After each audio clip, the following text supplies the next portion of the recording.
Yo. I think it's time. Oh yeah. Shout out to YouTube as well. Wait, how many? Wait, we got a lot on YouTube already. 358 people on YouTube? Oh yeah. Nice. Nice, nice, nice, nice. Yeah, the numbers are closing in, man. Twitch at 500, 600 now. YouTube at nearly 400. The stream's popping off. And we love to see that. We really do. We really, really do. The age of goo is about to begin? Yeah, that's very true. Wait, I need to... Hold on. I need to quickly check something. Because I want to see if highlights are going to work properly. Hold on, gang. I'm testing something with the 2K stream thing. Bear with me.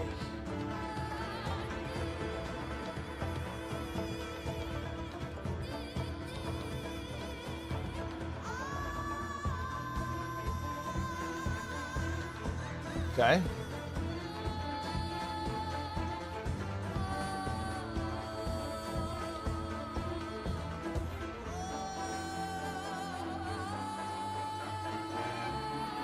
Did that work?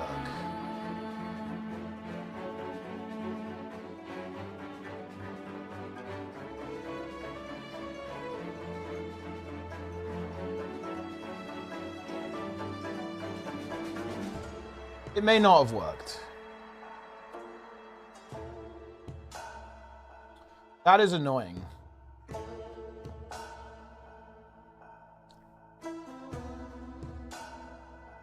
My farm balance goes to 350 hours in, 10 days from full legendary armor and the amulet. That's big, actually. Full legendary armor is nice. I'm glad you're enjoying Zero to Hero. It's an excellent series. You have good taste. Okay, I'm gonna go fill my water up. Actually, I forgot to fill my water.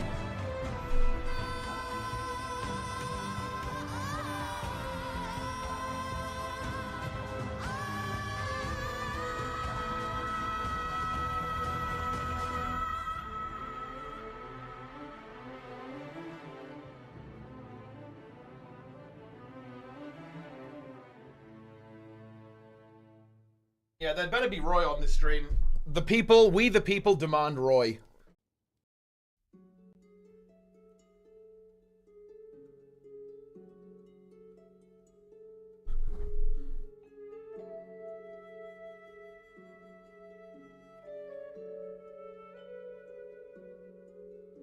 If there's no Roy, they might as well not release the expansion.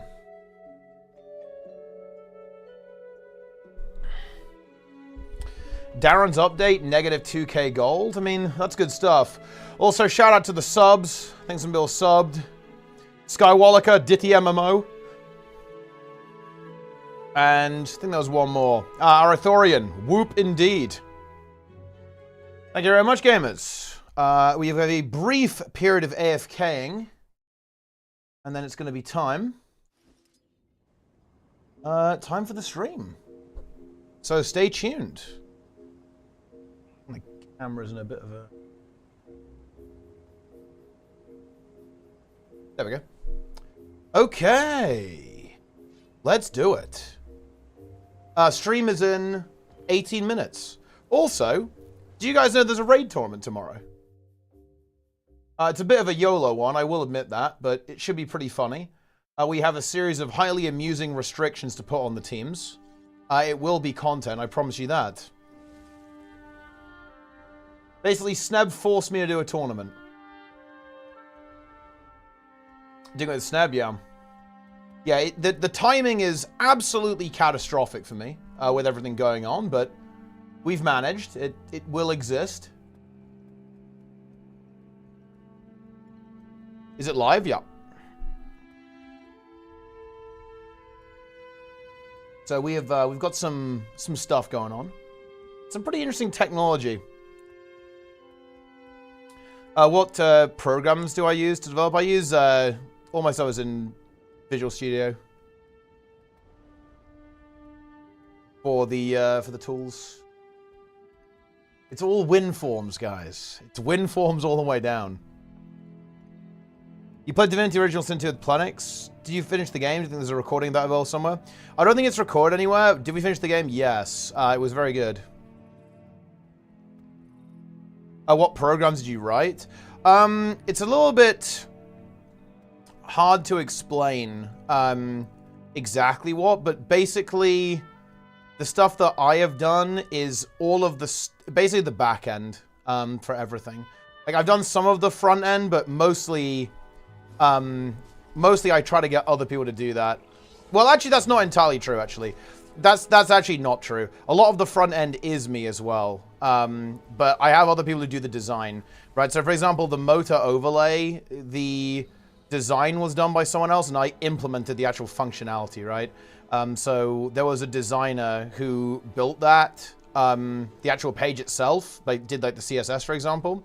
Then I actually implemented the functionality onto it, on top of that. And that's the kind of stuff that I do. And then I basically write the code that crunches the numbers, handles sending information to the stream, renders the bracket, simulates the bracket, like figures out like, just does all the tournament stuff. Decima and UraCM Gold, known as right, or the convergences. Yeah, I think you'll probably see some like weekly runs and stuff, but they're obviously, yeah, they're a bit of a pain.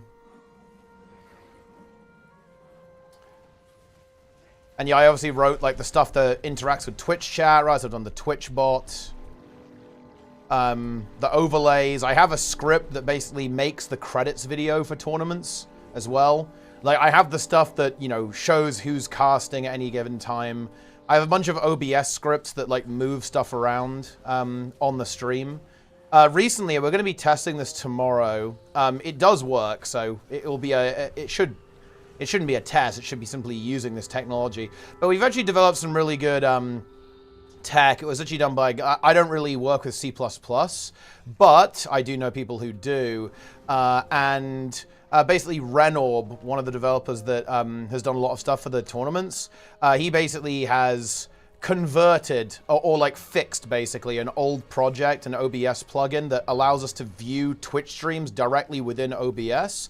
And he's also done some really clever stuff. So basically, specifically, the plugin that we have allows you to pass your authentication to Twitch to not see ads. So what I mean by that is that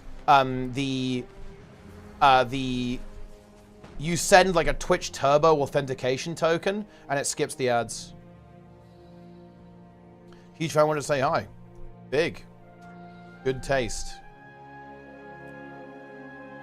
No.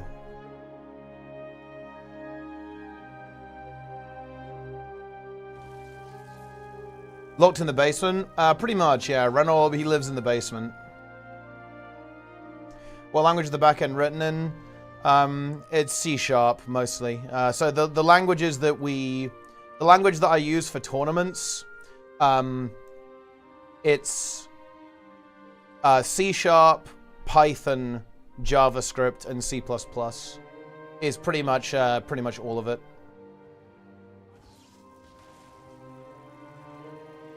A whole lot more steps than just ad block or Brave browser. Yeah, but that doesn't work for our purposes because I need to be able to dynamically swap through potentially 20 streams at the click of a button while observing and commentating, and I need to be rendering that on the stream and potentially moving it around dynamically depending on the view that I want. It's simply unrealistic to do that with like a series of Chrome tabs, basically. That ain't gonna cut it. Also, doing that is really bad performance-wise. It actually will cause the streams to lag. If you want me to essentially load 20 streams simultaneously, the performance on that is absolutely atrocious, as it turns out. So the approach, you do need a programmatic approach for this. PHP? There is PHP on the Hardstuck website.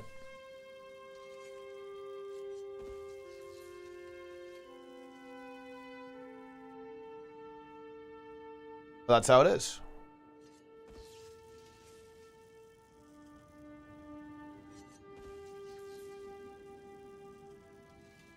That's the way it is.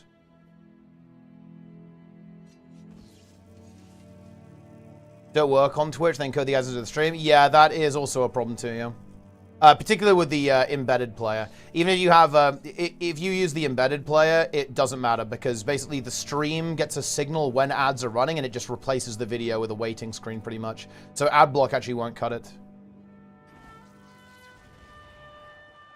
If we get more elite spec unique buffs like troubadours, experience LG's refresh glasses again, no. Like troubadours, this was very obvious, but I will say this: like Troubadour doesn't share stats. That would be very, very broken. The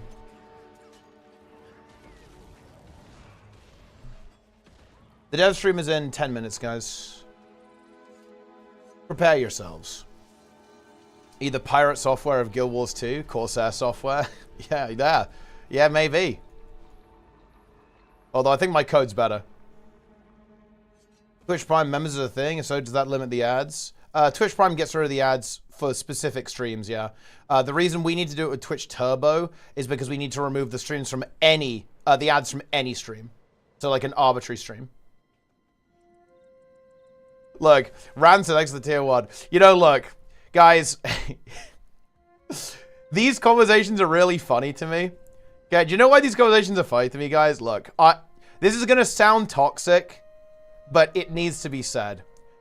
People very often make suggestions about the tournaments and stuff. I just want to say, everything that people bring up, we've always thought about it before, and we've already implemented the solution, right? Like, it always gives me a chuckle reading the suggestions people make. Because it's like, oh, yeah, that's a great idea. We thought of that 3 years ago.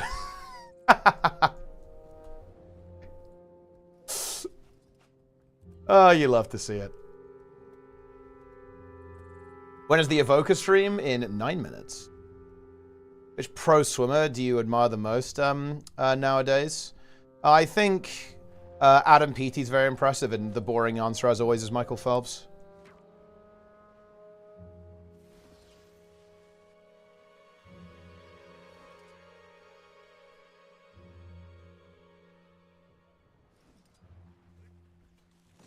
Have you tried increasing company profits or maximizing shareholder value? I mean, that does sound like a pretty good idea. Oh boy, are we going to get caught here, guys? I feel like I'm caught. Oh. The blue team is en route.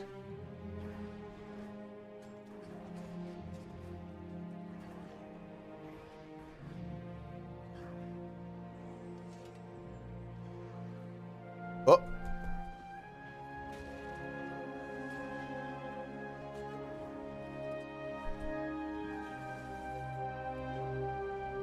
Watching you diving? I don't really watch sport, to be honest. I've never been a big sport watcher, even when I've competing. Like, sport for me was like something that I would compete in. It's not something that I was actually particularly interested in watching.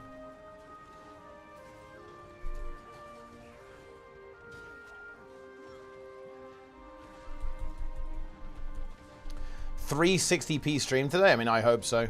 I hope we get memes. I want memes. Trigger Bear, deliver us some fresh memes. Sport, swimming. Can see Twitch chat and YouTube on screen. That's correct. Yeah, yeah. I hope Twitch changes their restriction on this so I can just meld like the YouTube chats and Twitch chats together. But it's currently illegal, unfortunately. Yeah, it's really weird because sometimes I'll respond to YouTube chat, but obviously Twitch chat can't see what you guys say, which is kind of weird. We do need Roy. Like, if Roy isn't on the stream, then we've got a problem. We definitely have a problem.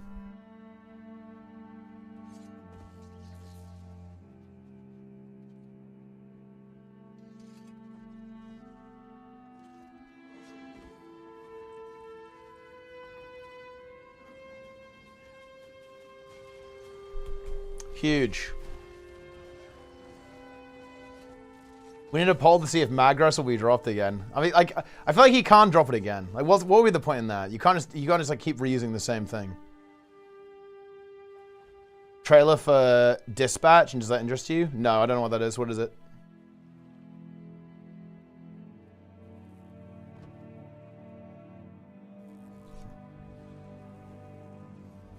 Do shit stuff with the last specs. I mean, look, that's, you know, I agree. That will be pretty bad. Like, if they just randomly did a bunch of bullshit, that wouldn't be great.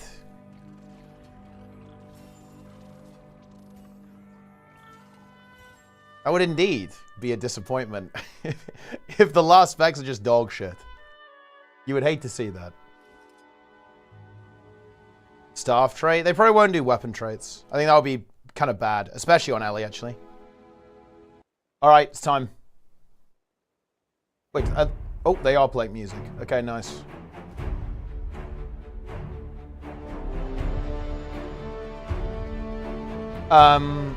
Telltale game storytelling? I have no interest in games like that.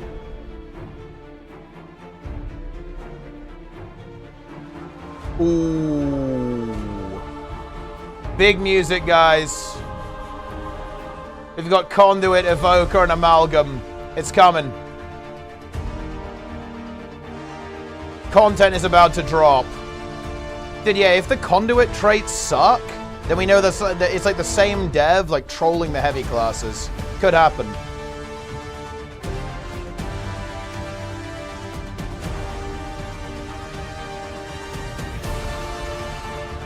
Dude, people are putting DYB in the Guild Wars 2 chat. Road Gold put DYB. That's crazy.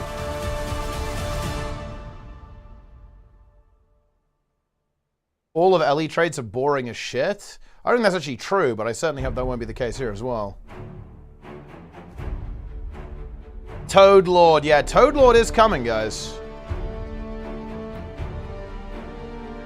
Infusion, which was that? It's the World versus World Infusion.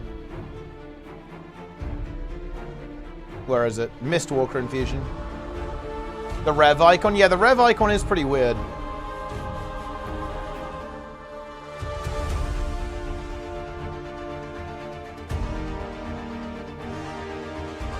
Prepare yourselves. When is the live stream? 4 minutes. Let's get going. Content is now here, guys. Content drops now. Starting soon. 3 minutes, 40 seconds. I'm getting rid of Twitch chat yet again. Goodbye, Twitch chat.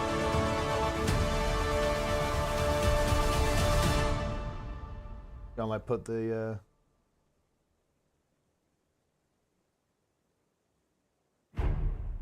Okay, nice. It's time. Starting with Conduit. They actually don't always do it in the same order, but in the trailer it was Evoker, then Amalgam, then Conduit, but who knows. Here it's Conduit, Evoker, then Amalgam, so it doesn't matter. It doesn't really matter that much, but we'll see. They cropped the toad. Yeah, the toad is actually cropped out of this image. That's GG.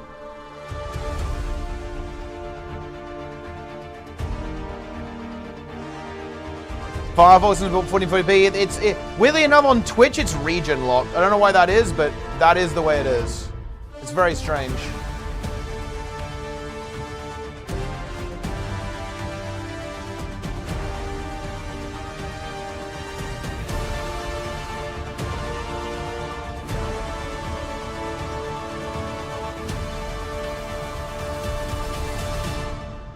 Boom.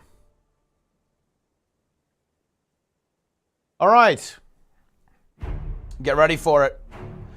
Look, if there's no Roy here, I'm sorry, this is game over, man.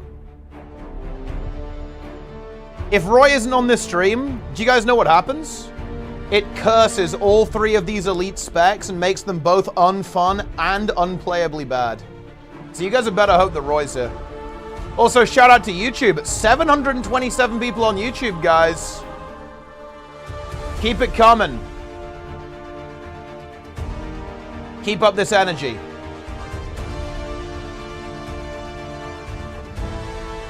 I've had interactions where 2K streams with the 720p option disappears.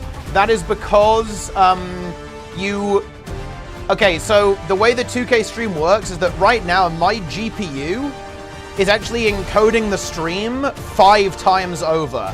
So if the streamer maybe isn't feeling that their GPU is capable of doing that, they'll reduce the number of video tracks, and that will remove some options. But because I've got a pretty decent GPU doing the encoding here, it's capable of doing 1440p, 1080p, 720p, 480p, and 360p. And then basically it uploads all of them together. Are you using Restream? I am not. I am uploading my entire stream twice over to Twitch and YouTube.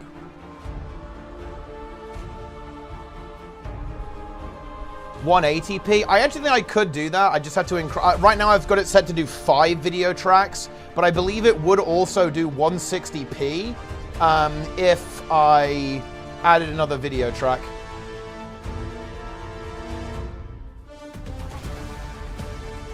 Beefy internet tubes. Yeah, I have 100 megabit upload, which is not amazing, to be honest, because again, I don't live in a city, so the connection's a bit not amazing, but it's pretty good. All right, let's do this. It's time. Evoker? Yeah, there's definitely some booba going on here. ArenaNet devs, they know their audience. All right, let's do this. Frogs. Toad Wizard is here. Oh my God, there's no... Where is he? Hello, everyone. Once again, it's over. We're back. Cal CMC Cohen, joined by Taylor Trig Brooks. Wait, surely he's here. What are we here to talk about today, Taylor? Talking about the last 3 elite specs: Conduit for the Revenant, Amalgam for the Engineer, and Evoker for the Elementalist. Yeah, so, you know, we'll reiterate some of the stuff that we said at the start of every stream, so this might sound familiar to everyone who's obviously been watching all 3 of these streams, but okay.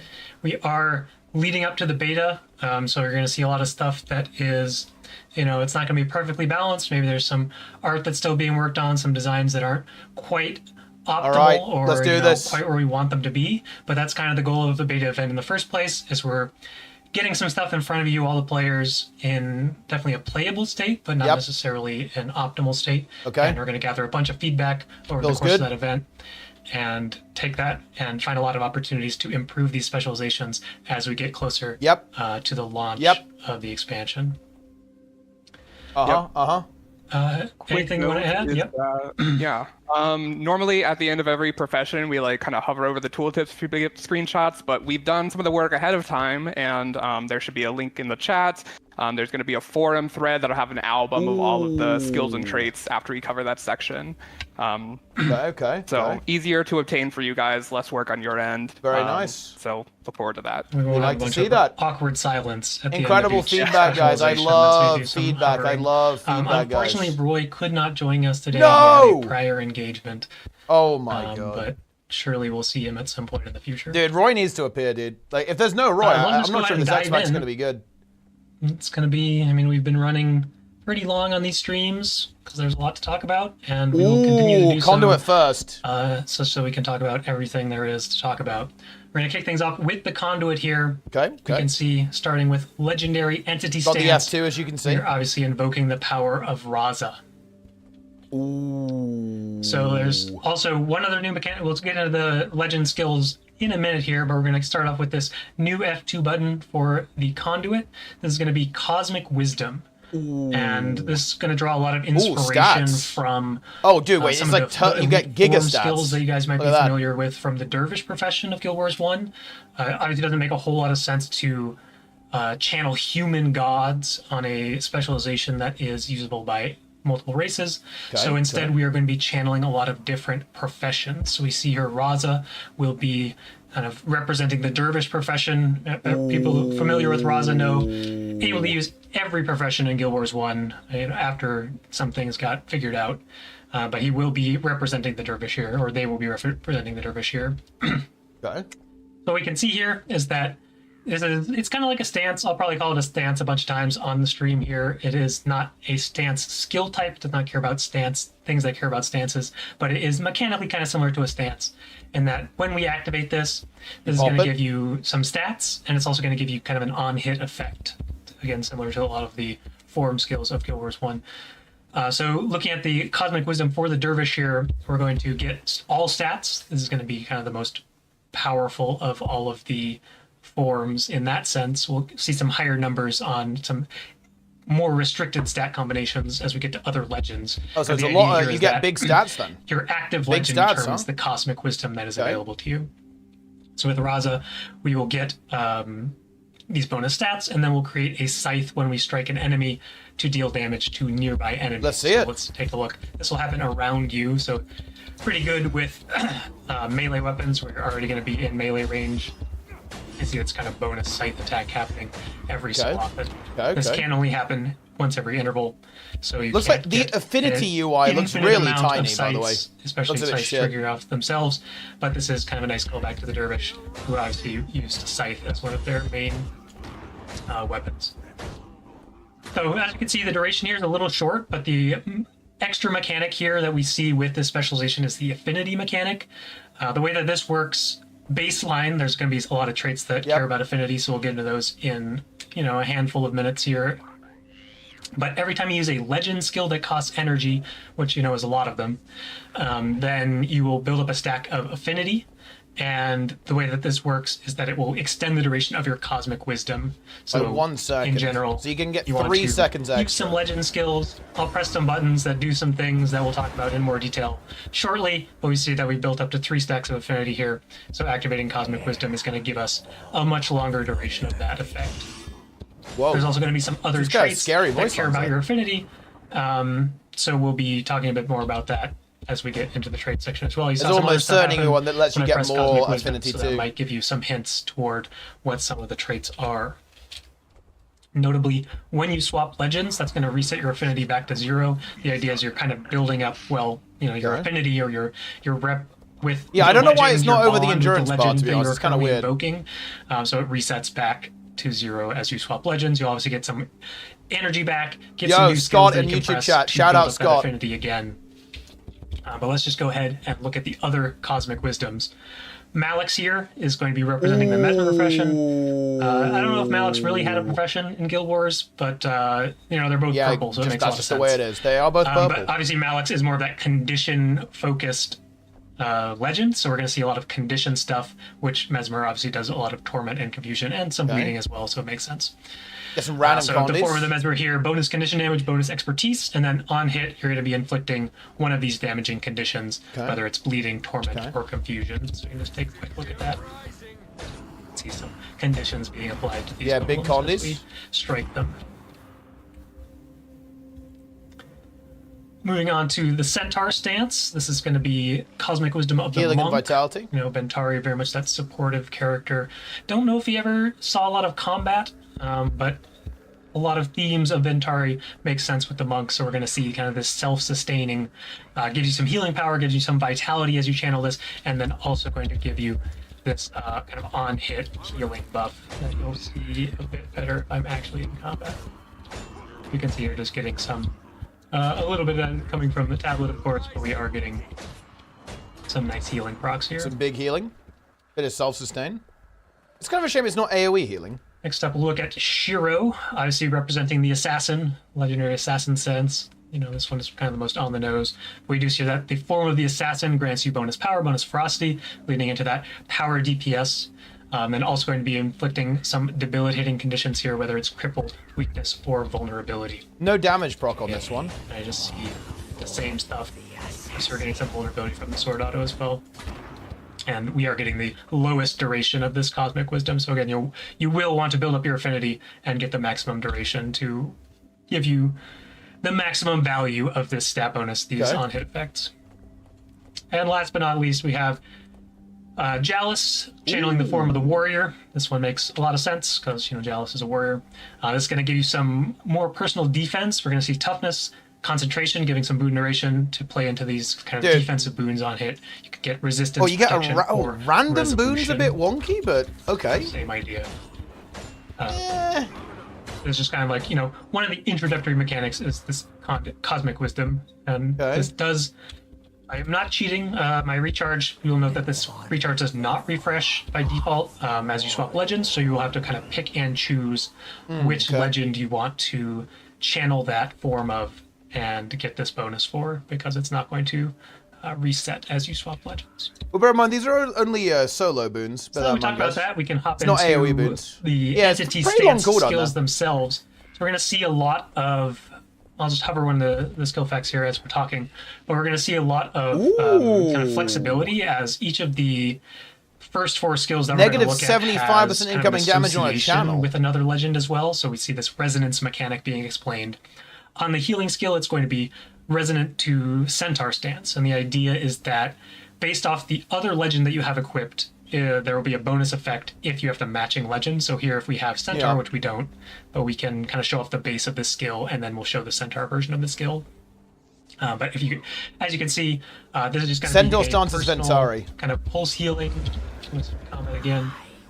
As usual, Rev is mediocre. You mean one of the strongest classes in the history of the Shielding game. Hands, so it gets that Guild Wars 1 callback. We see some damage reduction. We see some healing. And then the idea is that if you have Centaur stance, this is going to change the skills just a little bit, where this heal is also going to affect allies, and it's going to extend the duration of that shielding hand. So if we go over here, now that we have Centaur equipped, we see that allies are being healed. You get the hands for 2 seconds. And we see that strong effect, to be lingering honest. just a bit longer. Okay. It's kind of the goal of these skills is that the baseline effect is a good skill, and then we'll see that the resonant bonus makes the skill, you don't want to say overtuned, but a bit above budget, because there is only one of these 4 skills that will get kind of that empowered effect depending on your alternate legend. And we will see the elite skill, spoiler, does get a resonance bonus regardless of what your other legend is, and it's just a different bonus based off the legend. But basically, we will get a bonus effect on one of your skills plus the elite. That's a pretty cool mechanic, actually. It's fairly skill, restrictive, but cool, I think. Next up, we'll see you're always going to get at Assassin least one Resonance. bonus, right? Beguiling Haze is going to be a pretty powerful mobility tool that has a bit of crowd control attached as well. So the way that this is going to work is we're going to send out kind of a fragment of Raza. And this is going to potentially strike your enemy, and if it does, you'll teleport to them, get a pretty short daze, and then you will be able to reactivate this skill a couple of times, assuming that you continue to hit enemies. Okay. An important note is that the daze out of range, I recommend being in range, but the daze of this skill will not hit the same target multiple times, so you will still get that refresh, so you can get it kind of multiple times for the damage. But if you are striking the same enemy, that is not going to be dazing the same enemy multiple times. So if you want to maximize the value of that component, you're going to be dashing kind of between different enemies. Okay. Yeah, recommend being in range. Shout out to Roy, by the way, in the chat. That's what the range indicator on the skill is for, right? Roy hates all 3 of these classes, by the way. That's why he's not on the stream. Shiro on your alternate legend, we're going to see that this becomes a ground target.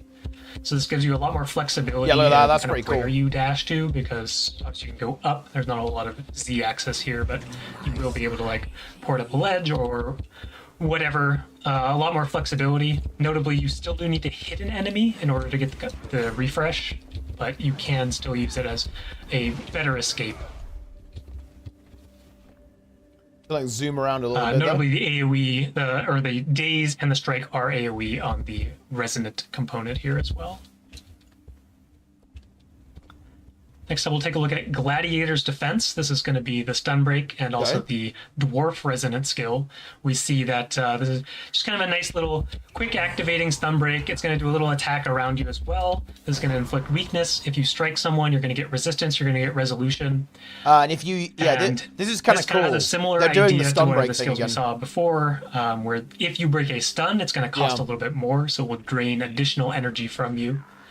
But if you just want to use this as a strike, as a weakness applicator, as a boon generator, then it's just going to have a much lower baseline cost, and then only if you are breaking stun will this cost additional energy. That's actually that's pretty cool too, because that means you can get pretty nice on-demand resistance, right? Channeling Jealous as well, then the additional energy cost will not be taxed or consumed or whatever you want to call it. You always get the low cost of this skill, so a very powerful stun break. Whoa! If so you the have synergy Jealous here as is your alternate really legend, powerful. You then. will also be granting these boons to nearby allies.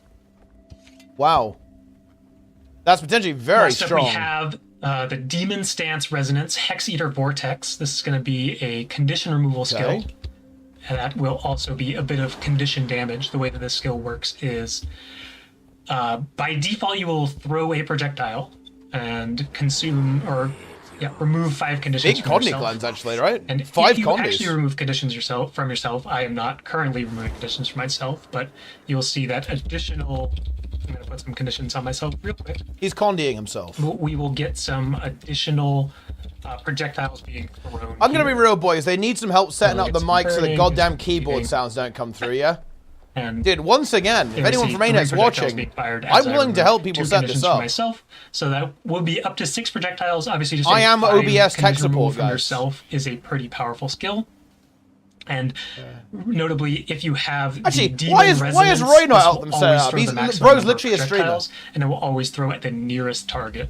I think we can blame Roy for So this this. just gives it a lot more usability as that Conduit DPS skill, which is relevant, assuming you have Malix. You are probably going to be playing a condition damage build, so you don't need to worry about having conditions on you. You're always going to get the maximum damaging aspect of this skill. Cool spell. I like that. Very Guild Wars Take a 1. quick drink of water as Love we to cover see that. Probably the longest tooltip in the entire game on a single skill. I mean, that's going to be big Condi damage, by the way, if you go Malix. Because you can, like, slam But them you all might in the think of same this target, skill right? as 4 What the different fuck is skills, that so tool? it's pretty What is that fair tooltip, that ArenaNet? This tooltip is this long, What? right? What is that? Huh? It doesn't fit on your own fucking screen. Look, look So the guys, way this look. works The texture is, isn't rendering. Like I said earlier, there's It always literally gonna be a runs out of resonance tooltip effect. texture. So we see all the different resonance effects here: Assassin Stance, Demon Stance, Thunder Stance, Dwarf Stance. The base of this skill is just that you and Raza will kind of attack together. You'll spawn Raza at a target location. You'll both perform a nice, powerful scythe attack. That's hype. And Look at then that. you will see additional effects based off the legend. So here Okay. right now I have Malix, and what's happening is the fragment of Raza is going to do a kind of a shatter explosion as it disappears. That's going to inflict some confusion. So again, leaning into that more condition damage focused aspect. Double hits too, right? So you get 6 If stacks. we have the Assassin, that's going to get you some bonus damage. Again, leaning into the most powerful strike damage version of this skill. And if you and the fragment both strike an enemy, that enemy will be immobilized. So you're I cast it at range, but casting cool it in melee, interaction, actually. I getting like that that. immobilize on all Get these the targets. double hit, Pretty so it's powerful range, setup. but you get rewarded for being in melee and getting the Again, double hit going with to the be immob. the largest damaging version of the skill. It's a strong effect too. Next up, we can take a look at Ventari. So if we have Centaur Resonance, we're going to also do a little bit of healing around ourselves and around Raza. There we see a bit of healing coming through. Okay.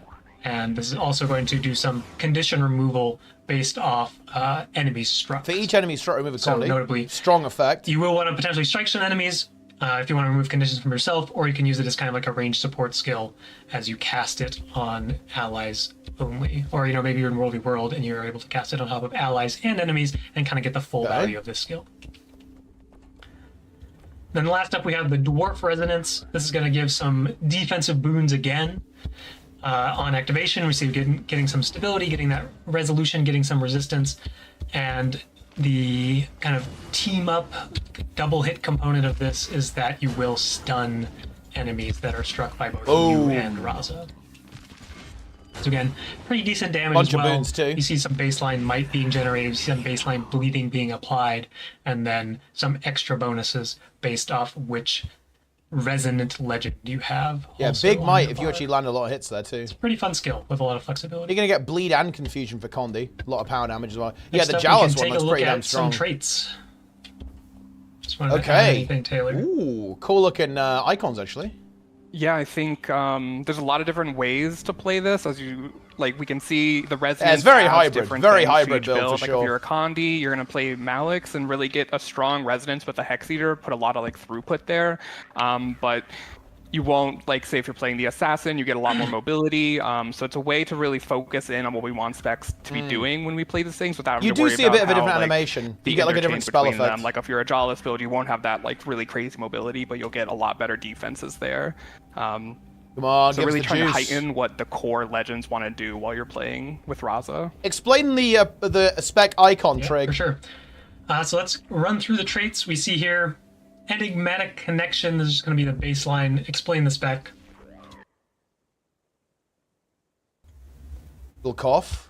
So Little coof. you can obviously scroll through all the different cosmic wisdoms here if you want to, or you can look at the album that we posted with all of these tooltips as well, or you'll probably catch them on social media somewhere else as well after the stream. Then the first adept, the first minor trait that actually does something, we see that based off your equipped legends, you're going to get some extra stat bonuses. So the active legend will also give you a little bit of a bonus on top of this here.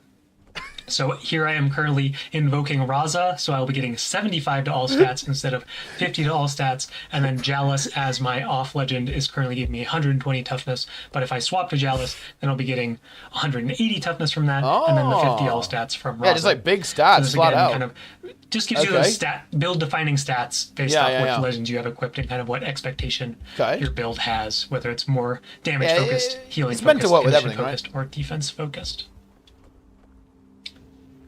And then we have Numinous Gift. This is a trait that some of you might have noticed going off as we were pressing Cosmic Wisdom, but this is going to give you boons based off which legends you have equipped. So as we see Raza giving us Fury, Jawless will give us Stability right here as we press Cosmic Wisdom. If you have other legends, you will have other boons being applied every time that you activate Cosmic Wisdom. Nice, nice. It's So a generally Raza, good trait. Fury, it's fine, but it is kind of the weakest of the boons here. The one that really stands Raza out here kind is of the most resistance, flexible by the of way. That's big specialization of synergy the with legends and gives corruption you if a you lot play of, Malix. opportunity to do different things, whereas the others are a lot more specialized. We see the protection from Inventari, stability on Jawless, resistance from Malix, and a bunch of might with Shiro. Okay. So we can move into the adept traits, starting with conductive armaments. This is going to give you kind of an extra source of affinity. So now that's using big. weapon skill That's that like costs insane energy, affinity. you will also be getting affinities. Okay, yeah, that's insane. Weapon skill, I believe I need to be in combat, which is the problem here. That's actually There we crazy. go. Actually got some affinity. So this makes it just this is very PvP coded, by the way, guys. Very PvP coded. Expensive legend skills would make it a little bit more difficult. So maybe in those cases, you want to be playing with this trait so you can build up that affinity cap a bit quicker and fire off that max value Cosmic Wisdom. Next up, we have Ethereal Purification. This is going to be a really powerful condition. That's a lot of Connicons, Here's one of those actually. traits that cares about affinity. You're going to put that a you lot. build up affinity. Once you hit the cap, you'll get a condition removal, 2 condition removals rather, and then again. Yeah, this is anytime basically you activate Core Rev Cosmic Plus. Wisdom, that's going to give you 2 additional To be honest, condition removals. it's very this Core is Rev potentially Plus. really strong because affinity does reset as you swap legends, so we can kind of swap to a legend, build up that 3 affinity, cleanse 2 conditions, then fire off Cosmic Wisdoms, cleanse 2 more conditions, and then maybe we swap legends and start building up that affinity again and get another Conduit removal in a pretty quick succession, potentially. Yeah, it's a very selfish spec so far, so it's very Last up, we have PvP-oriented. Expanded Consciousness. This one's going to give you a larger affinity pool. Yep, so as this expected. will obviously allow you to build up to 5 affinity, which is going to give you even additional duration on Cosmic Wisdom. We will see some That's 2 seconds pretty extra. shortly here that there will be kind of a build that is more focused on Cosmic Wisdom, so you might want to play this affinity bonus trait so you can really lean into that mechanic. Yep. First of them is I do recurring look. insight. So I'm the liking idea this is trait that when design you so swap far. legends, you will reduce the recharge of Cosmic Wisdom for each point of affinity. So we look at this skill with a base cooldown of about 20 seconds. If we build up to 5 affinity because we have expanded 10 consciousness, seconds, yeah. let's just go ahead and do that. We can stop cheating for just a little bit. I need to again put myself in combat. Build up to maximum affinity, then we swap legends. We see a big cooldown 10 reduction seconds coming CDR, through yeah. on the Cosmic Wisdom. That's and juicy. Then, it's much more readily available. Yeah, the UI is a bit cooked, I'll if admit you are, that. again, at They could have made that one better. 5 affinity stacks, that's going to be a 9-second Yeah, duration. that's a good effect. I like that effect. 10-second cooldown, so maybe you get a little bit of alacrity in there, and then you can potentially now have a full uptime of the Cosmic Wisdom bonus. Yeah, that is cool. You could bounce between legends, or maybe you swap and then swap back and try to really maximize the uptime of a single Legends Cosmic Wisdom. Next up, we have Lingering Determination. So this is going to give you kind of some bonus affinity back, or a single affinity back when you swap legends. And I don't believe it's indicated in this tooltip at the moment, but you do need to have 3 affinity at least to get this trigger. Heal yourself and gain endurance when you gain affinity. Guys, press some buttons. That's a This is a French trait. That is a French trait, guys. Here, and I'm warning you. I didn't even have the trait. That is French. Why is Trig laughing? Is he listening? He's listening. He is listening. Guys, he's on my fucking stream. So, yeah. This is another trait that's pretty useful with expanded consciousness, because if you are at the affinity cap, you can't actually gain affinity for this trigger. You will need to swap legends. So this just gives you a little bit more space to build this up. 5 triggers every legend as opposed to 3. But this is a pretty strong heal. Get some endurance back, and of course will be triggering when you swap and get an affinity back for free, assuming you meet the requirements and equip the trait. I would recommend it. To be fair, it's probably going to be a bit weaker in PvP. We're fine, guys. Last up, we have Boundless Knowledge. This is just going to really power up those Cosmic Wisdom effects. This lets all the bonuses to the stats, but we're also going to get some bonuses to all of the on-hit components here. Does it work on the Dervish So one? we see some extra stuff here. Yeah. Oh, yeah. 150 extra. Getting a little bit of a you do. daze 30 extra stats on all stats. Just a big scythe stat stick. as part of the bonus of Cosmic Wisdom for the Dervish. Yeah, big stats. And we can kind of scroll through. That's a lot, by the way. Over here on the minor trait as well, we can see that Assassin getting some extra damage, getting some extra. Oh, it buffs stats, the entire thing. It buffs everything on it. Look. Vulnerability. Yeah. Okay. I'm actually getting the daze from a different trait. Don't believe me. Just getting some extra damage on the Dervish scythe. Then we see kind of some similar patterns, increased condition durations. Yeah, it makes everything better. That's a really good trait. Healing, increased boon durations, and so on and so forth.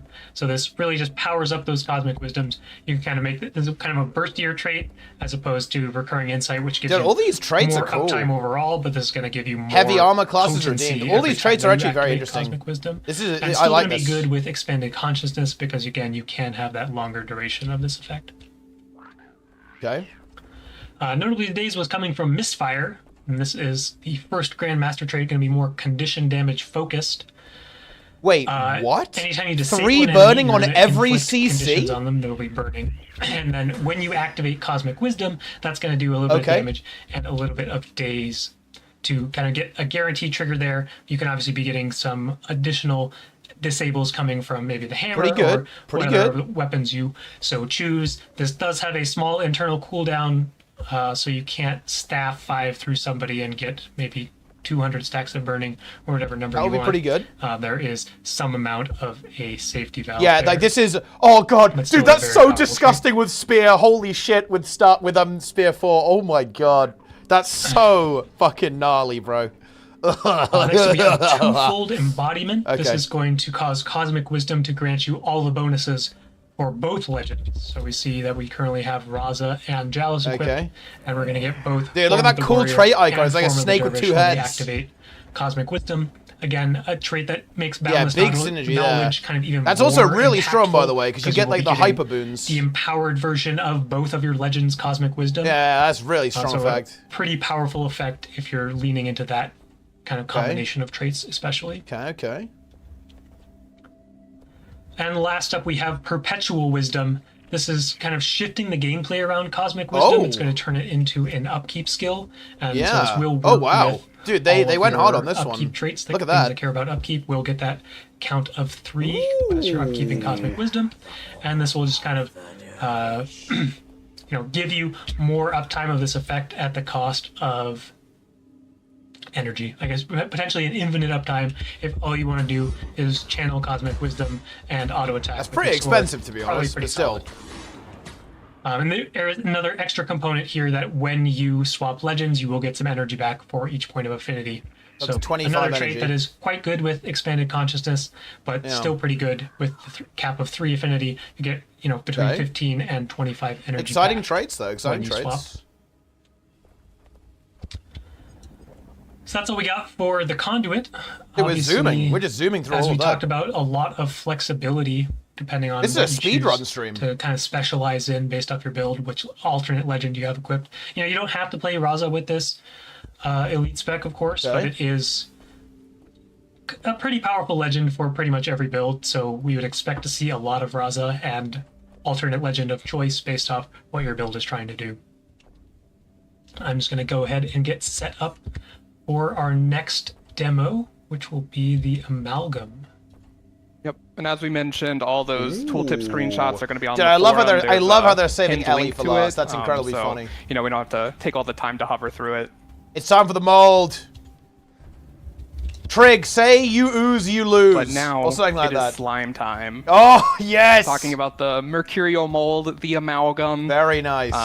Very nice. Conduit was also pretty versatile. This one, I think it's got Slime a beat time. in versatility. This is probably the most versatile elite spec I can think of. Dude, this is gonna be hype, man. This is gonna be fucking hype. Cal's lit Log in in. here, so you see the UI. You can see 3 blank slots. Very nice. They might look familiar. They're basically like utility slots. Yes. I can show you the menu. Pop it up. You can pick any of those. So we have 7 more Slime skills. time 3 is slots, here. a lot of Dude, 7 permutations skills. here. It's hype. And bear in mind, they Before we all go into combo what they into a do, Giga we can ability. talk about the new F5. It's going to be Dude, Evolve. mega skills. So if Cal hovers over it, it's just pretty simple. What It's does just it do? Evolve. It evolves. So this one, you're going to kind of like merge with your slime, Yes. become one, and it's going to Yeah, give you become bonuses one. based on the more skills that you have selected in your F2 through F4 slots. So baseline, all it does is just give you a bit of an attribute increase, nothing special, but the real bonuses are Temps going to and come as stats we get is into big, more actually. skills. Look at that slime. Quick side note is that you can see that the F1 is still not selectable. That one is just going to be a normal healing tool belt skill. We decided to keep it there because, Medkit, yeah. for one, Medkit exists. A really big part of Medkit is having that F1 mending heal. But another part is that we do have trait triggers based on healing tool belt slots now, and we want to keep that as something we can work with. So we didn't want you to have to decide, oh, I need this skill in this F1 slot because that's the lowest cooldown. I'm going to proc those more. We just wanted you to put where you felt comfortable putting those skills as you would utilities. Very nice. But we can get into it. So the more Slime skills are going to be wizard. divided. There are a couple defensive ones and a couple offensive ones. So the first one is going to be the defensive protocol, Protect. When it's used, it's just going to give you a block for duration. Pretty simple, pretty good. Having a block in your tool belt slot is very good, yeah. pretty powerful. That's really good. Because But bear in you mind, also see at the NG bottom loves of that stuff like tooltip, that. You even have tell Toolkit the for it resilient sometimes. strain, and these strain bonuses are what I talked about, how it's going to upgrade evolve. So you see here that resilient strain grants you a barrier and resistance when you evolve. So it's a pretty big barrier. This one's super defensive, as I keep saying. This one's probably the strongest defense you can get out of all of the morph skills. But that's just going to be one of the Deep 3 bonuses ooze. you get, so it's already pretty strong. We can move on to the next one, though, is going to be Defensive Protocol Cleanse. It does what it says. It's going to cleanse you. It's going to convert damaging will conditions cleanse to you. barrier and non-damaging conditions to protection. So it's going to kind of single out both. Stun So break. if you have like a lot of non-damaging on you, but some like pretty heavy damaging conditions, you'll be able to get that. This is what you want to take if you're going into like maybe a PvE fight, has a lot of conditions like career, or if you're fighting maybe like a conditioned conduit in competitive modes, you can take this. Its strain bonus is going to be the replicating strain. It's going to give you a heal over time and alacrity, kind of like more sustained healing bonuses when you use that as opposed to the more immediate defensive bonuses. These effects are really strong. Good note on this skill is it's also a stun break. You're losing some of your tool belts, and a lot of the good ones are stun breaks. We wanted to make sure you had the options to take stun breaks. With part of these more skills, and I can kind of open up even more normal utility options, because sometimes on engineer you were kind of constrained of what you could take because you need some stun breaks. But now you can maybe take utility skills that don't have a stun break. This is what I talked about, guys. Decoupling the utility skills is a big deal. Specific more skills. Bear that in mind, right? The next one is going to be the last defensive one, Defensive Protocol Thorns. It's also going to be a stun break. This one is more dubiously labeled a defense. It is pretty offensive in what it does. Spikes. It gives you a buff that's similar to, people might remember a long time ago, there was a boon called Retaliation. It did damage to people when they hit you. This one is going to be a pretty similar effect. The thorns are going to kind of react and strike when you're struck, dealing damage to enemies nearby you. Retail is back. Pretty important to note that this does have like a melee range requirement. So if there's like ranger rapid firing you from far away, you're not going to deal any damage to them. But if you're in the thick of it, maybe in like a World v World situation, getting hit a lot, this one's going to pump out a lot of damage. Yeah, that could be kind of juicy in 1 vs 1 actually. Limit to how often it will retaliate. Correct? Oh, well, half-second ICD. Yes. Yeah, okay. So There's it's not like a small interval, so you can't do like infinite damage if you're getting hit a lot, but it still does have strong damaging capabilities. Its strain bonus is going to be the Rapacious Strain. This is similar effect to some other buffs we have in the game. When you strike foes, you're going to strike them additional time. So it's kind of like One Wolf Pack, Shattering Ice on Catalyst we have, just generating some extra damage. So this one's really, if you want a defense, a stun break, but you don't want a full defense, still want to be offensive aggressive, maybe in PvE situations, this one's a pretty good pickup for that. But then we can move into the more offensive ones. The first one is going to be Offensive Protocol Pierce. You're going to create a spike and then jab out with it, stunning enemies.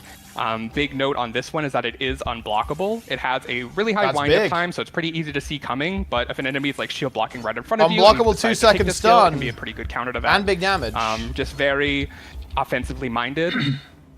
It is loaded with CC. Its strain bonus is going to be when you evolve, you're going to stun nearby enemies after a delay. So if Cal evolves with it on, you'll see that there's a little white circle, and after a delay, another bang, it's going to stun people. So, if you want to do some break bar damage in PvE, this is the one you slot on. Get a lot of combo potential as well in competitive modes. CC someone, use some other of the offensive we're going to get into. A lot of potential here. Then the next one is going to be Offensive Protocol Obliterate. This is probably like the most offensive one you have. It's going to swing a giant sword. I think my direction to the artist was like, make this sword cartoonishly large. You can see a really cool streak on it.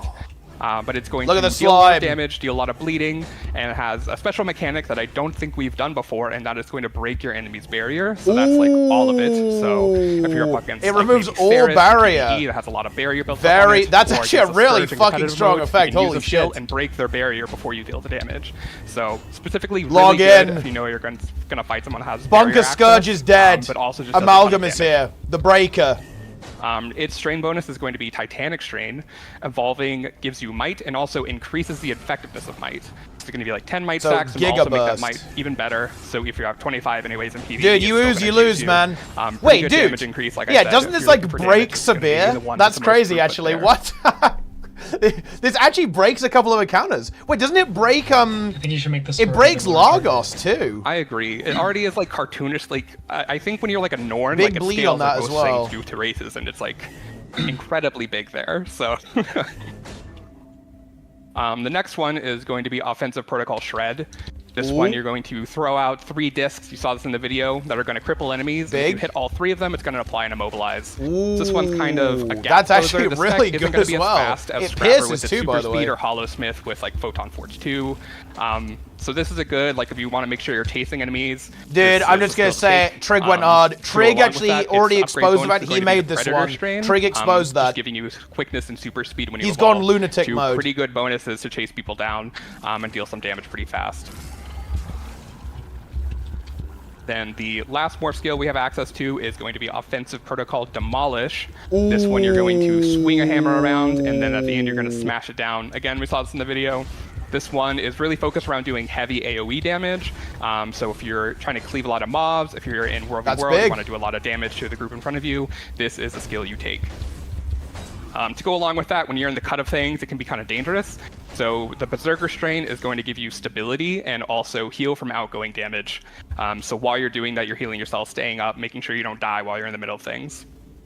The spec is, pretty much a bruiser spec. There's going to be a lot of defenses baked in and a lot of ways to deal damage, especially from melee range. Look at that lifesteal, guys. So everything's trying to synergize around that. And then, you know, with all of those Berserker in mind, slime. you can see why Evolve is a pretty powerful button.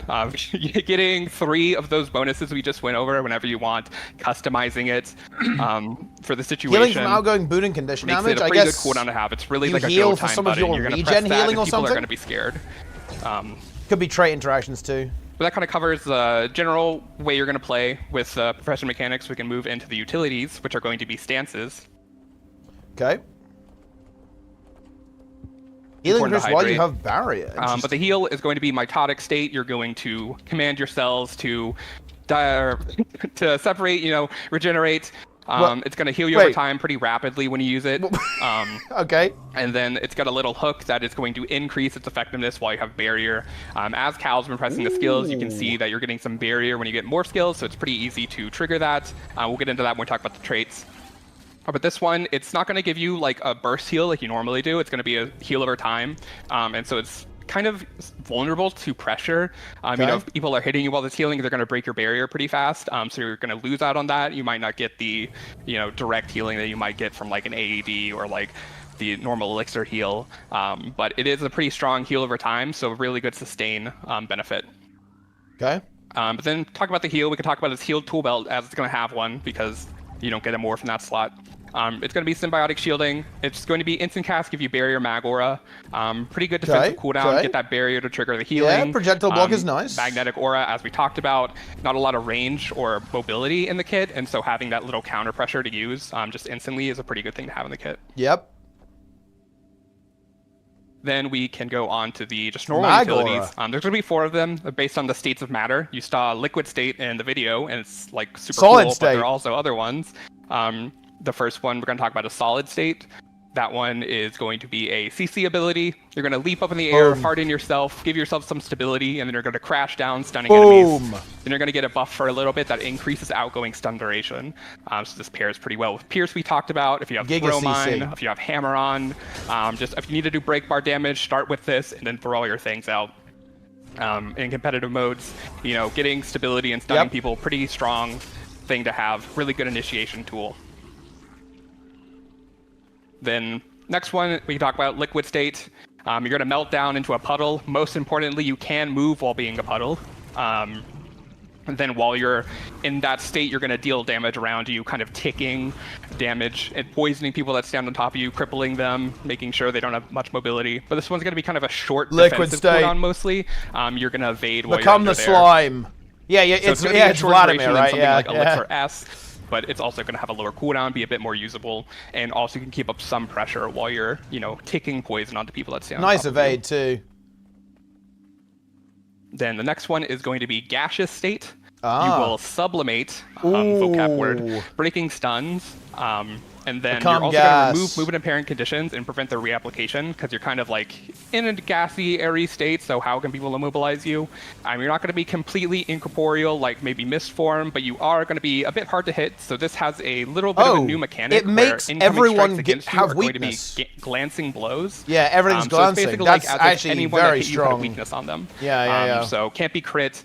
Really good damage reduction tool. Not completely invulnerable. You can still be CC'd during this. But again, pretty good defensive cooldown. Yep, interesting effect too. Unique mods are back. Guys, Solar would not like this. Then the last one is going to be plasmatic state. This one is going to be the most offensive option you have. You're going to strike out twice, giving yourself a pretty good damage buff, and also doing heavy damage from the strikes themselves.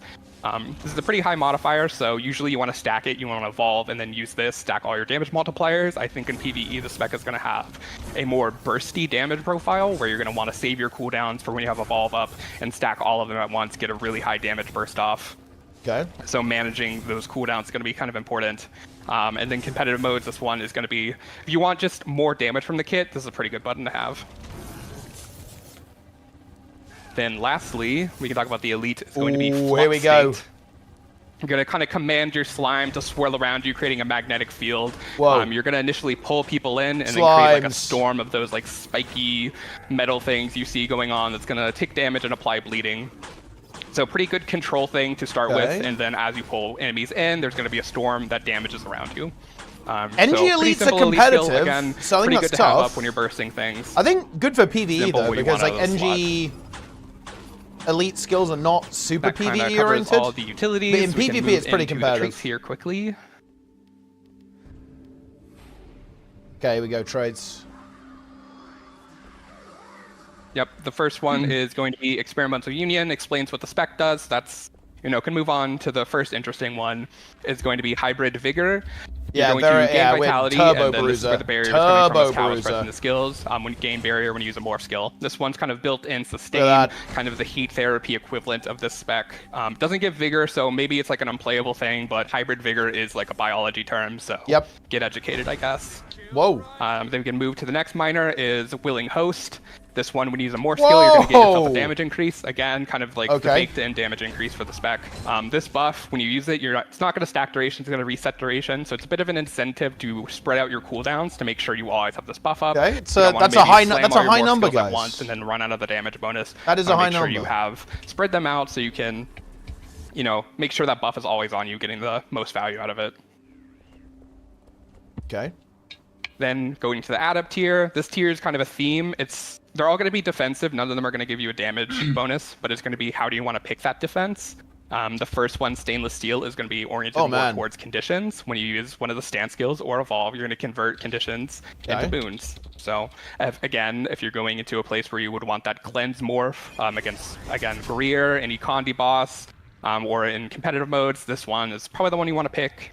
Yeah, you do have to take. To get it's value out of that, going you to do be need to take Alloy, these stances. Heal every second while you have barrier. Heal when you evolve. So this has pretty good innate synergy with that hybrid vigor trait we talked about. This one is not going to provide you an active defense, but it is going to give you sustain over time. So if you can't really decide if you want the top or the bottom, this one's a good middle ground to have. Always useful. The bottom one is going to be protection against kind of burst damage, that strike damage, harden chrome, more skills, and evolve, grant protection to yourself. So it can potentially be a lot of little triggers of protection. So it's good with that. You can tell Trig. Inventions, those are actually relatively conservative. You can tell Trig plays PvP. Against heavy strike damage, this is a trait that's probably going to give you a lot of value compared to the other two. Then, the interesting level of these traits is going to increase if we go with the tiers. The Master trait going to be a bit more interesting. Grandmaster is pretty spicy, so just tease you with that as you talk about the Master tier.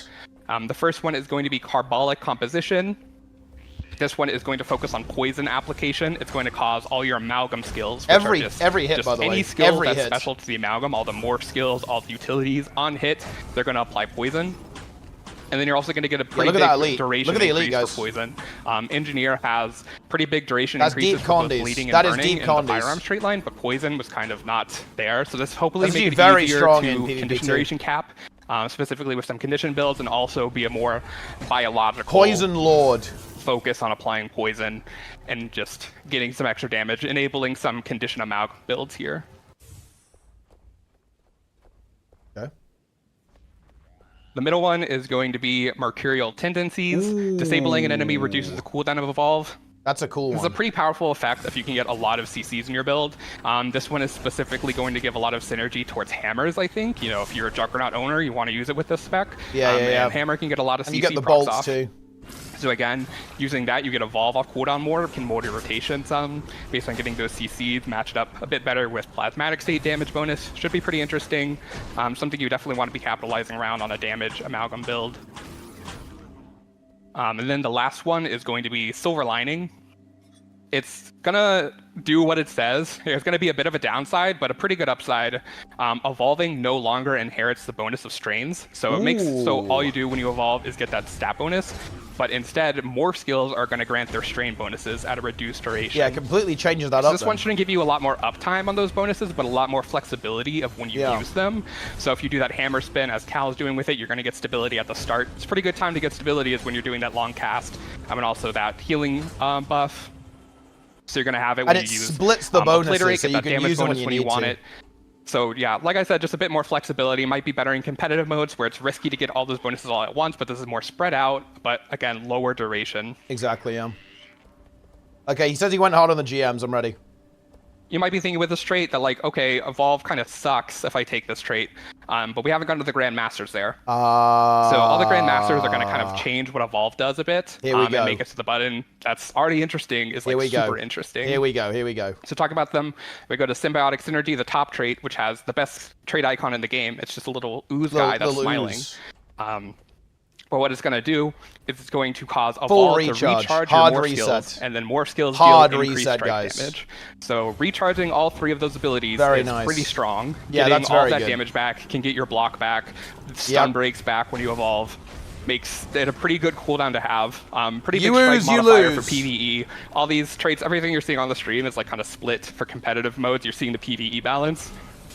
But again, making that cooldown, kind of want to use all your morph skills, then evolve, and then have them all back for that moment of power. Pretty strong moment.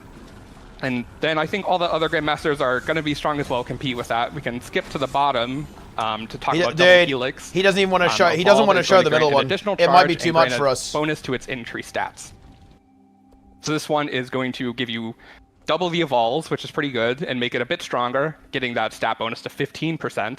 Okay. I mean, having 2 charges means that you can kind of choose 2 charges is nice. That's very nice. When we talk about Silver Lining, some of these bonuses are things you want to time specifically. So just having that extra charge and knowing you can use one of them off cooldown, but always having another one when you want that stability, that resistance, anything that you want, that quickness. He's about to drop the bomb. The middle one is the bomb, guys. This trait has a lot more burst potential. You can use 2 evolves back to back to get some really high bonuses, where I expect maybe Symbiotic Synergy is a more sustained damage option.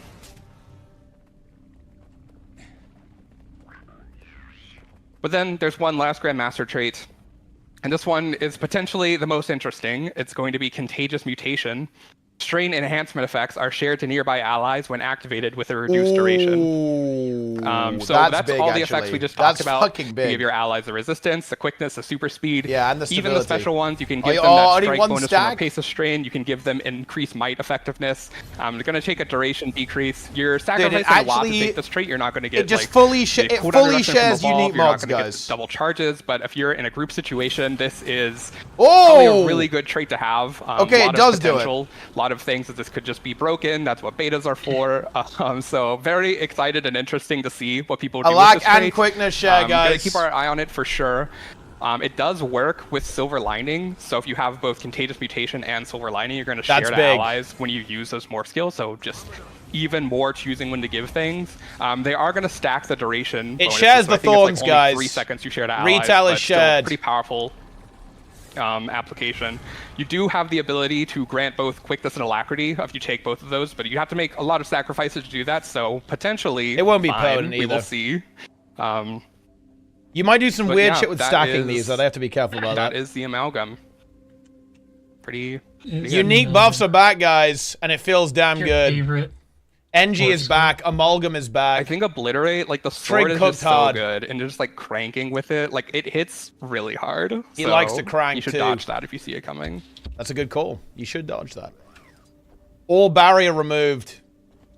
All right, that means we have covered all the elite specs. There's nothing more to see here today. Yep. Although I guess we can talk about the Evoker. Yes. No, deny the LE main CMC. Do not show them. Also, dude, CMC's like a drink has crabs on it, I think. The familiars you get, which one is your favorite? Come on. Which one is my favorite? I really like the hair, I think. The hair? Not the toad? They're all so good, though. It's like, we'll show them all off as we get in here. Let's see, just make sure everything's set Are we really up not going for the toad, guys? Put on some skills. We know the toad is the way. Alright, let's do it. Evoker, the last. The final one. Preview. I'm glad the Ellie's got it last. They deserve it. Okay, here we go. So we talked about this a lot in the blog. You know, you probably watched a video. Ooh, look at the fox. So first things first. Look at the heal skill. It's you're petting the otter or something. On the F5 slot here. Similar mechanic to how the Amalgam skills work, where it is kind of selectable profession skill. And here we can choose from, you know, the fox or the otter or the hare or the toad. The toad. Let's just give them the time that they deserve here on the screen. So wow, look at those things. Fiery fox, of course. Water otter. Very nice. The air hare. Air hare. Yep. And of course, the earth toad. Yes. Look at that thing. So the idea here is that Toad wizard.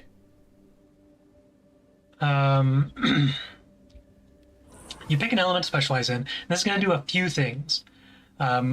First of all, there will be some traits and utility skills that care about your specialized element. We'll get to those in a little bit. I like that. They're I do also like going to that. see a significantly reduced recharge time of the element you specialize in. So here I am specialized in fire. So when I swap out of fire, you Whoa! see it goes on the short Holy recharge time shit! that all Dude, the it's other it's attunements go permanent on. fresh air for any element. This is a number that we're definitely What? playing around with, trying to find like. Bro, that's the right actually so balance broken. between- You can like this spam really into feels like you water have for the more attunement. flexibility, Yo, like, as you can what? share the trait just gives you a lot more flexibility Okay. in how you use your air skills, when you need to use your. That's air skills, insane. can That's always go insanely back. fucking broken. Similar idea here. Okay. There are a number of traits, obviously, that trigger when you enter an attunement. Some of these are balanced for the Yeah, VR dude, profession in dude. that they You cannot can do trigger fresh when you're air attuned to and the same fire. element, That's insane. And those traits specifically will have a internal cooldown when you have the specialized element. So if I That have, is an apocalypse for example, healing cooldown. ripple is the example in the water trait line. The one Dude, that that's says so. healing, swap to water. That's actually busted. That Holy will shit. Not be able to trigger every single time if you are quickly swapping in and out of water because it might be a little bit Autocast too on powerful. F5? Autocast However, will be we'll still dumb on have F5. You wouldn't more- ever use it that. That would be bad. Increased access to that because you can just wait a little bit longer, or it's going to be every other time that you swap into water, or every third time, depending on how quickly you are swapping. Keeping a pretty close eye on how Okay, that no, plays. okay, yeah. Is this Okay. short recharge the right number? Alright, never mind. It It's fits pretty over. well with just It's how still good, though. attunement mechanics work already, so that was kind of the baseline. But it could be a little bit longer. Maybe the traits don't need internal cooldowns then. But that's something that we'll be looking for a lot of feedback on. I don't in like the beta. ICD, But to be for honest. now, it is just your specialized element will always have this low recharge time. And that, again, just gives you a lot They of should extra just make it flexibility. like I every think other time you do it Dagger instead. with air is a great example of this, where Shocking Aura, Ride the Lightning, Updraft, these are all skills that are pretty situational. So if you swap out of air and then you don't have access to those for like 10 seconds or 8 seconds or whatever your attunement recharge is and how much alacrity you have, there's so many variables that go in, but you have that longer window of opportunity for like enemies to capitalize on. I know there's no Shocking Aura available, but now you can have a much lower recharge and always be able to go back to those utility focused skills, or always go back to the auto attack that you like the most Yep. as you use the other skills. He means fire, by the way. He means fire wizard. So last up, we have the familiar. Obviously, we get a familiar when we specialize in an element. And the way that this works is it's obviously not like a ranger pet or a mechanist mech. It is intended to be more of like a companion combatant, where we're really trying to capture the feeling of this familiar kind of fighting alongside of you. So the way that it works is using a weapon skill is going to start charging up this ICD meter. can be better And adjusted, we yeah, talked but about it's this a bad lot in the design. blog too. Here I used an air skill with my Firefox, so it gave me 1 charge. But if I go back to fire attunement and I use a fire skill, that's going to give me 2 charges toward my, we're calling it the basic skill. We see another note here about an empowered skill. We'll get to that pretty soon. Yeah, it's incorporeal, The idea yeah. is, again, you can charge up your familiar skill more quickly, Boom. and then that will, as you're fighting, build up Yeah, your the familiar power and the can indicator I think contribute is work in a, progress, guys. It looks a bit attack low as well. res. So you can see a nice little fireball. We'll talk exactly about these skills. There's still a little bit more to explain about how this charging mechanic works. Currently, for the beta, it will not charge up when you're using an auto attack, and it will not charge when you use a flip skill. And the goal here Yeah, that's is pretty that, slow then. trying to normalize the rate gain across different weapons a bit better. Obviously, comparing something like Scepter to something like Staff with fire, the auto attack speed is significantly different. So it would blow out pretty heavily if you got 2 from using an auto attack. It could use 1. This is still something that we're thinking about a lot. Okay. Whether or not there should be charge from using utility skills, whether there should be charge like at a reduced charge for auto attacks, maybe even give like half of a charge, for example. So we'll definitely be looking for feedback on this in the beta. But for the baseline, the first implementation is that as you use basically your 2 through 5 skills, Ooh. That is going to contribute charge to your familiar's basic attack. So you will be using your skills, and then the familiar will power up here. Boom! We're going to see That thing. ignite here from the Firefox. This is just shooting out a burning projectile, and the idea is that each time you strike the same enemy in quick succession, it's a pretty generous window, so quick is kind of a misnomer. I think it's like a 10-second window to hit the same target. That will inflict additional burning.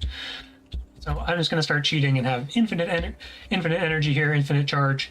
And so we will kind of start from 0. It did not quite start from 0. But we see here that inflicting 1 burning, then 2 burning, then 3 burning on the third hit. And after we use the basic skill 3 times, so I hope you guys like counting to 3 because you can count to 3 in your fire attunement and then count to 3 as you use the basic skill to the empowered skill. It's a magic number. And that will then unlock the empowered skill of the familiar. The idea is that you can then conjure it into the world and it will perform a much more powerful attack. Boom. So here we see conflagration, kind of the ultimate skill of the Firefox. Is that it will spawn into the world, attack your targeted enemy, inflicting burning, and this will then also spread burning on that target to nearby enemies. So kind of an 9 stacks, epidemic effect, pretty powerful. but only for burning. So we see here, build up that burning on this target. Then we're going to hit with conflagration. That's going to get a pretty big burn spread, assuming you hit everything. And then no cooldown. Well, yeah, you're limited by how much charges, burning you can do. We thought that applying 1,500 stacks of burning might be too much. So here we see the maximum stack count is 9. It's going to be a little bit lower in competitive modes as well. And there's, again, just another thing that we're keeping a pretty close eye on. Like, we want the skill to feel really strong. Transferring 9 stacks or copying 9 stacks of burning to nearby enemies is pretty strong. But, maybe it could be a little bit higher. We'll see as we get further into the beta. And then once you have used the empowered skill, we see the center meter reset back to 0, and the familiar will kind of come back to its floaty state. Epidemic. Eledemic. So notably, the familiar will just follow you around. And yeah, it's Fire Mage. It's funny. This is Fire Mage. Chasing you around the world. Fire Magus. Companion for your adventures. Importantly, when you activate the basic skill, the familiar will find you Warlock. wherever you I mean, are, this is literally Fire Mage's in the right mechanic position. It will kind of from WoW. This is Ignite. And make sure that this is firing off a projectile with a certain range. We want to make sure that it is based pretty closely to your range, and we'll see this on a number of other skills as well. But the familiar will always come to your location. Notably, if you do get really far away, the familiar didn't get far enough away. But if you get far enough away, it will eventually just teleport to you again. Kind of a nice catch-up mechanic here, similar to how a lot of pets work as well. But most importantly, this is not a ranger pet. It's not a mechanist mech. It's not something that is attackable or in the world. It is a familiar. Show us the toad. Honestly, they should skip to the toad, man. Although maybe they saved the best till last. So that is the Firefox. We saw Ignite and Conflagration. So let's go ahead and move into the Water Otter next. Notably, we will see quite a bit of flexibility on this spec. I'd argue that it rivals Amalgam, if not overtakes it, with the amount of flexibility in this profession based off which element you choose to specialize in. Oh, yeah. Obviously, you can do some crazy builds from with fire. this. Yeah. We'll see a lot of heals and supportive stuff from water, strike damage, power damage coming out from the air, hair, and more of that bulky bruiser type playstyle. If you take Portal, it will the snap Earth to you. Toad. Let's go ahead and move into the Otter. So, basic skill here, we're just going to have Splash. This is going to throw out a few healing projectiles nearby allies. A little bit of healing, a little bit of regeneration there. Nothing too crazy, but just a nice, solid healing skill. Okay. What's the Giga one? Then once we build up to that empowered skill, we're going to see Buoyant Deluge. This is a pretty powerful skill, does a lot of things. Yeah, that's so pretty we see here that we're going to let's take a look at what the Otter actually does here. It's a ground target skill.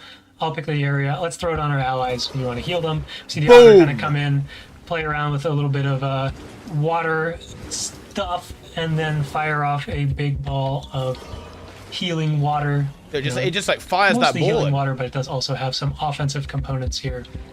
This skill's really fun. It's very good effect. So much.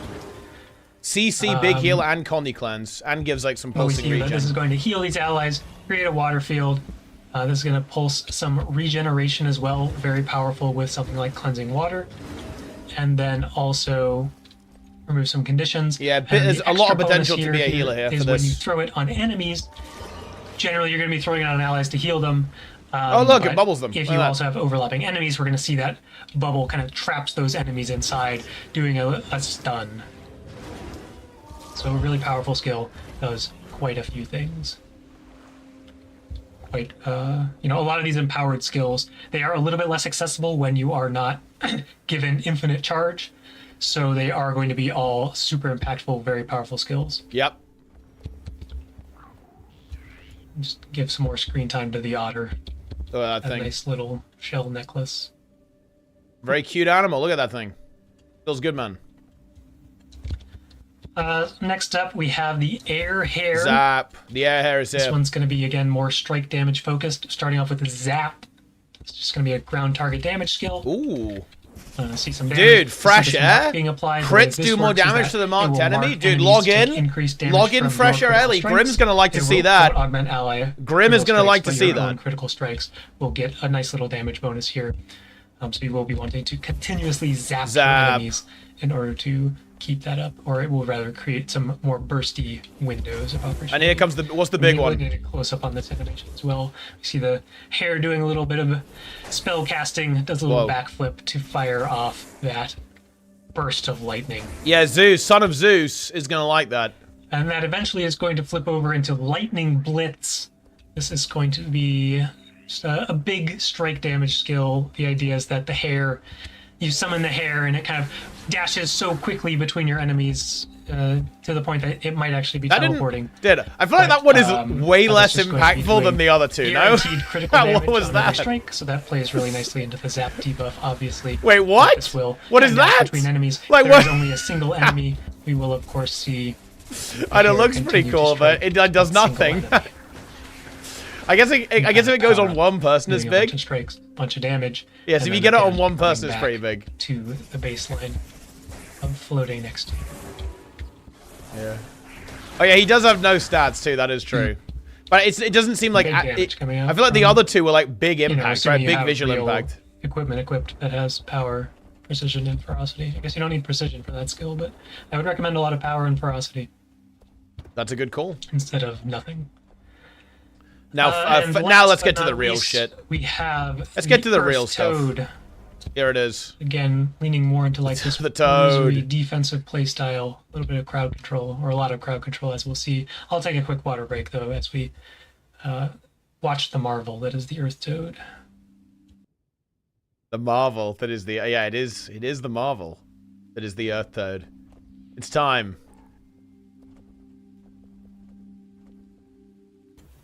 It's time. All right, so we're gonna start off with calcify. And the idea here is that it's just gonna The be Toad a quick, unleashes an earthen blast. quick casting, interrupt, short-ish days. I see again the Toad will teleport. Lot of on top CC you then. to make sure Days that on the it's hitting those F5. nearby enemies. If you do strike an enemy that is using a skill, this is also going to give you a bit of barrier. So a nice little defensive tool. A little bit of strike damage on this, but the main focus is again that crowd control and that defensive component as well. Okay. Look at this up a few more times. I mean, the Toad is the breaker, yeah. Earth Toad doing some magic, The animation's goofy as hell as well. I love it. firing out some rocks. And that is going to flip over into seismic impact. Ooh, This big is gonna be CC that focus on the big Toad. crowd Then. control moment. We're going to see the Toad comes in, kind of stomps on the ground. The first hit here is going to knock down enemies. All going to create this ring of earth, similar to like the ring of warding mechanics that we've seen in wow. a few So you places. lock where people in. Enemies cannot cross through unless they do have stability. You have to But there's interrupt kind to of get that the earthen cage to keep enemies the trapped days, I believe. inside. And then we did see a bit of damage, bleeding, cripple, coming out on the second stomp there as well. That's So a big just lockdown, guys. pretty solid bruiser skill. We see that this area is also going to give protection to nearby allies, including yourself. So again, big crowd control, a little bit of damage, and a nice little defensive skill is, again, the theme of the Earth Toad. Okay. See okay. one more time, seismic impact. Yep. And the Toad will come back to following you around. So that's the gist of the familiar mechanic. Obviously, like I said, we're still looking for a lot of feedback around like charge rates and skill impact levels. And there's a lot of ways that we can tune this mechanic, as we talked about already. It's like, should auto attacks count? Should utility skills count? Should flip skills count? Should it be faster? Should it be slower? Beta is beta, guys. The beta is going to give us a lot of this information, and big feedback back in the chat. And the beta playing and the beta is going to give us. Bear in mind, guys, this is a lot of time before the X-Pack. They have a lot of time to tune such stuff. That it feels like this is a X-Pack's at the fairly end of active October. companion Always remember that. fighting alongside you. So next up, we can hop into the utility skills. We'll start with the healing skill with this lovely image of the otter getting a pat on its head. Rejuvenate. So this is just going to be a pretty short cooldown healing skill. Nothing too crazy. It's going to heal you, and it is going to give you a full charge of your familiar basic skill. So this will just kind of accelerate your building toward that empower skill just a little bit.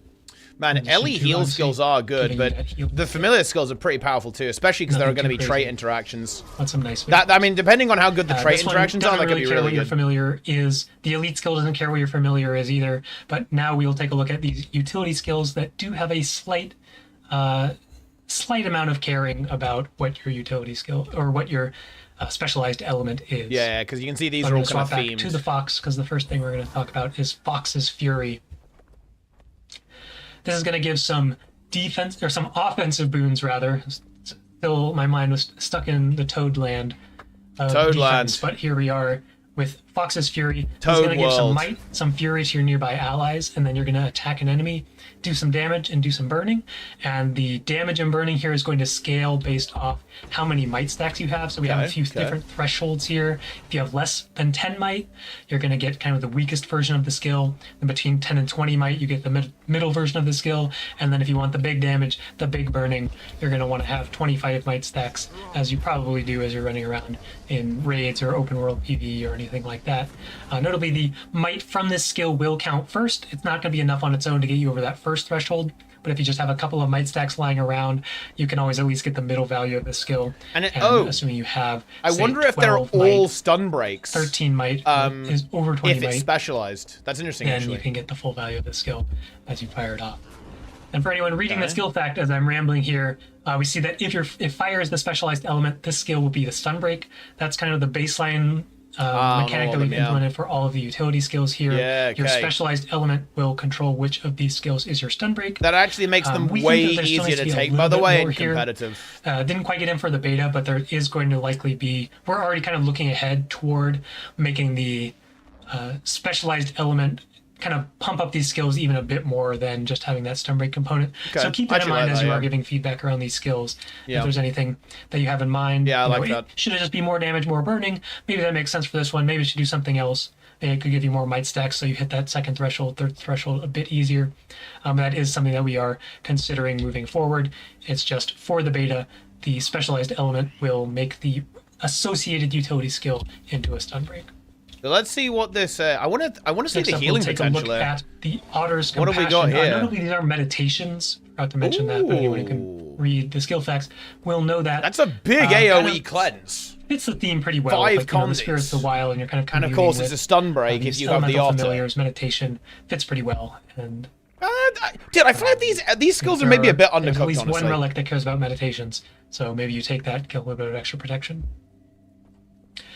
Here we see Otter's Compassion. Again, this will be the stun break if you have the Otter. Only for yourself. I know not it for sounds allies, crazy, but the way guys, this but works is that it will convert I feel like that's conditions not good enough in modern Guild Wars 2. Specifically into regeneration. That is important once we get into the traits. Obviously, maybe cleansing water exists as well. So you can remove 5 conditions, gain 5 stacks of regen, which obviously stacks in duration, but it will give you 5 instances of regen, which could then trigger cleansing water 5 more times. And that's kind of insane when you think about it. It could be a cleanse 10. Wait, holy shit! I wasn't expecting it to work that way. Okay, never mind. Defensive Conduit removal, a little bit of healing from that. Yeah, I would have expected it to only give you 1 proc. Yeah, that's a full cleanse AOE. Never mind, I take it back. Show that. That's 10 AOE Conduit cleanse. Here as you remove conditions from your allies. Never mind, that's actually busted.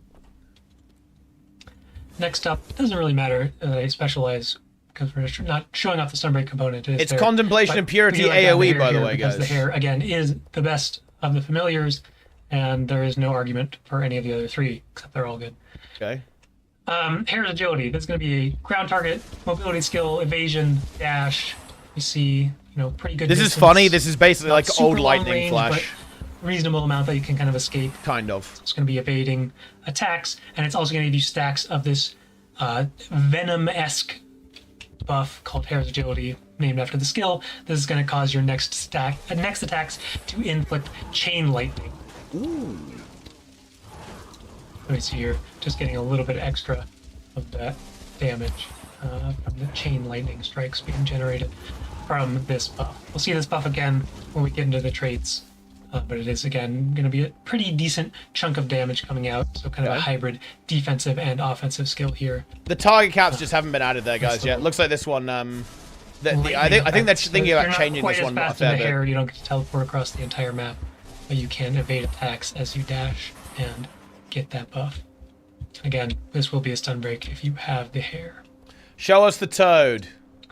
Last up, we have Toad's Fortitude. This is going to be more of that defensive skill again, but it will have some offensive components. We see some bleeding on there. We see protection. We see a bit of damage as well. This is going to be a short duration block, so you're going to want to use this at the right time. Bear in mind, that's a block stun the break key if you have the attacks. Toad.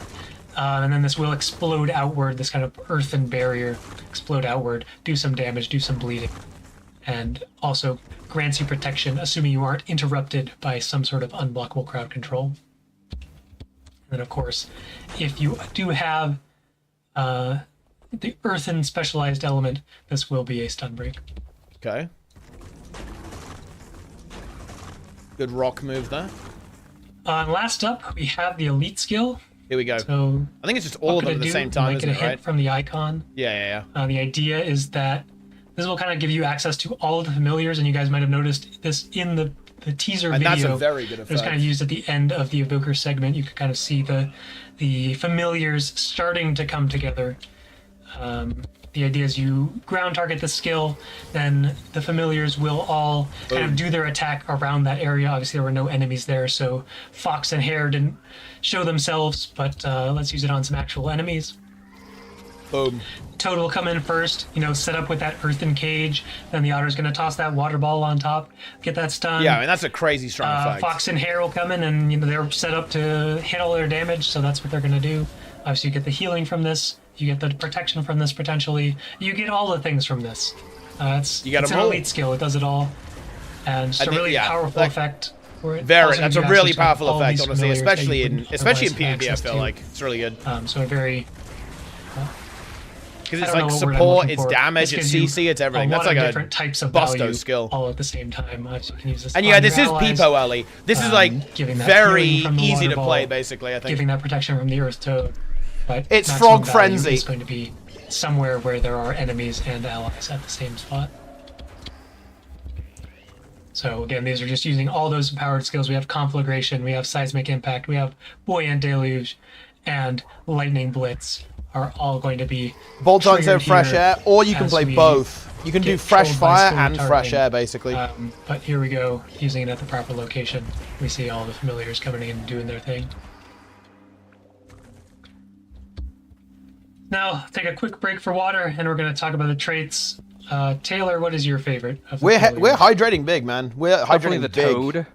Yes. Really looking to do an Earth Evoker. Put my hammer on. Yep. Swing around. Yep. Very dirt, mud focused. Yep. Definitely the best one by far. Yeah, very nice. He's kind of going for the mud wizard. Yeah, dirt and mud themed. Let's put on some very nice. Yeah, he knows. Look at that smile, guys. He knows. Very nice, Trig. He has delivered. He has delivered big for us. He is a mud wizard. Mud wizard. See all the basic skills. See all the empowered skills. Okay. Good stuff. But let's talk about traits that actually do something. There's a Toad trait. So here's kind of the first of a handful of traits that care which element you're specialized in.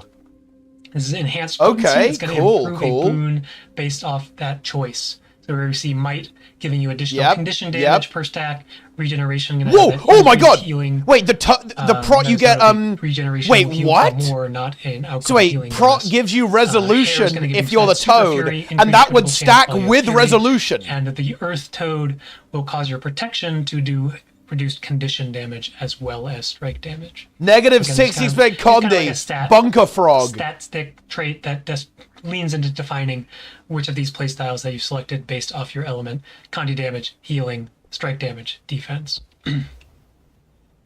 Deep Next Bunker up, we have Frog. Familiar's Prowess. That's spoiler from the top GM affecting this. We did see this activating or triggering every time that we used a familiar skill. Big This healing. is going to be, again, kind of more of that bread and butter, build-defining bonus effect we see every time we use a familiar Dude, skill. look at that whether it's Bunker Frog. basic skill Negative or the empowered 15% skill. damage We will stack. get a buff on our bar for a bit of time, increased condition damage, increased outgoing healing, increased strike damage, or reduced incoming strike damage, again, based off your familiar. Dude, this toad is going to bunker down, man. We're going to move into the adept traits. So this is going to be kind of an air-focused trait. There's going to be 4 of these, 1 for each element. What a surprise. Where each of these care about your specialized element in that they will be a bit more powerful if you have the matching familiar. So here we see that every time you use a familiar skill, we're going to be getting stacks of that chain lightning buff Okay. that we saw on the utility skill as well.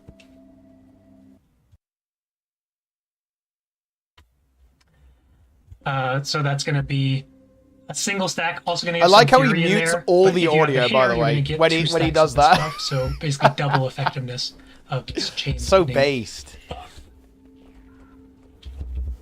Can move into the bottom trait, which is going to be Yeah, he mutes the more of that entire earth-focused stream trait, when Earth he and has a fortification, call. gain protection when you disable an enemy, and again, basically double effectiveness here if you are channeling or if you are evoking the toad. Ooh. That's a decent And then trait in the center, baseline, by so the way, we'll for the see props the on there. fire and water traits in the master tier. Then in the center, we're going to see kind of a hybrid trait that is valuable to both the other 2 elements. So here we see blazing restoration when you use a healing skill. You know, that lower cooldown evoker healing skill. We're going to do a bit of regen AoE and a bit of burning AoE. This will Alright. be important for It's alright. either It's, of those 2 traits that little, we will you know, see why is it basically regen, right man? now. Regen's cooked-house boon. Starting Got with enough of that. Fiery Might, this is going to be increased burn damage. So again, leaning into that. Condition damaged, a lot of burning going to be coming out from the fire specialized evokers. And then you're also going to gain might anytime that you inflict burning. With a very short cooldown Okay. to make sure that it's Hold not on. completely insane. Yeah, that's juiced. But as we see here, that might duration is going to be basically doubled when you have That's the fox. 25 might on yourself for free? To stack up that Okay. might. Very important. That is actually note here disgusting. That both this trait and the familiar's prowess bonus should work with Inferno, correct? I believe that is correct. That is turbo I'll go disgusting. double check after the stream, but we'll make sure that it does. The familiar's prowess bonus says plus 10% condition damage, but that is like damage from conditions. So even when you have Inferno, it is still a condition despite scaling with power. Okay. So you will have increased damage on it. That is mega disgusting, by the way. That trait is so broken, holy shit. With, the fox. That is an insanely good trait. You can also, Next up we have you the could even water kind of go trait, for a kind of Soothing hybrid approach Evasion. and share Again, that gonna be might more with of that fire too, right? If you healing-focused wanted to. trait. Grant regen to allies on dodge, and then when you grant allies regeneration, you're going to be healing them. We can see here that that healing is a bit more potent when you have the otter. Yet another trait that potentially Doesn't that heals make on dodge rolls Fire because you will Wizard, dodge, like, grant auto-attack regeneration, Scepter Fire and Wizard that broken? regeneration will heal your allies. And then last up, Heal the when you kind get of the regen. hybrid That's air also pretty earth damn trait good. in the center here, elemental balance. This is going to give you either increased outgoing strike damage or reduced incoming strike damage, depending on your health threshold. So when you are above that 50% threshold, taking the opportunity to go more aggressive, getting that increased damage, and as you're below that health threshold, it will instead, the toad will be protecting you with that reduced incoming strike damage. Quick water break before we wrap things up with the last 3 Grandmaster traits. CMC of is these thirsty elite today, man. He is specialization thirsty. He's hydrating big. Okay. Yeah, he's dehydrated, man. He needs the otter. He needs to get the otter into the mix. All right, we're going to start off with Familiar's Focus. So this is going to be, as we saw, this is really going to be enhancing that Familiar's Prowess bonus to even more powerful levels. Okay. It also has this personal heal attached, so it is more like this more selfish combination of like defense and offense trait. So every time that you Yeah, I use mean, a familiar those are skill, some big numbers, you guys. will get a bit of healing in addition to that empowered familiar's prowess. So we see here Fox's prowess, familiar prowess, even more condition damage. I mean, it's just increases of everything, except the Toad, again, is going to give you kind of that hybrid Conduit damage reduction and strike damage reduction instead of going a bit too crazy with the strike damage reduction number. Okay. And then the rest are just Yeah, I mean, this is pretty just solid broken with increases. Fire Wizard, no? This one's pretty straightforward. Fire You know, Wizard if you becomes want OP that kind with of this. lower impact, lower intensity style of build, you're probably going to want to play with Familiar's Prowess, as it is just leaning into the core mechanic of the profession of the elite specialization, using that familiar skill as often as you can. Next up, we have Familiar's Blessing. So this is going to be more of a support. You can do quick or lack. We Log do see some in. boons here. This is Okay. always going to remove conditions from nearby allies. Now, who bear in use a mind, you familiar have skill. to take this if you're a And then, healer. Depending on your specialized element, we see a few different boons here. A lack heal, and Might this is on kind of the cool Fox actually. Earth, You're a lack giving you heal, but you're protection, always And then there is QDPS. opportunity to apply either quickness or alacrity, whether you have the hare or the otter equipped. So we will likely see, you know, that strike, that power, quickness, DPS with Okay. the air hare, and more of a heal alacrity build coming out Okay, from okay. the water otter. Obviously, this can just be a powerful defensive Not the tool most in exciting competitive traits modes as ever, well, to be or a honest, powerful guys. support tool, Not the most giving that exciting Connie traits runs ever. Every time they use a familiar skill, or you know, giving some of these defensive boons, or even quickness. Fairly can be vanilla. a pretty powerful damage. I feel like it should always be 360 radius, man. And there's 300 one just feels a little bit final stingy. trait to talk about. It might be the craziest Oh. trait of all of them. I think Oh so. shit. I think out of all the things we've shown. Okay, wait, hold on. Okay, here comes the most bomb. Interesting. The bomb. Most ambitious. Oh, the bomb. Across all of these elite specs, maybe across Here it all comes. existing It's elite literally the specs, most hype thing in the day could be ever. the craziest trait. Here we go. I want to say yes, and let's just see what Here it we go. does Here we go. as I equip the trait. And Here we take a drink go. of water. No fucking shot. I don't believe. They actually did it. They actually did here- it. Fire Wizard is I here. am specialized in Fire fire, Wizard Fire is Fox. in the game. And the first thing that this trait did, called Specialized Elements, is it said, hey, why are you in Fire Attunement? You should probably be in Fire Attunement. It's here. The way this trait works is you cannot leave. You can't Selected leave. Attunement, You can't but leave. There is some bonuses. There's reasons Trig, to do this. you know, Trig, you know what you need Are to they do. good enough? You We know kinda what hope you need so. to You know, do. we do want to have this kind of single element playstyle enabled. You know what by you need to this do, Trig. Grandmaster trait. That's a little bit crazy, and we didn't want it to be like something that you had to do playing with this. I have to show. specialization, but if you want I need to bring Twitch chat back. as the Guys, keep Grandmaster going. I trait need to show slot, the Twitch chat. you know, you can just be locked into Fire Attunement. All of my Holy attunements shit. have become Fire Attunement. I can't switch out. They're all fire achievement. That's not the worst thing in the world, because we see here that the familiar basic skill is going to charge more quickly now. It's only going to take 2 of these skills. Oh shit, yeah. I can fire off a couple skills. That's going to give me access to Ignite, and I can fire off a couple Yep. more skills, get access to Ignite again. And you are flip now over to Fire Conflagration, Wizard. And when I activate Mud Conflagration, Wizard. use it at a pretty bad time, but this is going to give you a flat cooldown reduction to all of your equipped weapon skills. So we Wait, see here, what? you know, let's fire off some skills. Do this again. Charging up toward that conflagration. Then we're going to. Wait, what's the hopefully cooldown set up reduction? A reasonable period of time where we can utilize this. We have all our skills on cooldown. Now we use. It recharges conflagration, all of auto them? reset. Wait, Now I can what? start counting again toward my Dude, next that's kind of busted, no? conflagration, toward my next ignites. And this is like a Because pretty every time you powerful you loop. get you It's use not 2 really gonna be like an skills, infinite loop, obviously, F5, and then but you it is instantly going to reset just them. lean into that What is this? single attunement Dude, Fire playstyle Wizard is like where 100k DPS you're potentially. be charging up the familiar skill even more rapidly, recharging out skills every time you use that. And this is gonna add, you know, this is a pretty interesting trait. I don't want to call it a flexible trait because it's kind of the opposite of flexible, but there's a lot of different ideas that you can play around with here. It's here. As you can play like Scepter with Firefox, or you can play Staff with the Water Otter. You know, I switched to the Oh, Otter, shit. and it says, hey, now you have to be in Water Attunement. Yep. You're not allowed to be in another attunement. Yep. Hair, you know, this is going to be that Huge. air specialized strike damage. You know, a lot of lightning strikes, a lot of blinding flashes, maybe more gales coming to the table. You could play with scepter, you could play with dagger, you could play with, finding the right combination of specialized element and weapon combination. There's a lot of opportunity to play around with this, and I think we've been having a lot of fun. You could probably hear it even in my voice as I talk about this. Dude, is there some kind of crazy degen bunker shit you can do with this? This is something that we want it to be Deep good, bunker? and it might not quite be good enough yet.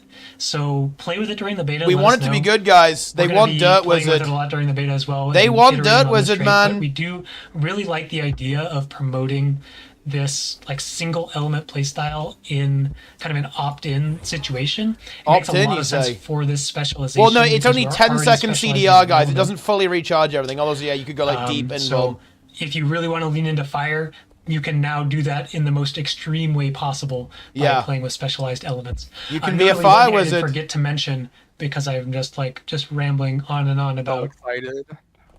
Just too much excitement. But when you activate that empowered skill, it is going to get you that cooldown reduction on your skills, but it's also going to trigger all the traits as if you enter that to be fair, it has to be the I thought it was the regular version, but yeah, only the empowered version resets. Okay. Healing ripple if you're in water. So you have to use 6 skills basically to recharge. But that's not that hard to do. You just get them, to be honest, whenever you fire off that familiar. That's not that hard to do, guys. So Taylor mentioned he's probably going to be playing around with the Earth specialized elements, maybe as a hammer equipped. Yes. I think Dagger Earth is right now the best, Earth specialized elements I can get, but there's a lot of options. The throughput. I need as many Toad skills as possible. Yes. This is what that trait enables. That is what that enables. It does bring that to the table. That's all we got. I think there's nothing else to talk about. We ended things on a crazy note. Yeah. Let's just reiterate, it's a beta event. There's some crazy stuff. It's here. Guys, Fire Wizard is here. A crazy trait. We've seen some other crazy traits. We've seen some other crazy profession mechanics, crazy skills all across everywhere, but they're all really interesting and they're all really fun. So play with them during the beta. Let us know what's working, what's not working, where does these things need to be stronger, weaker, so on and so forth. I've said it so many times that it might just not mean anything to you guys anymore, but it is really important that there is a reason that we're running the beta event, and it is because we want to make these specializations the best versions of themselves before the expansion even launches. So you're getting that initial taste of not quite perfect, not quite final, but it's just going to give us so much more information, so much more data, so much more feedback around these specs that they're going to be so much better going into launch than if we just didn't run a beta event. It's a good call. Yep. And the beta is August 20th. That's 12 days away, less than 2 weeks. So get excited. And a note on that, just a small thing, is that normally the PvP monthly automated tournament would fall under that beta window, but we really want you guys to focus on these beta elite specs. Don't have to worry about that. So we're pushing the monthly automated tournament back a week. There will be a post in the forums about that. Just an FYI. Right now we have the push beta going on. You can queue up in ranked, try out new push changes. I think that's all we got. Unless you have any final words on any of the specs. They're probably the ones we talked about today, but I guess you can add thoughts from anything or thoughts on betas. When you play specialized elements, which element do you pick? It's got to be fire. Right. Excellent choice. There are other elements. Inferno, Burning, Ellie, the Max. Fire Staff, quarters. Stuff. Sure. Yep. The best one. That is the best one. I might pretend that you can, play daggers, just burning speed over and over and over. Yeah, it's probably Scepter. It is a big sacrifice to give up 15 skills. Bear in mind, guys, you have to sack 15 let's just go ahead skills. And wrap up. Thanks everyone for watching. Thanks everyone who stuck with us through 3 weeks in a row of hour and a half of the two of us rambling here about elite specializations. Hopefully you saw some stuff that got you excited. Hopefully you saw some stuff that made you want to log in. That is big. We're historically bad at outros, so let's just wrap it up. We will see you guys in the beta, whether that's in the mists or not in the mists. It could be either one. Thanks all for watching, and have a good weekend. Well, there you go. Really unusual ending there. If you go, I mean, if you go Firewizard, you are sacrificing a lot, guys. It's an expensive trade. It absolutely is. Wait, dude, is Plenix doing Embodiment of Sin right now? No, he's not. Okay. On how fresh air will work? Well, I mean, I guess it just means it like doesn't really do anything in a way. But what it means is that you can take fresh air and you basically have fresh fire by default, or fresh anything else. There's even like a universe where you would almost take, well, less so actually. Like, you could take like fresh air just to spam water achievement almost, right? There's a lot of like interesting things you can do.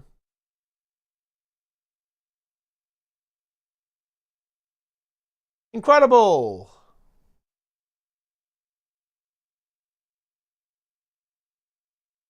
You don't need fresh fire if you have only fire. That is true. Revs are feeling bad right now. Are they? I feel like the Rev one's pretty cool. It's, again, a bit of a PvP coded spec, but I think you'll have some good DPS options in PvE as well. Just because you get a bunch of stats and you can do DPS there. Oh, dude, look at this. We actually have... Look at that, guys. ArenaNet has... Look, what a good idea this was. Look at that, guys. We actually have a full little set of screenshots already. Already here on the forums. How about that? Kind of speeds things up a little bit. Funnily enough, actually, this is... I think I'm probably... For the overview, I'm definitely going to use the one that gets posted to Reddit, though, actually. Because like the way they have it laid out there is really nice. But yeah, pretty interesting. Like, I will say I'm actually a little bit underwhelmed by Ellie, actually. I know we're memeing hard, but the actual boon support on this is fairly mediocre. Utility skills, I think, were also fairly mediocre overall. Like, it doesn't feel complete to me. It doesn't feel like it doesn't feel like it has what it takes to survive in modern Guild Wars 2 to an extent. A lot of this stuff does feel very PvP coded. Amalgam feels very well fleshed out. Evoker and Conduit feel like something that you're going to see pop up in PvP quite a bit, for sure. But PvE is a little bit less certain, I would say.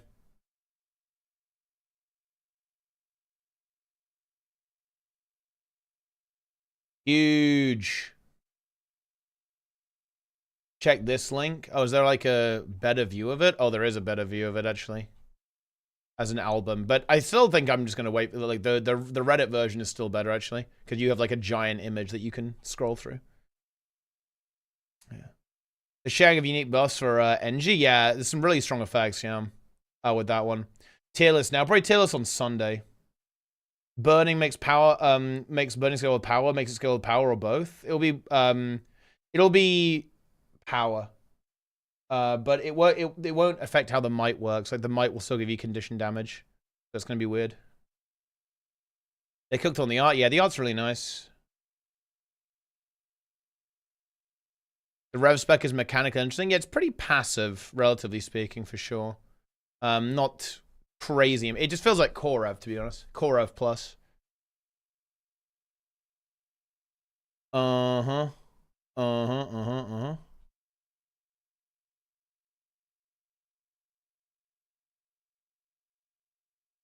From Firelord Ellie? I mean, dude, look.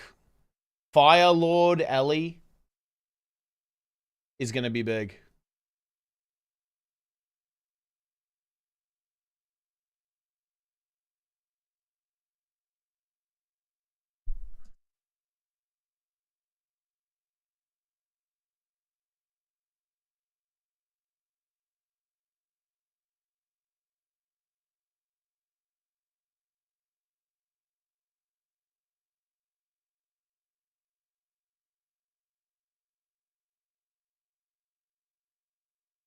Huge.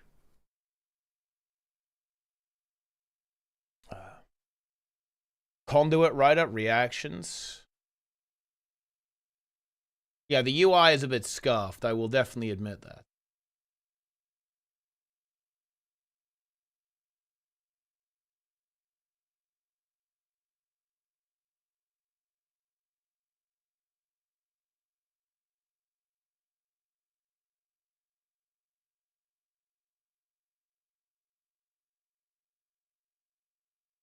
Started lunging the other week, but on the Blades one stuff, having a bad day, played that spec for the longest, seeing what the other classes get trying to do me. I shouldn't have acted that way, I acted like a moron. Sorry about that. When you look, it's not a big deal. It is what it is. Plus, you have pulls through at the end, surely. I mean, I'm sure they'll respond to it a little bit. They will learn from Catalyst, surely. Yeah. These ones are interesting. I think that Conduit and Evoker. Well, it's interesting. I think in a PvP environment, these make a lot of sense. 100%. And I think Evoker can actually be really strong as a burning DPS. I think the support is it feels a little bit tacked on, to be honest.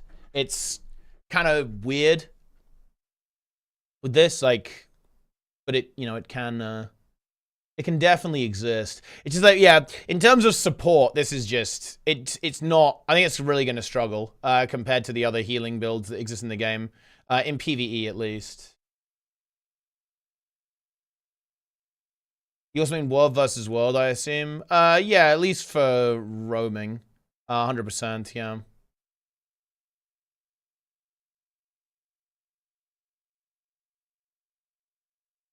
%. These ones feel very PvP coded to me. And this one's pretty nice. Grant regeneration denies when you dodge. Heal allies when you give regen. Healing is increased if you have the otter. So that will generate some good healing. But like the boons from the PvE perspective are quite weak on this. But you do have Fire Wizard. I think, look, I'm pretty sure Fire Wizard is going to do big damage. Like, there is that. There'll be a tier list on Sunday. What if you saw elements, but you got a penalty like no access to familiar? Well, I mean, they're gonna have to probably make it stronger, because I actually think that, yeah, it's like a very significant downside that you have to eat. So yeah, you do have to watch out for that.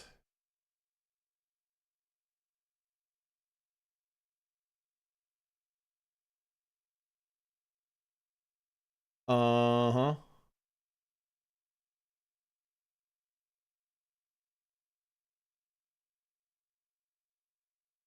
Sunday's a long time away. It's like one day. Anyway, how did people? I want to see how people reacted when they showed this. Let's see the chat. Okay, here we go. Here we go. Here we go. Oh shit.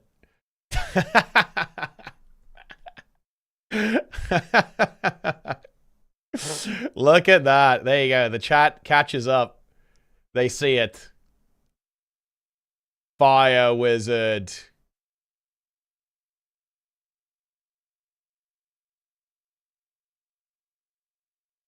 Very nice.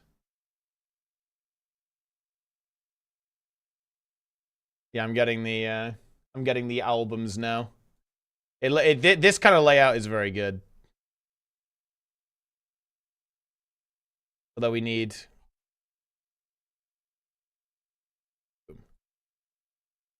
We love to see it. We absolutely. Evoker. The Breaker. Oh. Darren's reaction. Yeah, Darren's reaction must have been pretty good, for sure. Make all the utility skills change depending on the legend on the Conduit. They kind of did. Like, I don't think Conduit is lacking design that much. It's definitely maybe not as like crazy as some of the other ones, but I think Conduit's all right. The thing is, this trait just feels like a meme to me. Like, this feels like an actual meme grandmaster they added to the game. I think, to be honest, I think that there's a very interesting approach they've taken here. Like, I think they've just tried to kind of make these kind of cool. They obviously want them to work within the context of the game. But I mean, like, man, think about, okay, imagine you play this as a power DPS, power quickness DPS. You only give quickness, pretty much. Like, that's it. Ugh. Again, it feels very PvP oriented, to be honest, or you just play it as a DPS. but that's obviously fine. A lot of PvP Andes out there.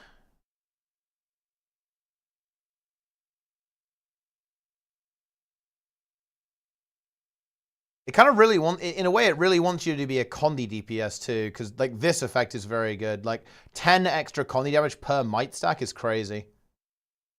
And then you take Fiery Might, and then you can take Familiar's Focus for 25% Conduit damage, 25% Conduit damage, and 10% burning, and then also and then another 250 Conduit damage from Enhanced Potency. That's very good. You are going to do some serious DPS as a fire wizard. Yeah, this is also, this just gives you like 25 might solo, honestly, too. Like 25 might on its own. So there's a lot of like interesting stuff you can do with that. Yeah.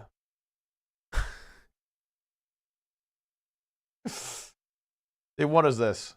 Look at the message Emerson just dropped, guys. He just joins the stream and then drops that. Listen, okay? Typing it in Twitch chat isn't going to make it true. Otherwise, honestly, we could do all sorts of good things. One element in PvP wouldn't work. I think that's very expensive in PvP, yeah. Like, because you really don't want to have one element in PvP. Like, you're very reliant defensively on being able to rotate. Like, you really want to rotate through that for PvP.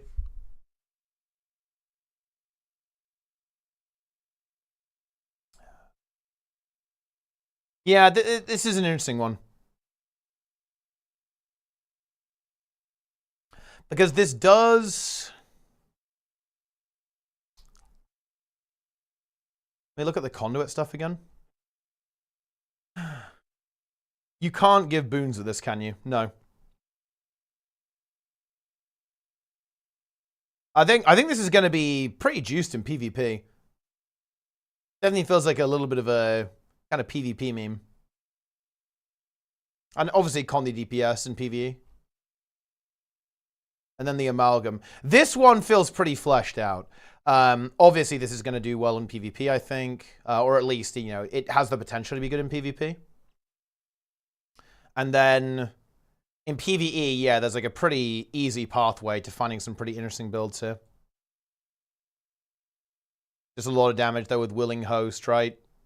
Symbiotic Synergy, more skills, deal extra damage. You can reshot your thing. Oh.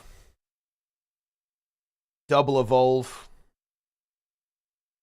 Pretty big.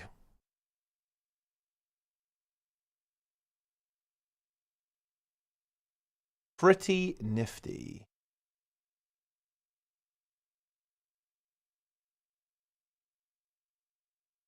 Yeah, you can share a bunch of these things with Evolve too, right? You can share Alacrity, for example, and Quickness and Super Speed. Pretty cool.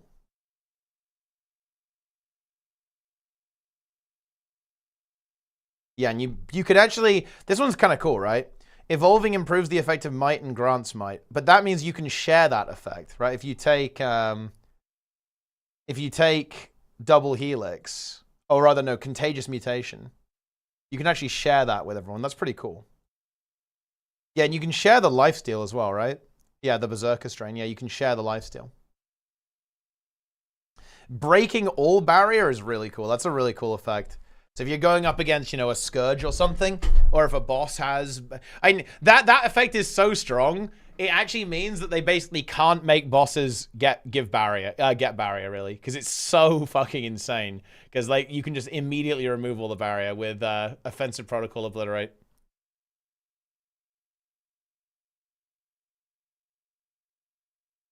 The second Grandmaster, everyone always takes it for Omega Might. I mean, it's very... Yeah, that's obviously, like, a really good effect. But it is a reduced duration, so it might not be, like, turbo broken.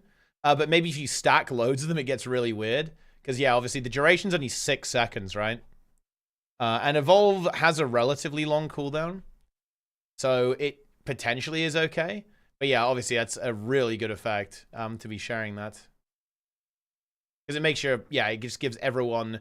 It would give everyone 250 power and 250 condition damage, because that's what it does to the might there. So yeah, it's obviously a very strong effect. They're complaining about Evoker. That's what people are saying. The specialist Ellie. Many of you, it definitely is like a specialist Ellie for sure, yeah. Okay.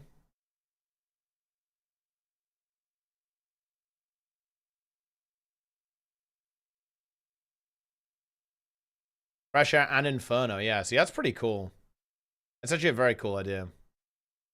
Well, it seems like fairly positive, no? Wait, are you fucking kidding me? This actually feels like a troll comment. Okay, I will still die on the hill that of every possible elite spec. The one I've wanted for the longest was Arcane Archer Longbow Ellie, and nothing can measure up to that concept. Oh, man. Wait, what? Dude, wait. A rabbit, a tiny fox, a tiny toad? Wait, dude. Ellie is doomed to be played by cute magical girls. Absolutely. Wait, my rage. Wait, wait, is it okay? Guys, I am sorry. Are some of these people like actual psyops? Okay, like I don't. Is this real? My rage is immeasurable. Like, are you serious, dude? They couldn't pick. Wait. Kitten animals like a minotaur or some kind of lightning dragon. Dude, it's like this is like is this intentionally? Is this trolling? Yeah. Okay.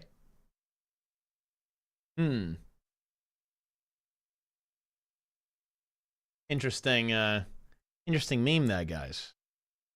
You hate to see that. That is funny.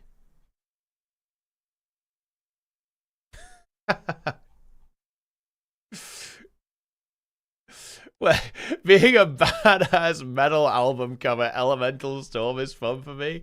Why would you type this out? Oh no. Wait, they're actually going hard on this. Oh, let's get fiery hounds. We get foxes. Ravens or storm minions. We get rabbits. Devastating actual water ice elementals. We get an otter. Others get earth. Yeah, dude, don't. How are these people disrespecting the fucking toad, man? Earth and golems or giants. We get toads. Dude, are we serious?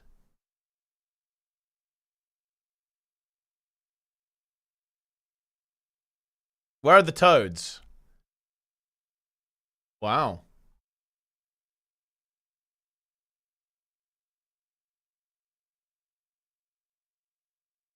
Mammal, toad.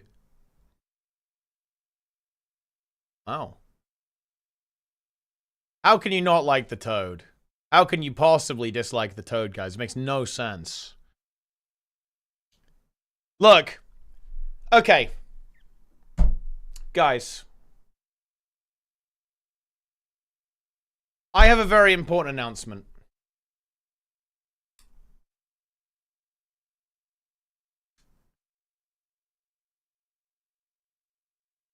For Guild Wars 3, look, Guild Wars 2 is lost.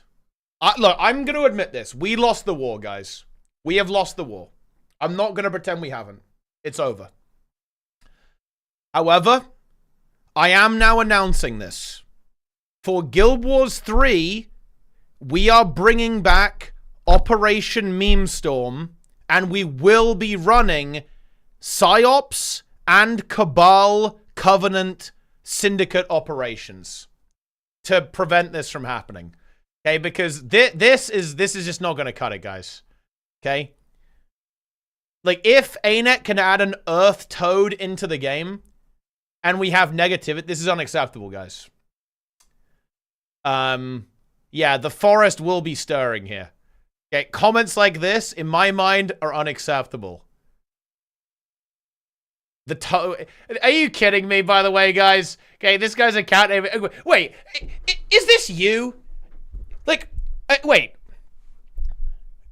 Is this you guys? I don't know if I'm getting trolled here. This guy's account name is The Killer of Hell 5907. And he's like, listen, bro, I want my Earth Giant instead of this toad. Yeah. Toads. It's like, yeah, I don't know if these people are serious or not, to be honest, guys. Is this like a troll? Non-earth types could be bear, worm, ox, or bull. And so we get the toad.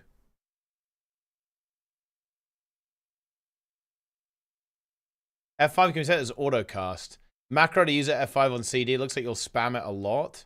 Well, I mean, the thing is that what you don't want to just like. I guess in PvE it doesn't matter if you spam it, but especially the ultimate, you're gonna want to think about when you use it, right? The ultimates are pretty powerful. Like you don't want to have that on autocast, to be honest. Like maybe on the offensive ones, but definitely not on the utility ones. That is not the way. Incredible. Yeah, people really don't like... the bunny is. It got people mad, guys. The toad forming curves by hopping up and down feels silly? Dude. Oh my god. Look, we need the Cabal, guys. We need the Cabal now. We need the Cabal now. We need Covenant operations.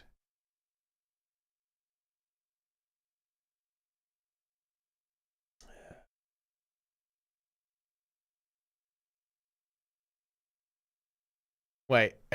wait, what? After so many specs, they refuse to allow the other elements to be as important as fire. It's like they wait, what is this? This guy actually, wait, there are successful element builds that just camp fire achievement, because fire is always the most damage. They can't be the same for anyone who likes the other elements. Okay, I'm gonna need to stop reading this, guys.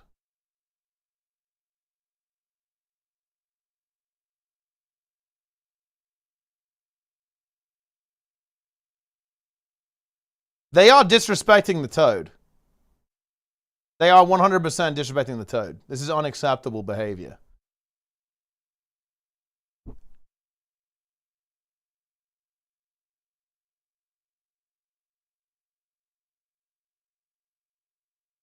Toad Emperor? And there's definitely a bit of that there. Like a little bit, there's a bit of the Toad Emperor in here for sure, yeah.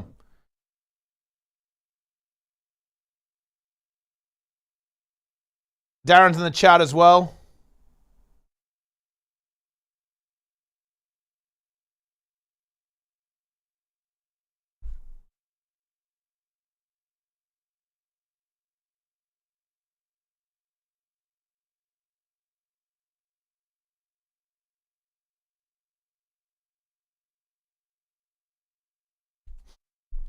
Okay. Sanity. Escalating. What is a branch in the wind? Falling leaves. My roots feel strange. Where is my sap? The soil speaks to me. Droplets of water. You little rascal. What even is this shit?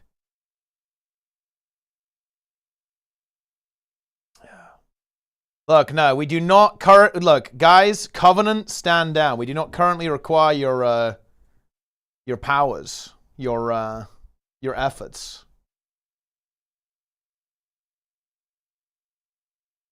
So what do I think about this? I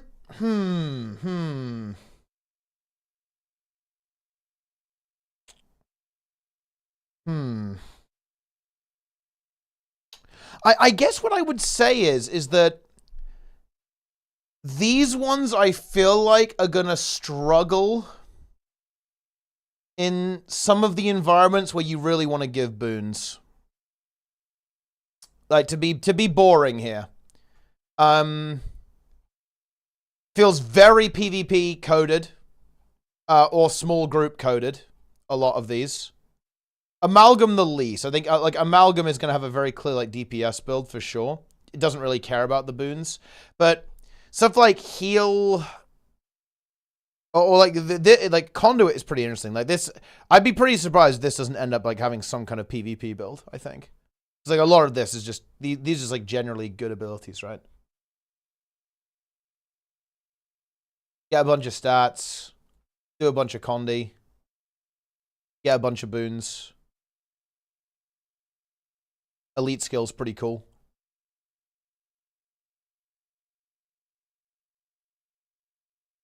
Yeah, Conduit and PvE, you can see a pretty clear DPS build here, right? You're going to have a bunch of extra stats. And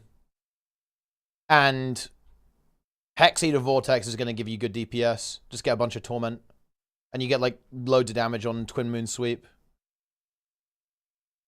So that makes sense to me. I think in PvP, this will also be good. 100%.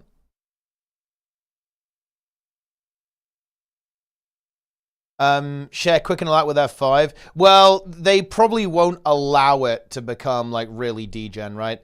Like, they won't allow it to be degenerate, because this is going to happen before with Chrono, right? Being able to do, like, chaining time warps with loads of Chronos. They obviously won't allow that. LE weapons got me of one element. Oh yeah, this trait, to be clear guys, I actually think, the devs said this, that they're obviously aware. This trait is actually bad. Like, I think it's very weak actually, specialized elements. Because like, you're basically destroying your class mechanic in order to be able to like spam. It's probably very weak right now. In PvE, it might have some potential, but and I don't know, maybe some kind of crazy ass gimmicky meteor shower spamming build in PvP? World versus world? Maybe. So you could just, like, be an artillery piece, basically, and just spam Meteor Shower and Lava Font, like, over and over and over and over and over and over and over and over again. The CDR. But it's only 10 seconds CDR. Yeah, you could do Spear as well, and just, like, spam Volcanoes out and stuff. With specialized elements.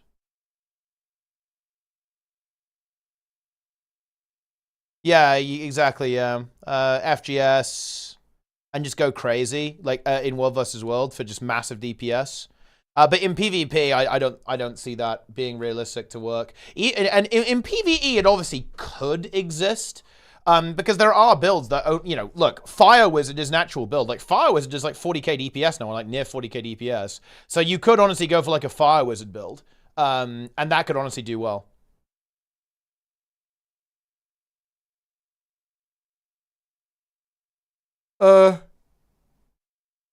Swap in from fire, trigger Sigil of Energy. So basically, the trait says, activating your empowered skill recharges your weapon skills and triggers traits as if you entered the attunement. I'm not sure if that's going to count as a weapon swap, but it will at least fire the traits off. But yeah, in PvE, I could see it be a thing, yeah, for sure. Familiar's Focus be a better option, though? I mean, yeah, well, that's the thing, right? Like, Familiar's Focus is obviously really good. This trait is very good, right? You get some self-healing and 25% condition damage, which is obviously really good.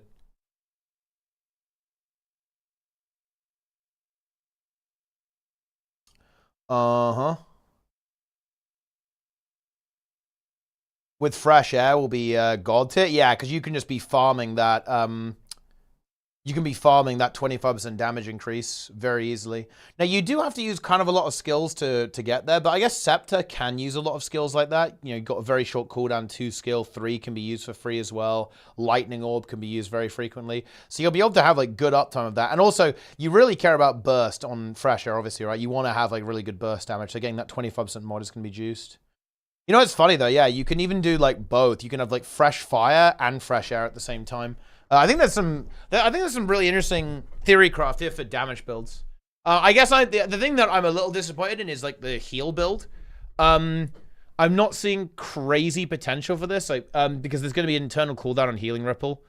That would obviously be really broken. But it's just like the boon access. Like the boon access, you're going to struggle with. And if you want to be a healer, you have to have boons. And the boons here are basically non-existent.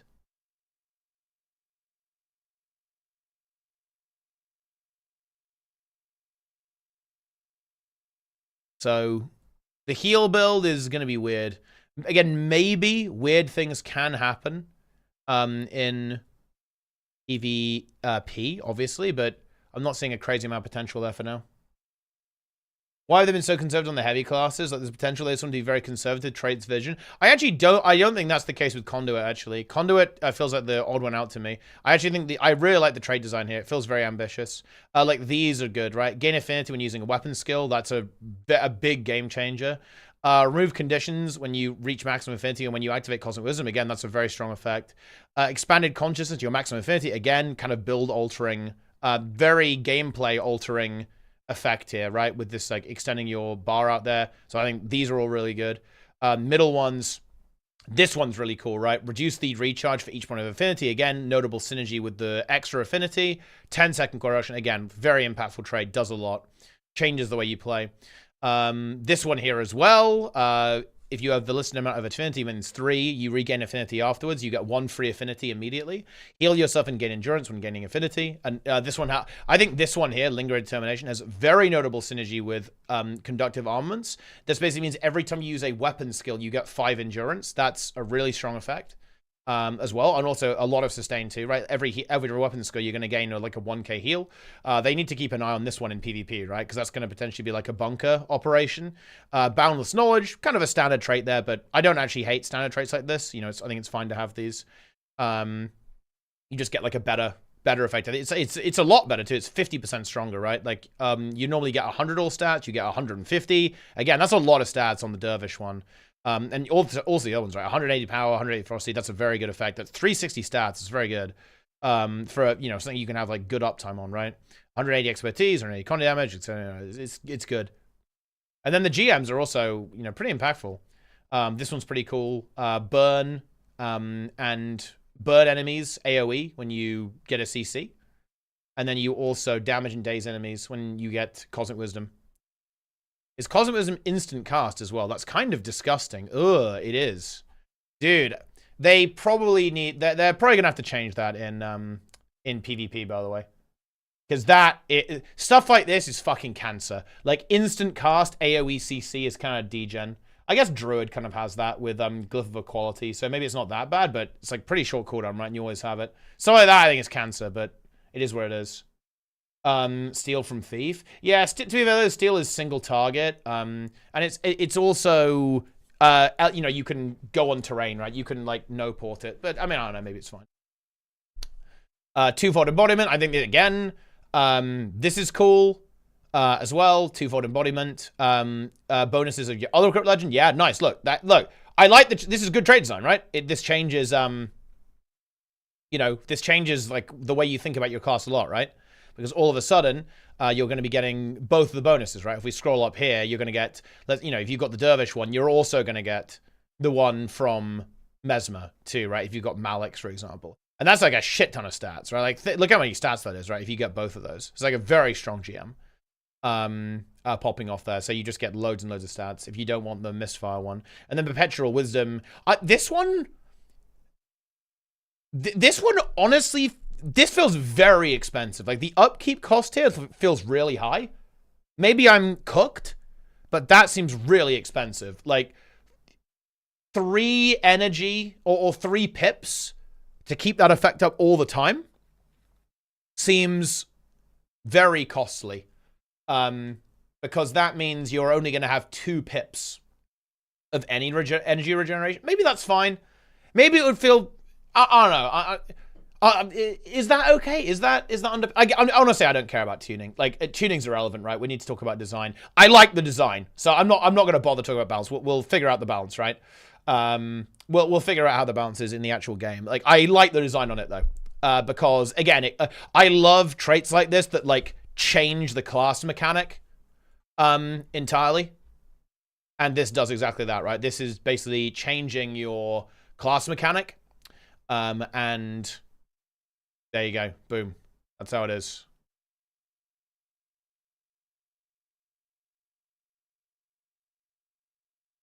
Stop channeling the form you're currently in. Is there any reason... Wait, did they say this? I assume... Okay, stop... The fact that you can end the form almost suggests that you can't gain affinity while you're in the form or something. I guess that would make sense, actually. But wait, you'll potentially be max. I don't know. Like, I don't know why you would actually want to leave, I guess. That's with the grandma. Yeah, maybe that's the way with the, I'm not sure if that's with the upkeep though. It's not. It's just the base tooltip because it doesn't have the upkeep on it. 3 isn't bad. I feel like 3 is kind of expensive. It's a good amount of energy. But no, I actually think the design here is cool. It's definitely a little on the kind of PvP coded, right? In PvE, it's maybe not super exciting. I think it will perform well as a DPS though, just because you're just gaining loads of stats, and that's going to be pretty nifty in the mix. And a lot of the skills are kind of like generally good. It's a good pairing with, I think, a Conduit build in particular. With Hex Eater Vortex, you're going to get a lot of condition damage out of that. The Elite is going to give you a good chunk of condition damage. The Bleeding, the Confusion in the mix there. You know, again, you're going to get stats from the Dervish. You're going to get stats from the Mesmer. I guess it's a bit weird that you are getting toughness here, because, of course, that does fuck around with toughness tanking a little bit, but it's only 100, so it shouldn't be too problematic there. Icebrood Saga 1. Coden. Anybody just say, well, that is Icebrood Saga 1, yeah. Very nice. Best RNG luck. I think the RNG, or the variants on Antiquary might not be as insane as you think. I think they did I think ArenaNet did a really good job kind of making it random but consistent, if that makes any sense. There obviously will be some variants, but I think it won't be like unfun variants, if that makes any sense. It will. I don't think it's going to be bad variants. I think it will be pretty healthy. Let's see how well that ages, but the way they've designed it, it feels good to me. Yeah, so wait, okay, let me actually think. I think this stuff is really cool. Trig cooked big time on this one. If anything, some of this stuff actually feels fairly conservative for PvE at this point. At least. But in comparative, again, I think these were I really feel like Conduit and Amalgam were really built with like a PvP framework in mind almost, or at least like that was considered a fair bit during this to make it not like completely destroy PvP.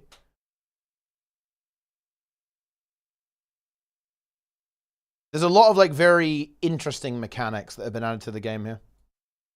What would you rate the highest?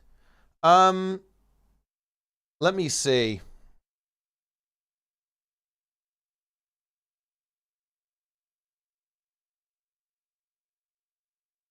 I am not in. It wouldn't be Evoker. I feel like the two really hype ones. It's gonna be Amalgam and Antiquary. I think are actually we're doing the tier list. I am turbo tired today. We need to do the YouTube slop. So I can actually sleep, because I have to look, guys. I have a raid tournament to run tomorrow. Okay, like we have got a raid tournament to do, so we've got to serve up the slop and then piss off immediately. So no, but look, have no fear, dear viewers. You will have your serving of slop. Also, I just want to point out, guys, that YouTube is currently massively outnumbering Twitch. What's happened to you guys? There are actually 1,130 people on YouTube. And wait, what was the peak? Holy shit! Dude, the peak was 1,970 on YouTube. That's crazy. YouTube popped off. YouTube was popping off, guys.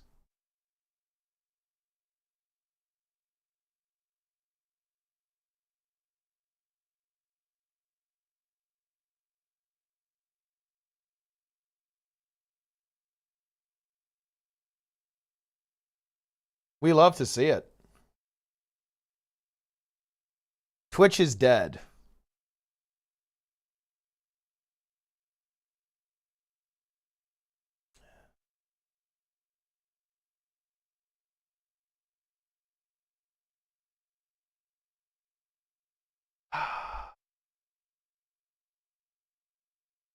I'm watching on Twitch and YouTube, +2. Now that is what I'm talking about. We've got to inflate those numbers. Inflation! Epic.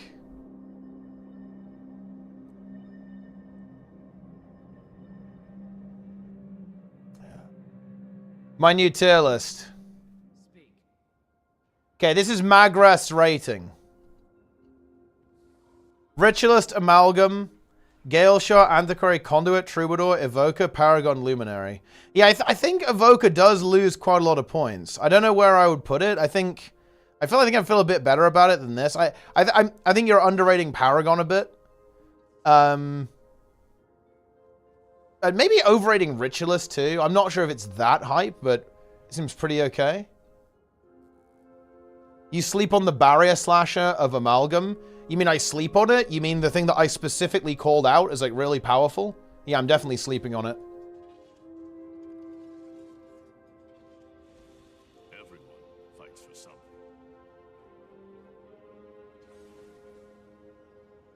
Conduit, Amalgam, Antiquary, top 3. I think one of the points of feedback they're gonna get on Conduit is it feels pretty passive, right? You guys know what I'm saying?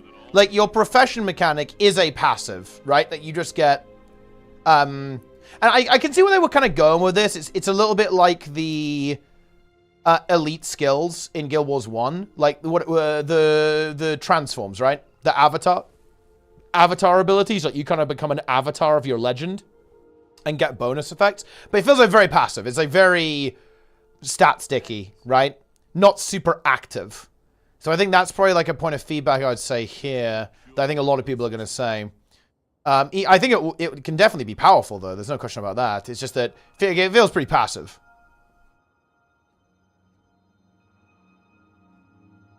Yeah, you build up and then you obviously dump it into your cosmic wisdom to get the extra effects.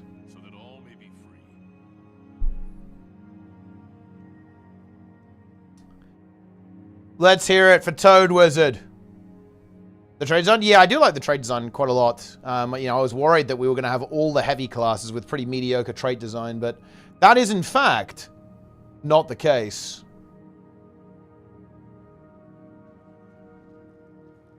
We love to see it. They need to give Luminary different virtues. Lazy that they didn't.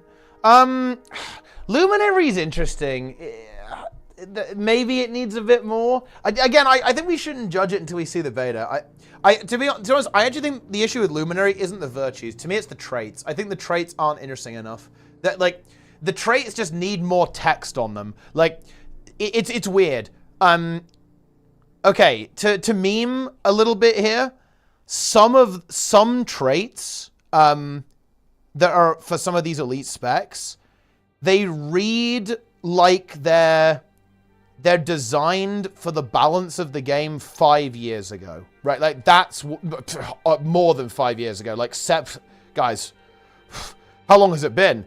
Like, they read like they were written for a state of the game from like 8 years ago.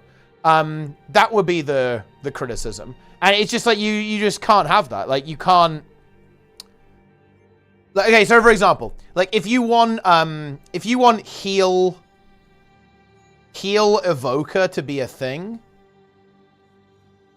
it's almost like this just isn't good. You know, you need, like, every healer in the game is so fucking broken. Like, if you want this build to be able to compete with, like, other support healers in the game, it has to be busted. Like, we're living in the universe of Troubadour, Chrono, Firebrand, Heal Scourge, hell, even, like, Heal Ritualist, right? And I think Paragon will end up being good as well, like, once they give it, like, some actual text on its Grandmaster traits. Like, this is kind of one of these weird things. Like, making a... Okay, look, I'll say it in a polemic way. Making a well-designed elite spec actually isn't good enough, especially in PvE. Like, good design just means underpowered in PvE in Guild Wars 2 at this stage. Like, it has to be absurdly broken. Otherwise, it's just not going to be able to compete. Give me a report. Yup. Heal Scourge, Forbidden Writ, Heal Writ and Forbidden Scourge pretty busted together. Yeah, I think it's going to be very interesting to see how those builds kind of come together.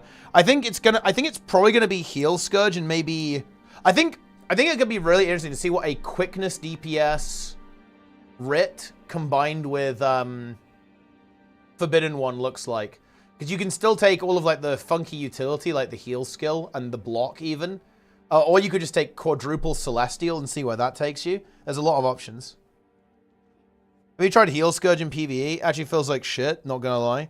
The class mechanics is just not it's just not over their core virtues. I think that is maybe that's also a problem with Luminary. I feel like it's maybe not that the class mechanic is not enough. It feels that the class mechanic almost like doesn't interact with the rest of the class, right? You know what I mean?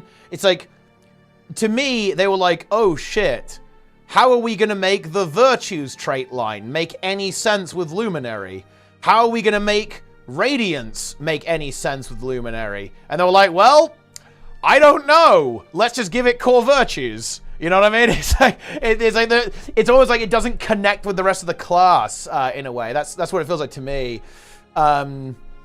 With Luminary, yeah.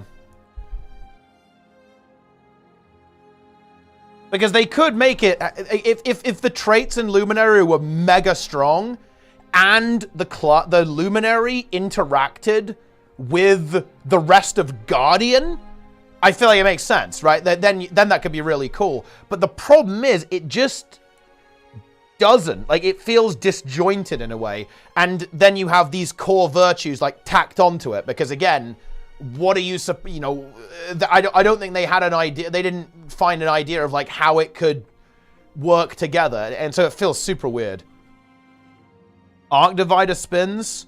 It's not Arc Divider spins, though. It's just, like, What spin is it? It's like it's a different animation. It's like a tornado. It's like the hammer spin. It's hammer on catalyst. It's not Arc Divider. You're out of luck, I'm afraid. Oh yeah, it's untamed. Yeah, it's untamed spins.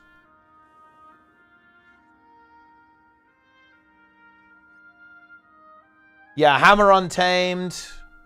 All that kind of stuff. Pretty much.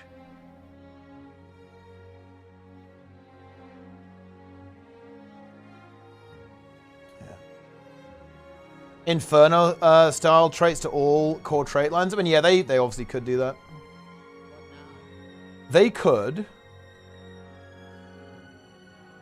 We love to see it.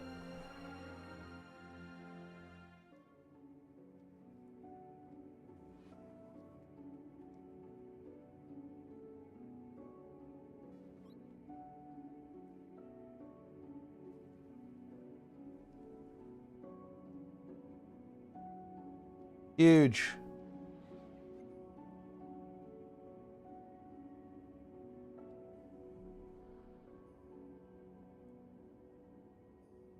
Single achievement plus weapon swap be too broken. I don't think they would ever add that. That would probably be like weird code-wise, but that would be interesting if you could do that actually. Yeah. I think that would be cool if they could do that. If they could do that, they could definitely experiment with it for sure. I have answered.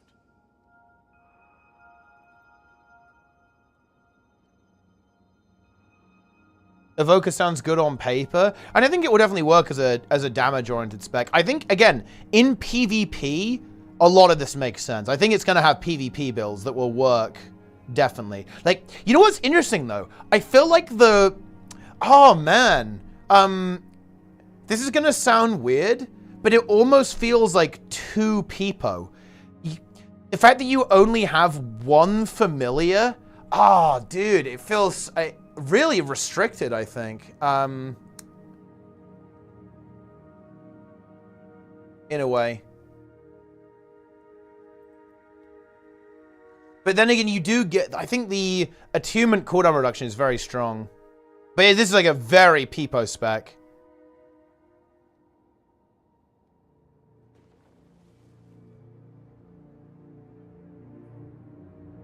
It is a turbo Peepo spec.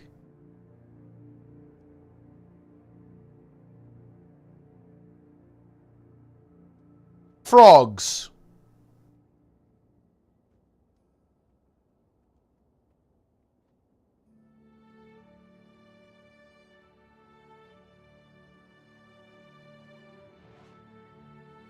I can't believe they added Fire Wizard. Guys, they just dropped Fire Wizard into the game. How does that feel? How does it feel that Fire Wizard is completely in the game now?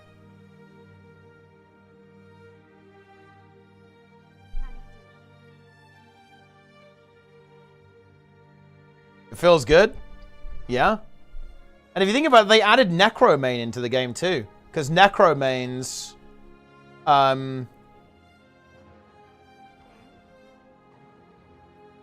Necromanes get the minion support.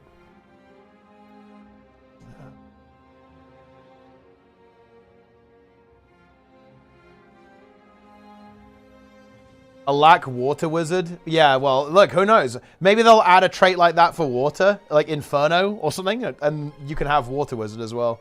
The thing is, you wouldn't want that. That's the thing about heal. I feel like you would never play that on a heal build because you're going to want to... you're obviously going to want to use the utility. So I think that you'd never do that. Give me a report.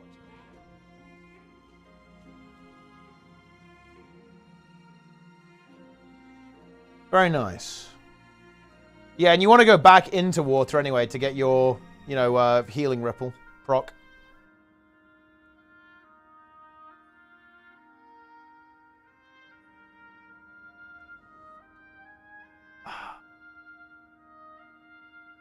F5 gives you that? Yeah, only the empowered one. So you have to go through quite a few abilities to get the effect. And yeah, it's never going to be worth it sacking the utility. If you go Water Wizard, it means you have no like stability on Staff, for example, no boon extension on Warhorn 4. It's not the way. And no Might either, like on Warhorn 4.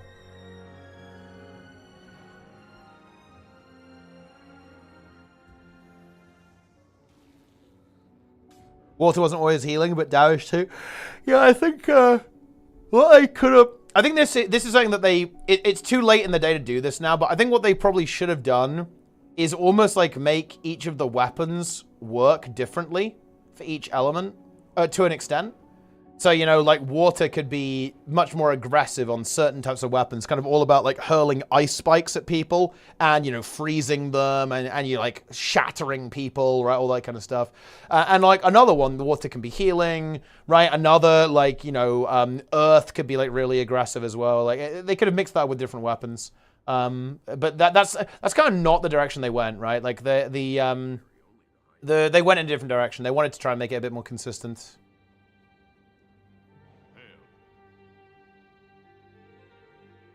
One element allowed weapon swap instead. I think that's honestly an interesting idea.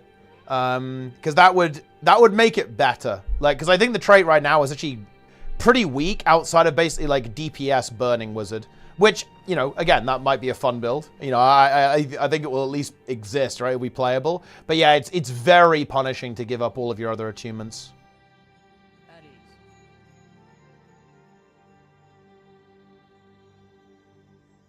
Yeah.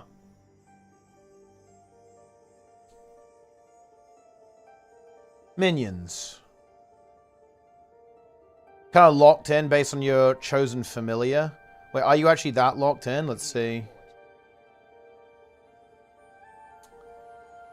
I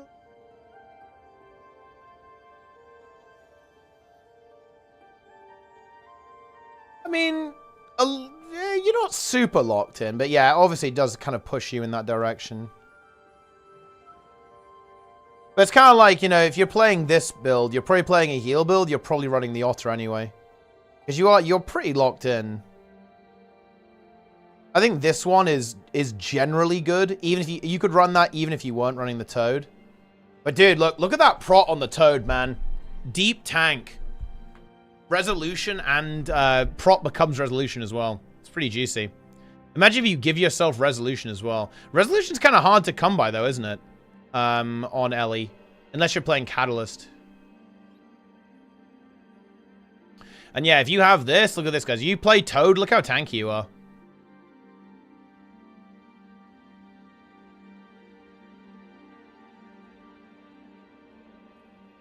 Omega Toad. Giga Toad. Listen, guys, if you like Toads... Man, I keep forgetting this. I keep fucking this up, guys. I need to pin my referral link at the start of every stream. So all of you guys click it. It then infects your web browser with a crypto miner. And also makes you buy the game as well. So it's kind of a good deal for me.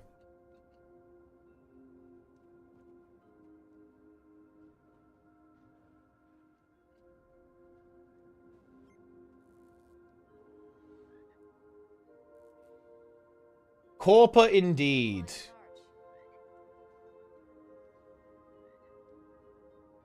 At ease.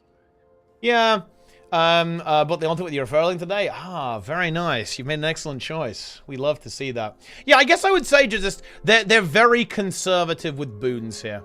Is kind of my overall idea with this, and that is tough when we're in Mickey Mouse Guild Wars 2.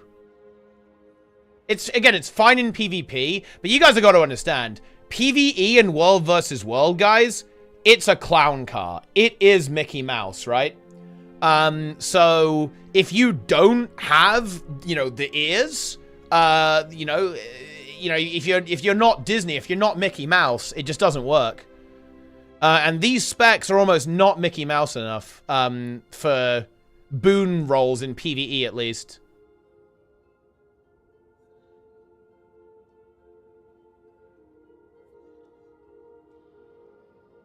What is Mickey Mouse Guild Wars 2? It's just like the turbo boon fiesta we have in the game. It's Mickey Mouse, I have to tell you. Like, it's Disneyland. We've got Disneyland balance in the game, right?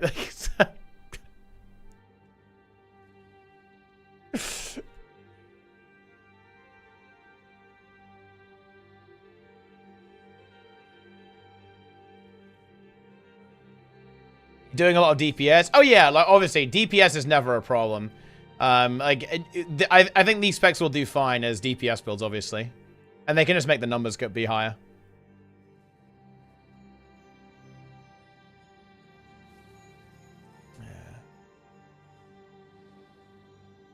Sharing Litany of Wrath by pressing one button. Yeah, Amalgam is mega based. It is giga based. I mean, like this, guys, this skill in PvE is fucking cracked. This one, yeah. You get 20% lifesteal, and you can share that to... holy shit, this is so unbelievably strong. Oh my god.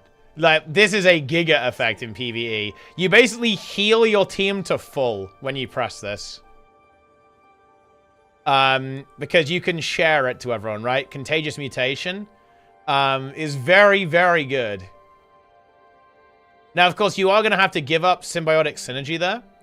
And that will essentially reduce your damage, right? And this might be really expensive to take because of Symbiotic Synergy. Or indeed Double Helix. Like, Double Helix. Don't forget Double Helix, guys. It's also very good. This one says, Evolve has 2 charges and grants increased attribute bonus. So that's also very good for output, because just getting more stats is very nice, and having 2 charges is very nice. Symbiotic Synergy is also really good, because 1, 30% strike damage, and you're also getting a reset, hard reset, if you will. Whenever you pop that Evolve, you can use all of these again. But yeah, being able to... Oh, man, it's so cool. Like, oh my... Dude, Trigger's the chef. We need Trig Chef, newer mode. Yeah. This one is actually pretty cool. I think this one's very exciting. Kind of unpredictable as well. I think there's going to be a lot of builds that get tried and pop up from this. Right? It really is, if you don't ooze, you lose. Normally it's you ooze, you lose. This time it's you don't ooze, you lose. Exclamation mark ooze in the chat.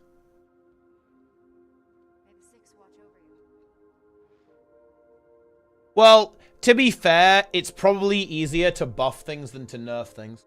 So, like, if they drop these and they're insanely OP and then they nerf them, which honestly will probably happen on the launch of the expansion anyway. But I mean, it doesn't matter. I'm not that worried about tuning.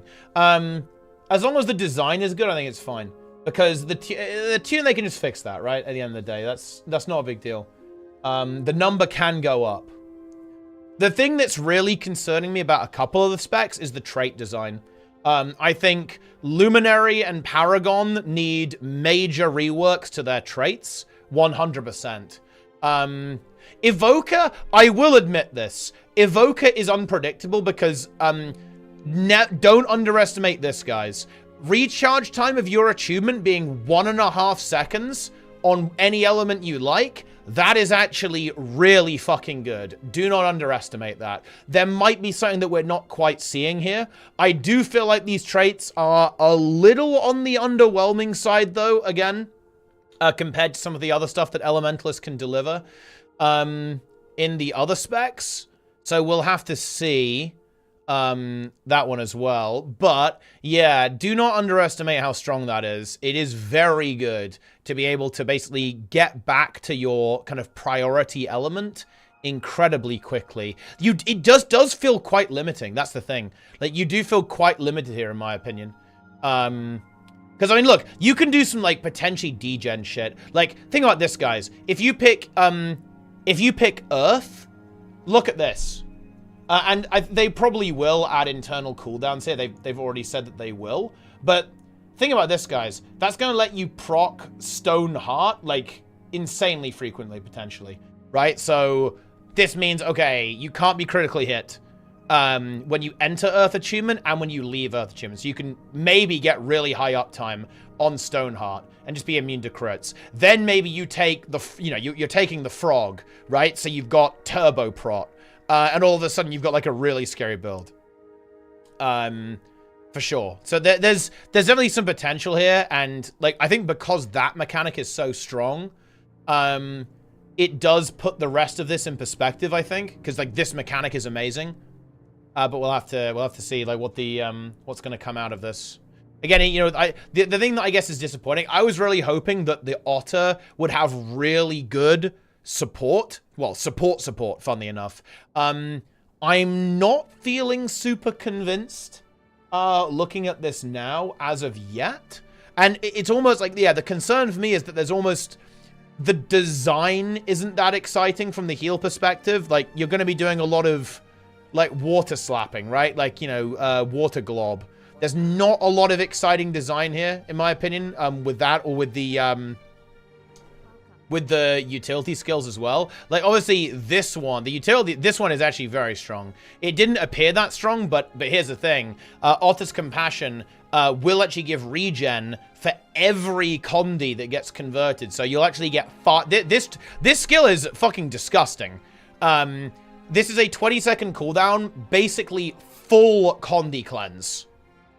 Because what will happen here is that, let's say that you're running water, right?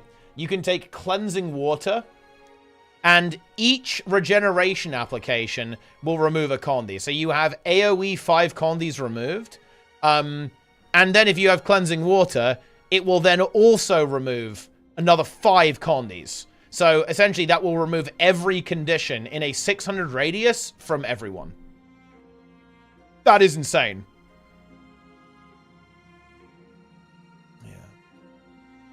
You can swap your chosen element outside of combat, so you can do a lot of different stuff. I would imagine it won't let you do that in PvP. Actually, wait, is a dev here? If you can... No, that would be so weird. No, wouldn't that be, like, so fucking gimmicky? No, I don't think you can do that. There's no way it would let you do that. That would be really strange if you could swap it between fights in PvP. I don't think so. I'm pretty sure that would only be in PvE, and obviously in World vs. World. But I think in PvP, it won't let you change your build.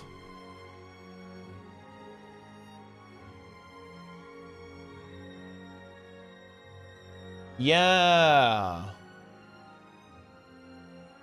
Evoker seems undercooked. I would maybe say a slight undercook, yeah. I think it's going to need more. Like, elemental balance, this to me feels like a bit of a wasted trait, almost.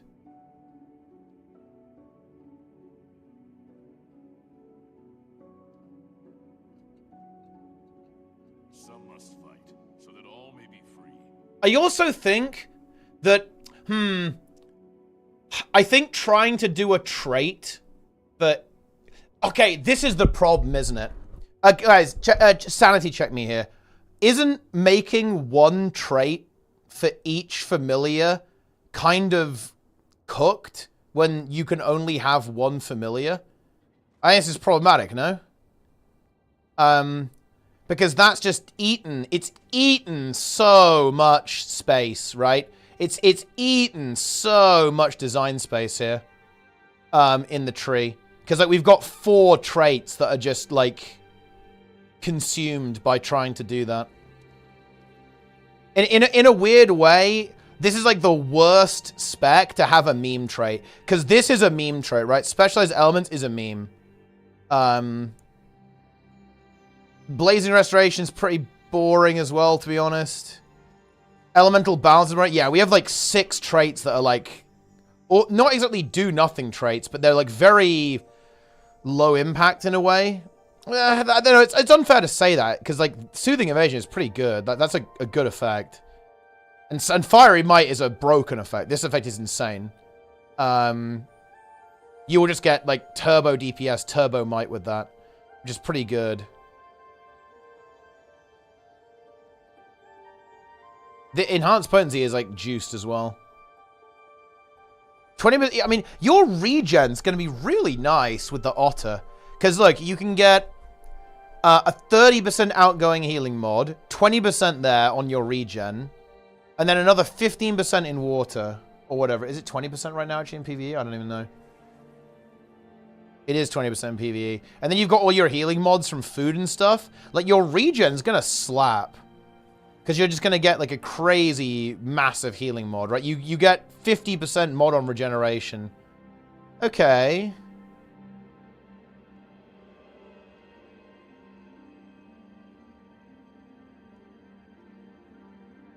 I mean, the boons just feel kind of weak, though. What would this look like in PvP? You'd have to... Man, the thing is that you'd almost, like, want to take... The problem is that the dude, Tempest is just good. Because think about this, right? You just get so much value from playing Tempest, right? Like Hardy Conduit, Invigorating Torrents, Elemental Bastion. The utility skills are actually good as well.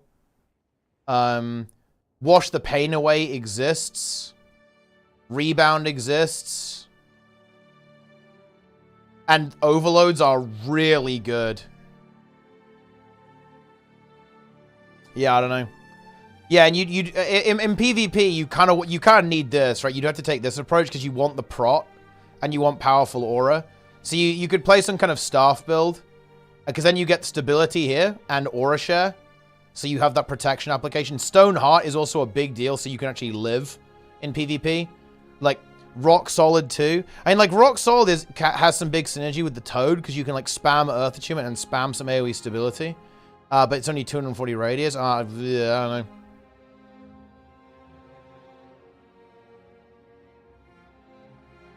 Uh-huh.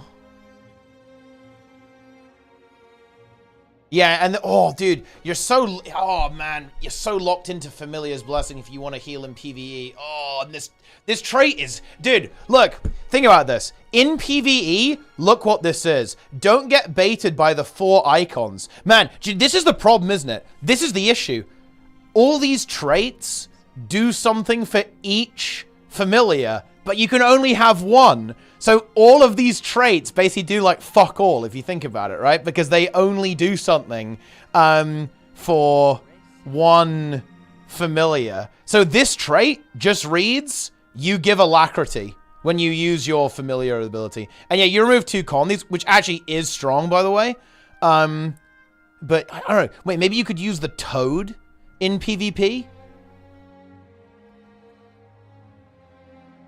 Could you use the Toad?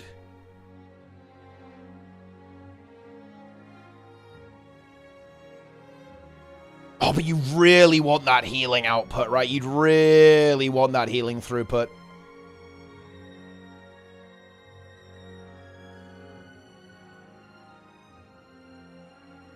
It will make you'd be really tanky, though. You'd be super tanky as a support. I just don't see the boon support. There's not enough throughput. The throughput's just not there. There's no throughput.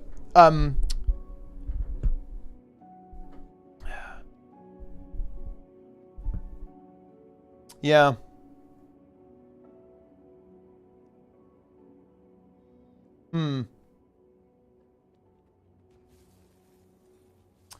Okay.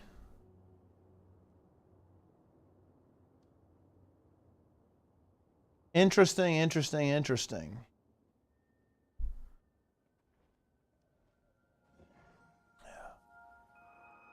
Incredible!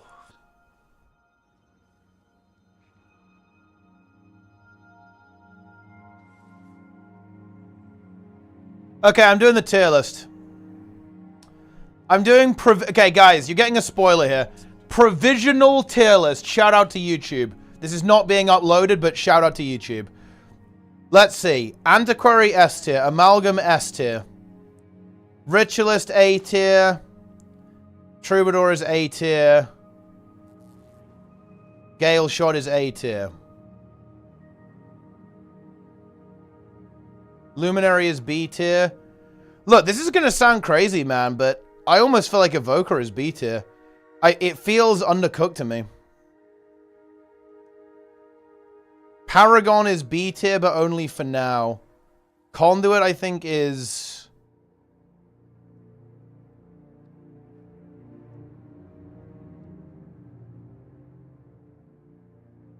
I need to think about this a little bit. I do need to think about this a little bit more.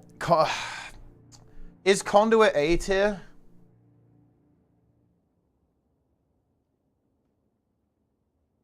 Like, also Amalgam is the best one. I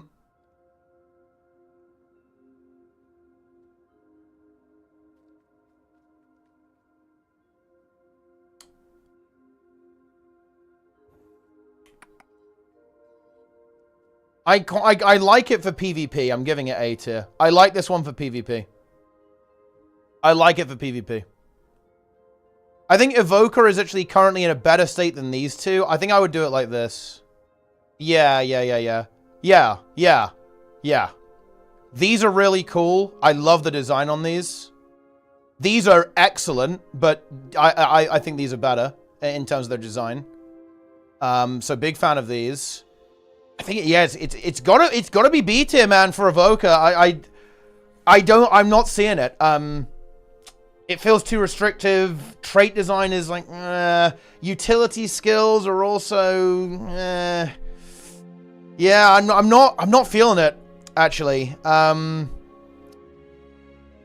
give Paragon, I'm actually, okay, I'm gonna give Paragon B tier, because I actually really like the gameplay loop. I think once they fix the traits, I think Paragon will end up being at least A tier once they fix the traits. Right now, the traits are just GG, right? It's just game over on some of those traits. Yeah, okay. I think this is kind of where I'm at. Numbers changes. It's not numbers changes. It's trait design changes. The traits need to get massively reworked and add like loads more text on them. But right in its current state, I think this is my list.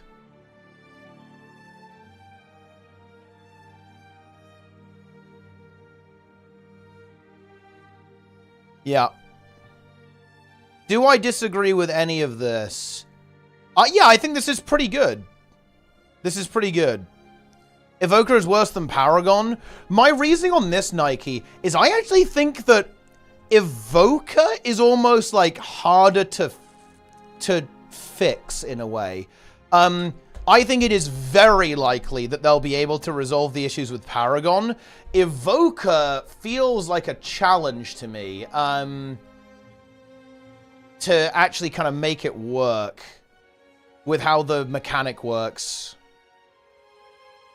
But Paragon, I think it has a really solid gameplay loop with motivation and chance and echoes. I also like the utility skill design.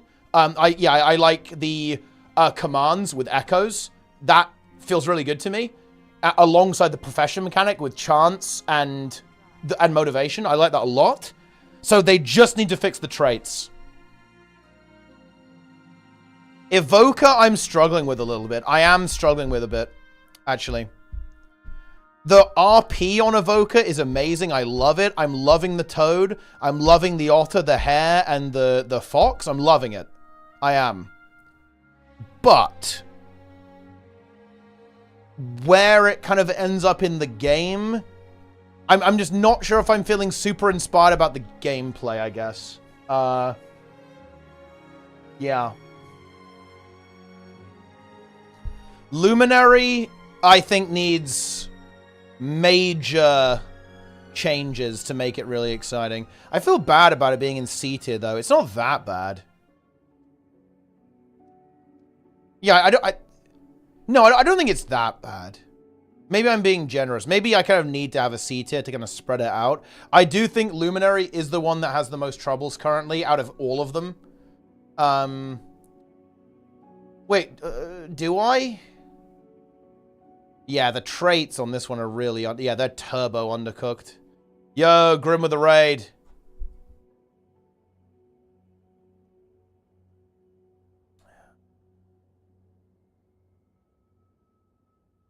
What do you think of the Evoker, Grim?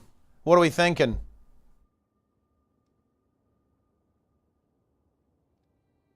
Conduit? I think Conduit's alright. I think that Conduit feels like pretty cool RP. It's a little passive, for sure. Definitely a little on the passive side. It would be cool if there was a bit more... Maybe it needs an extra button.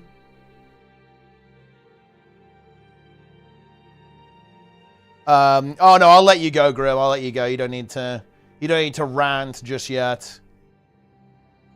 But I imagine, desync from the, dependency desync from the recharge reduction? Well, what do you mean exactly? You mean like the pet ability?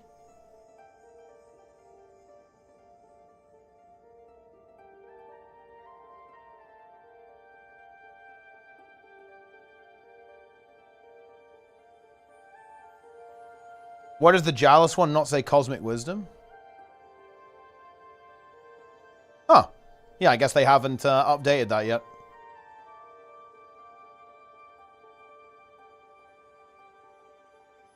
Yeah. Pretty interesting.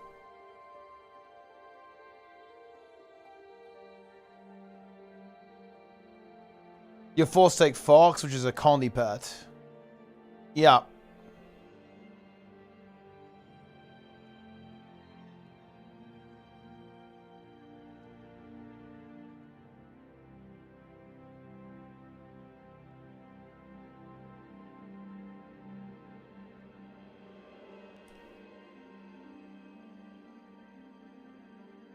Okay. Numinous gift. We love to see it.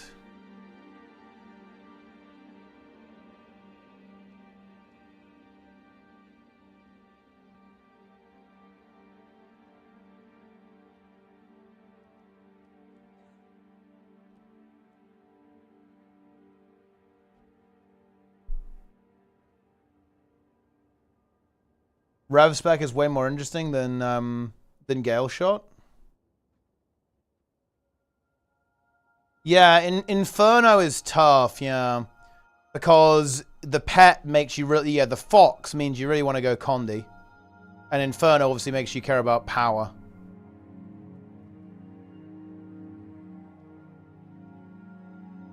Because here's the problem, guys, right? Like, the Fox means your Might gives more Conduit damage. And, of course, like, the Fiery Might... Well, I guess Fiery Might would apply to Inferno as well. But it's still kind of weird because the Fox is kind of feeding you the thing, right?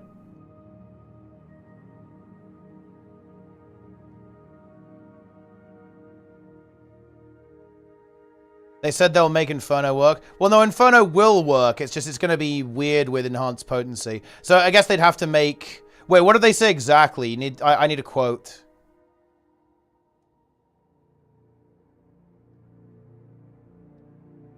Because if they're going to say that this is just going to might give you more power if you have Inferno, then that definitely makes some sense, for sure. And yeah, I guess they'd have to make Familiar's Prowess give you 25% power. Oh, that would be so weird, actually. That'd be very strange.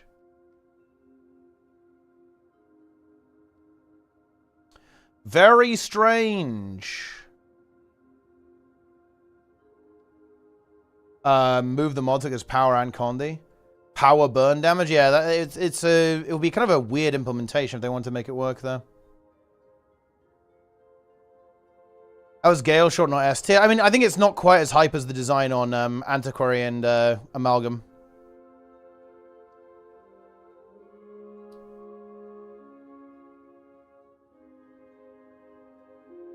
Would it work better if it was just burning damage? I guess that would be an approach you could take. S and A are all excellent. Yeah, I agree. I think both of these are very good. Like, both of these tiers are really good. The only ones that I think are a bit scuffed are actually B and C. Like Paragon, Evoker, and Luminary, I think need some work.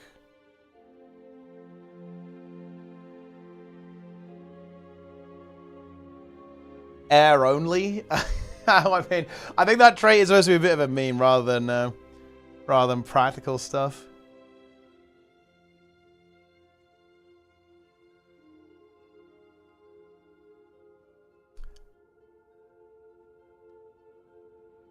Moving Electro to Master, making the summon work like Overload.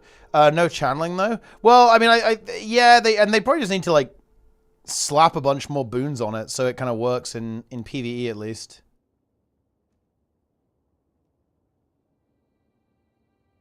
And also, I do think that having 4 traits be latched onto what familiar you have is kind of weird. They're almost like not impactful enough as well. Like, I feel like they should be like really impactful if you want to go that way. And like these two in the middle just feel like nothing traits almost. Blazing Restoration, Elemental Balance. I want to get an autograph from Teapot. Thoughts? Well, like when they announce Guild Wars 3 at Gamescom, you can have an autograph. There you go.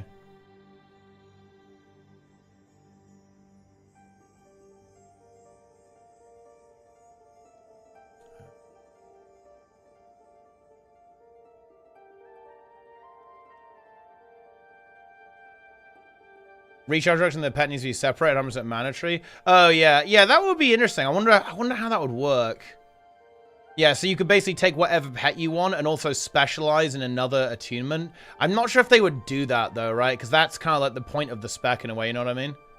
Oh, they announce it at PAX. I hope they do both. I'd actually love to come to the States, Nike. That'd be really fun. I've actually never been to America, so that'd be like a really good excuse to come over. And honestly, look, so on Twitch, guys, it's been a bit of a fun fact. We need to do the YouTube slop in a bit, but on Twitch, about 30% of my viewers are from the States, and it's similar on YouTube actually. I don't know the exact number off by heart. I have looked before. I believe it's actually slightly less on YouTube. I think it's more like 25%. So yeah, that would be really fun to come and hang out with everyone. And obviously, I know a lot of people from America as well, right? Content creators. There's a lot. In fact, yeah, weirdly enough, like most of the content creators that are still around, I feel like, in Guild Wars 2 are actually from the States. Or at least the ones that I kind of have contact with. So yeah, it'd be really fun. And obviously ArenaNet are in the States too. So, you know, that would be really cool to potentially meet Roy in the flesh, as it were. Awesomeness. Like Sneb again. Trig, right? Obviously like Grouch and the gang. That'd be kind of cool. Yeah. Dude, there's actually some really interesting stats on YouTube. Okay, so check this out. 31% of my viewers on YouTube are new. Wow. 38% of you are casual viewers. Okay? So that means that you've watched my videos for up to 5 months of the last year. And then 30% of the YouTube viewers are hardcore viewers. So in other words, you watch a video at least once a month for over 6 months. There you go.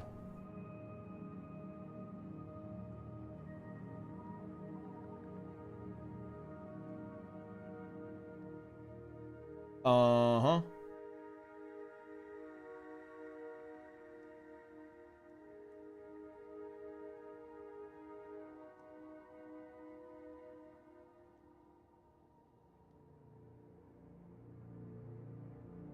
Incredible.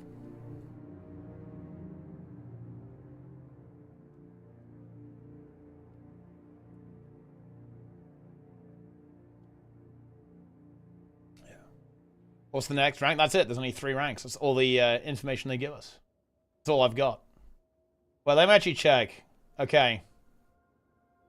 Oh, wow. 60% of the people who watch on YouTube are from 25 to 34 years old. The next biggest demographic is actually 35 to 44. Wow. That's crazy. Oh, actually, hold on. Dude, YouTube is deep NA. Okay, so number 1 on YouTube is, in fact, the United States. 30% of YouTube viewers are from the United States. Second is Germany, 10%. Then it's the UK, 7%. Then it's Canada, 5%. Then France, then Netherlands, then Poland, then Australia, then Brazil, then Sweden, then the Philippines, then Belgium, then Spain, then Portugal, then Romania, then Finland, then Denmark, then Austria, then Switzerland, then Norway, then Turkey, then Hungary, then Italy, then Thailand, then Indonesia, then New Zealand, then... So, look, we got all this data, guys. That's crazy. Yeah, we're global, guys. Inferno changes burning from scaling with Conduit damage to scaling with power. Effects that are a multiplier and condition damage, like they multiply strike damage, will increase burning damage with Inferno still a condition. Again, the condition damage stat will not increase Inferno damage as it no longer scales off it. I think it's a good point that fire bonuses on Evoker. Maybe ignore power damage too much. Okay, so that's good. So yeah, this still works then. So Familiar's prowess will still work. And obviously Fiery Might would still work, as you'd expect. But I guess the enhanced potency... Yeah, I guess the issue is that enhanced potency wouldn't work. In this case.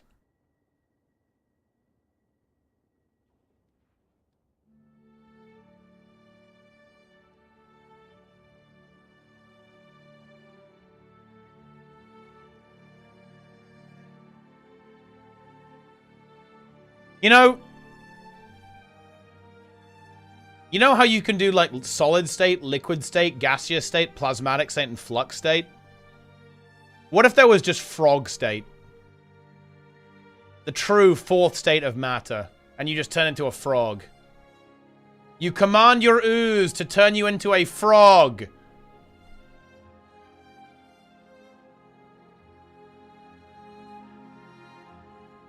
Mitotic state.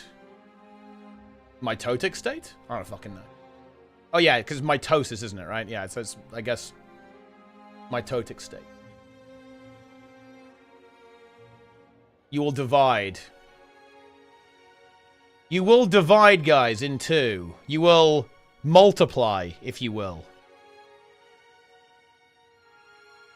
Let's add frogs to all specs. I agree. We should add frogs to all specs.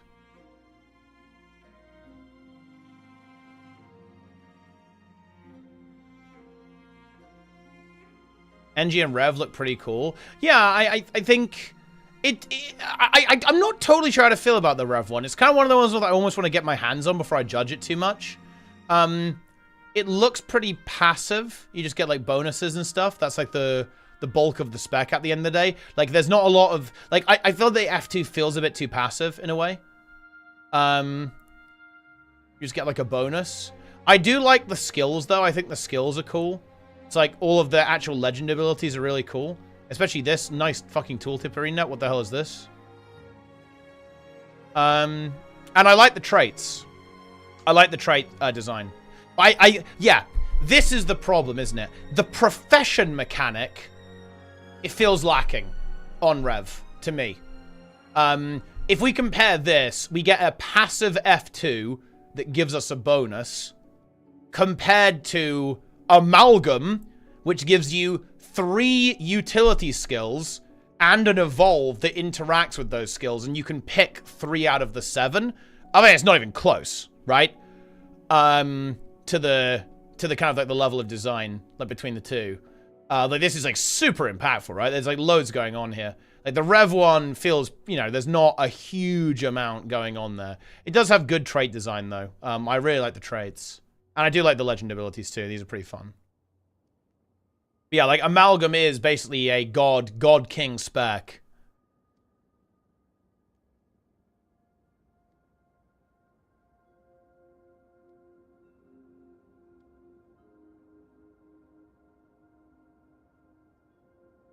Amalgam.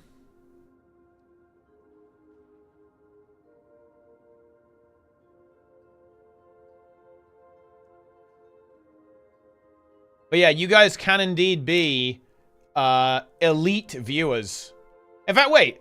Can you? I don't think you guys can see this, but I can actually see who my rank 1 viewers are on Twitch.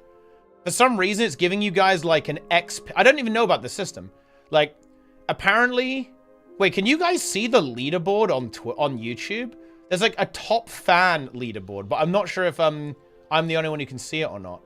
And I can see who my top fans are, who've been watching the stream the most. Ah, you can see it. Okay. That's a weird thing. That's like a really strange mechanic, I feel like, on YouTube. Yeah, the Fire Within is rank 1. They have the crown. They are the #1 fan.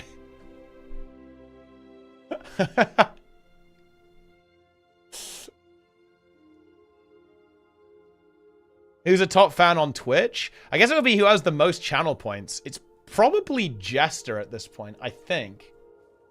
That guy's always here. Actually, or Nico. Nico watches a shit ton. He's here every day. There are many options.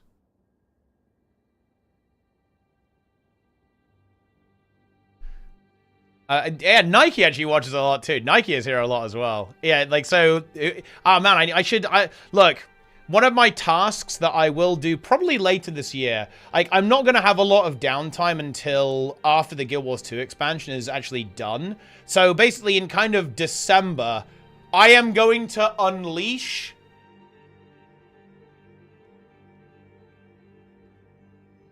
Bot V5. Well, I'm not going to unleash it. I'm going to write it. Yeah. Road gold there with the DYB. Yeah, Bot V5 is coming. Powered by AI Slop. Oh, it resets after every stream? I guess that would make sense.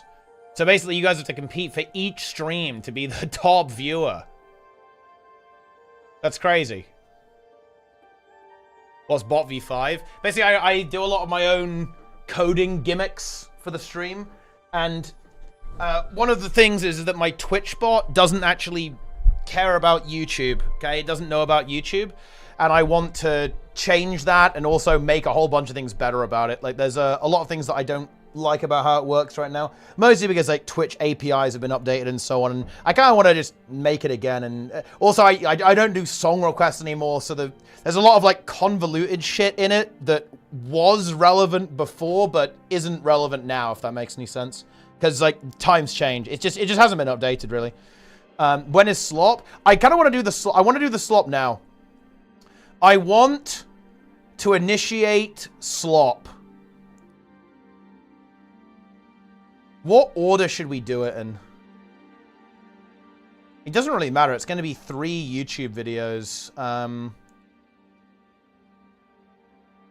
So it doesn't actually matter. I guess we can just go through it kind of in order. Mold Wizard. I guess we might as well do Conduit first. It's Conduit time. I might go and juice up real quick. I need to hydrate a little bit, and then we'll get down to business. We will get down to business. Let me actually quickly check how Plenix is doing. Oh, dude, they're on 7% Ceres. That means they're just dying to the first green there, though. Unfortunate. They were hydrated. Yeah, I think they were pretty hydrated. I don't think Wooden Potatoes is going to like the keyboard noise, though, guys. Like, he's not going to like that.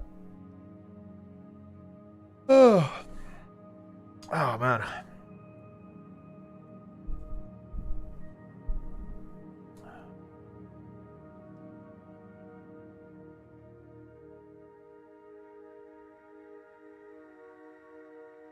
I will say, Trig did bring high-quality memes. He did bring good memes. We've got to keep that in mind. We have to bear that in mind, guys.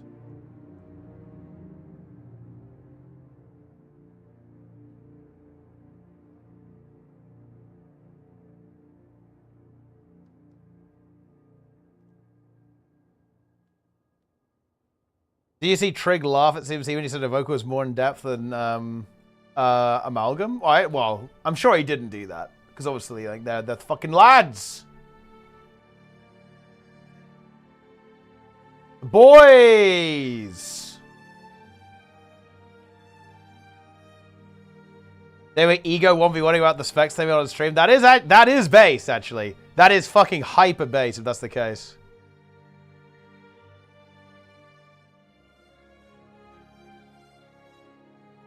Trig laughing at Zaza ASCII. Wait, what were they spamming? I wasn't looking at the Guild Wars 2 chat.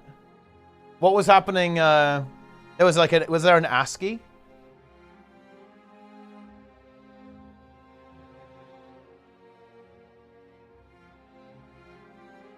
A little bit of banter. Just a bit of banter. Legendary entity stand. Whoa, whoops. Whoops!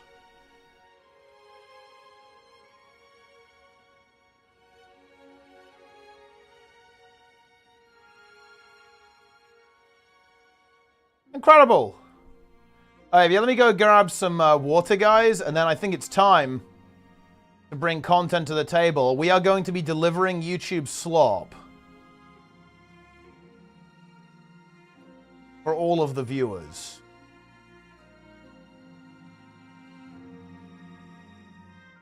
While I am gone, guys, everyone like the video on YouTube, and I don't know, go subscribe on YouTube as well. Become a channel member on YouTube. I don't know, do whatever you're supposed to. Right, I'm gonna go hydrate up, guys, and we will engage YouTube slop because I've got to get some sleep because we have got a raid tournament tomorrow. It's gonna be fun. I will actually talk about that a little bit. I think I'll talk about that before the slop even, so we can kind of sandwich some good promotion in there. Just video. Oh yeah, I'll check it out. I'll check it out for the stream. I will check DM.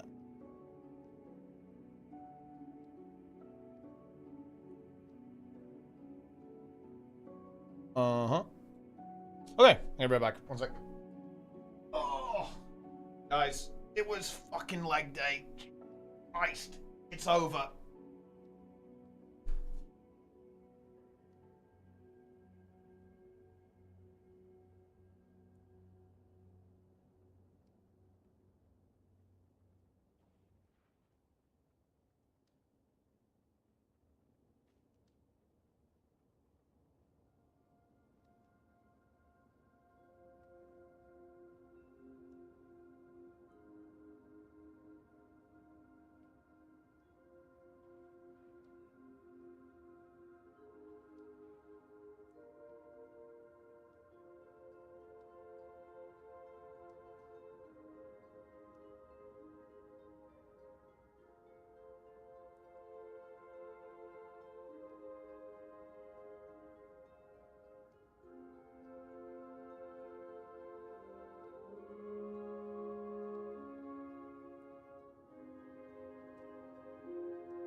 Sergeant Alex, Prime, 73 billion years.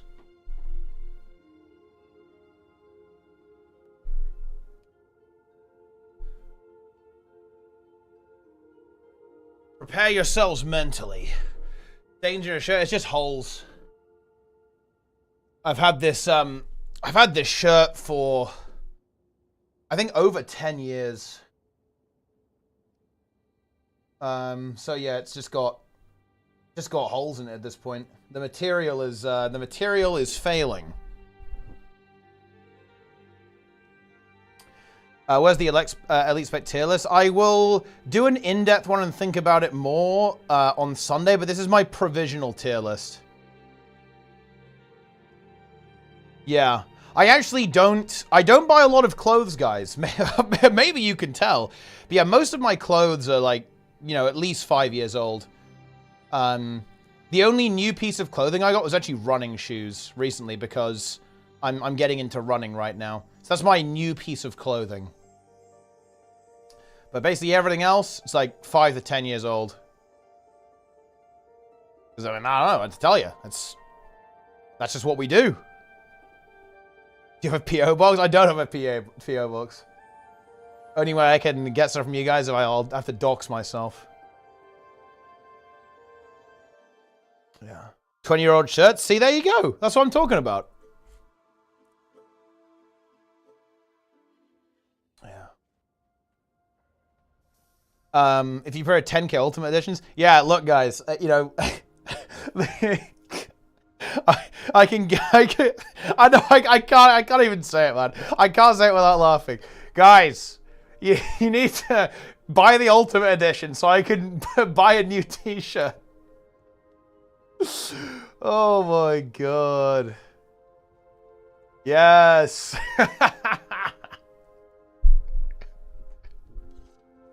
Also, Road Gold, look. Dude, I was going to say, does Road Gold say anything else except DYB? He does, but it's mostly XDD Tree and Magrest.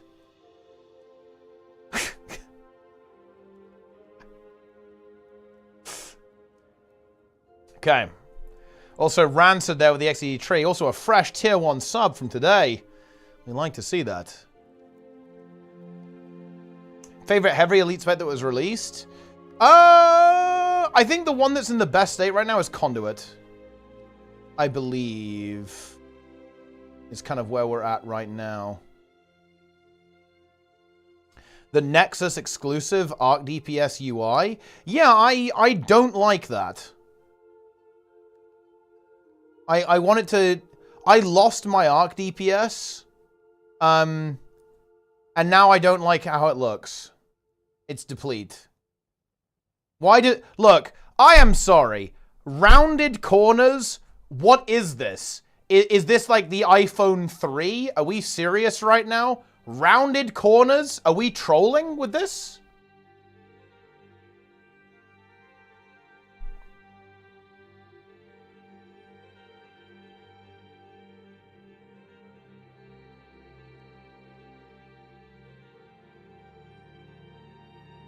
And also, at some point, by the way, guys, it, like, deleted the settings I already had. I'm not sure if that was... That might have been Arc DPS in general, though. Because I had it set up exactly the way I wanted it visually. And then one day, I log in, and it's completely reset and deleted the visual appearance that I actually liked.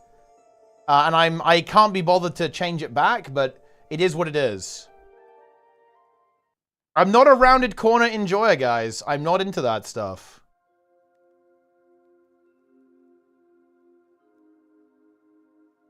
I'm not about that.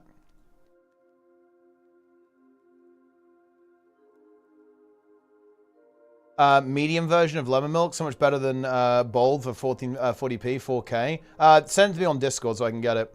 And I am using Nexus, guys. Nexus is good, but I like...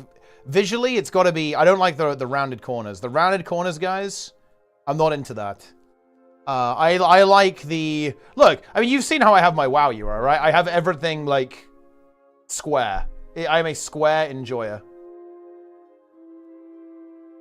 You can customize it? I mean, yeah, I can.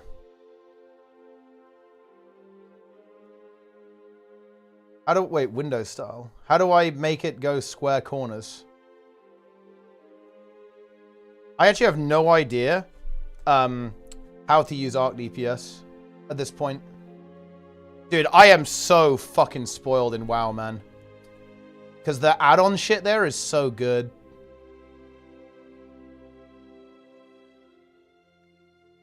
Window rounding. Okay. Very nice. It is now gone. Shit.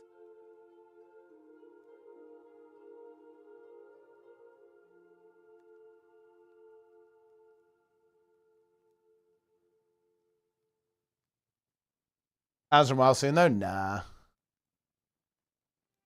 They'll like chip away at weak auras a bit, but that's not a problem. I can't make it look how I want it to. Window border. Oh, yes. Get rid of that crap.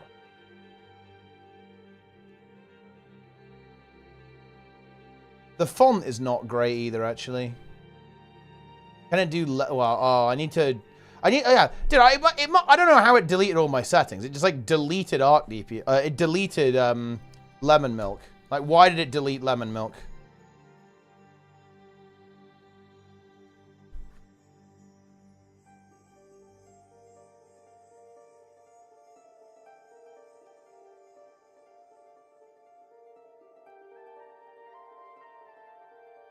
Go into a different folder. That's why.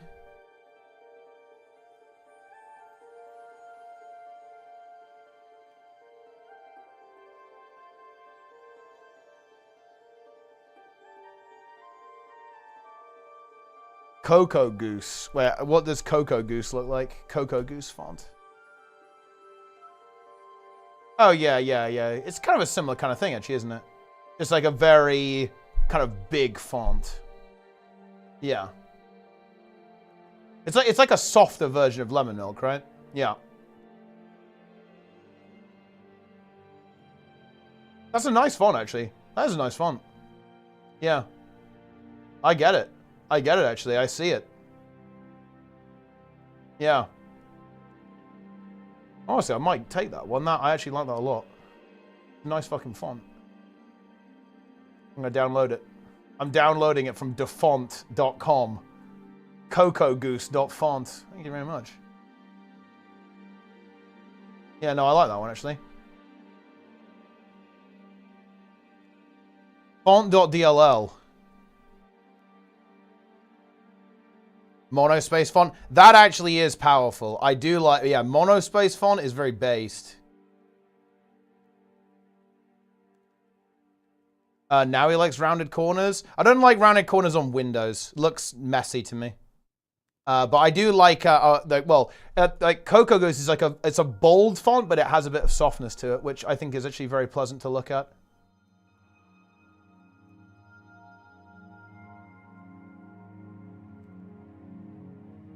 But a font is not the same thing as a window. I like square windows. Right. Okay, come on, guys. YouTube slop. You guys ready for slop? You want your serving? Is that what you want?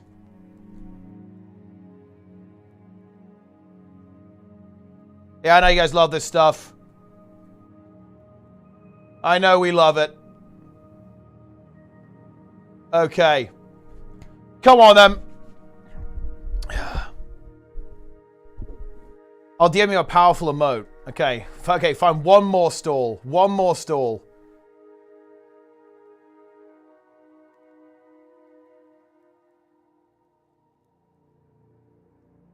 It's being DM'd. What is this one? What the fuck is this? He wants to be... Wait, is this Peepo want to be fed slop? Spoon fed. Do you guys want this? It's like when you're lining up to be fed slop. Is this the kind of thing you guys want?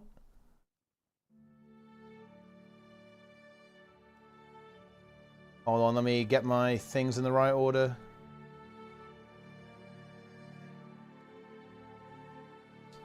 Okay. I'm not starting the video on this song. This song sucks.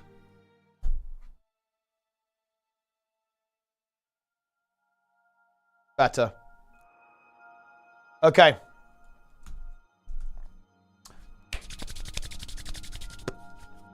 Here we go. It is time, my friends.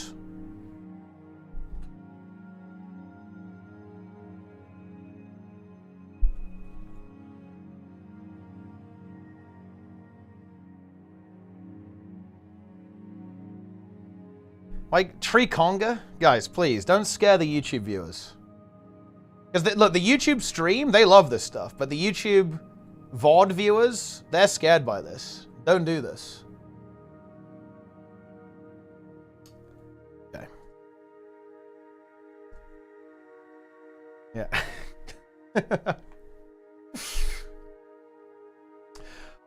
All right then, gamers. It's the final set of reveals, the deep dives for the elite specializations from Visions of Eternity.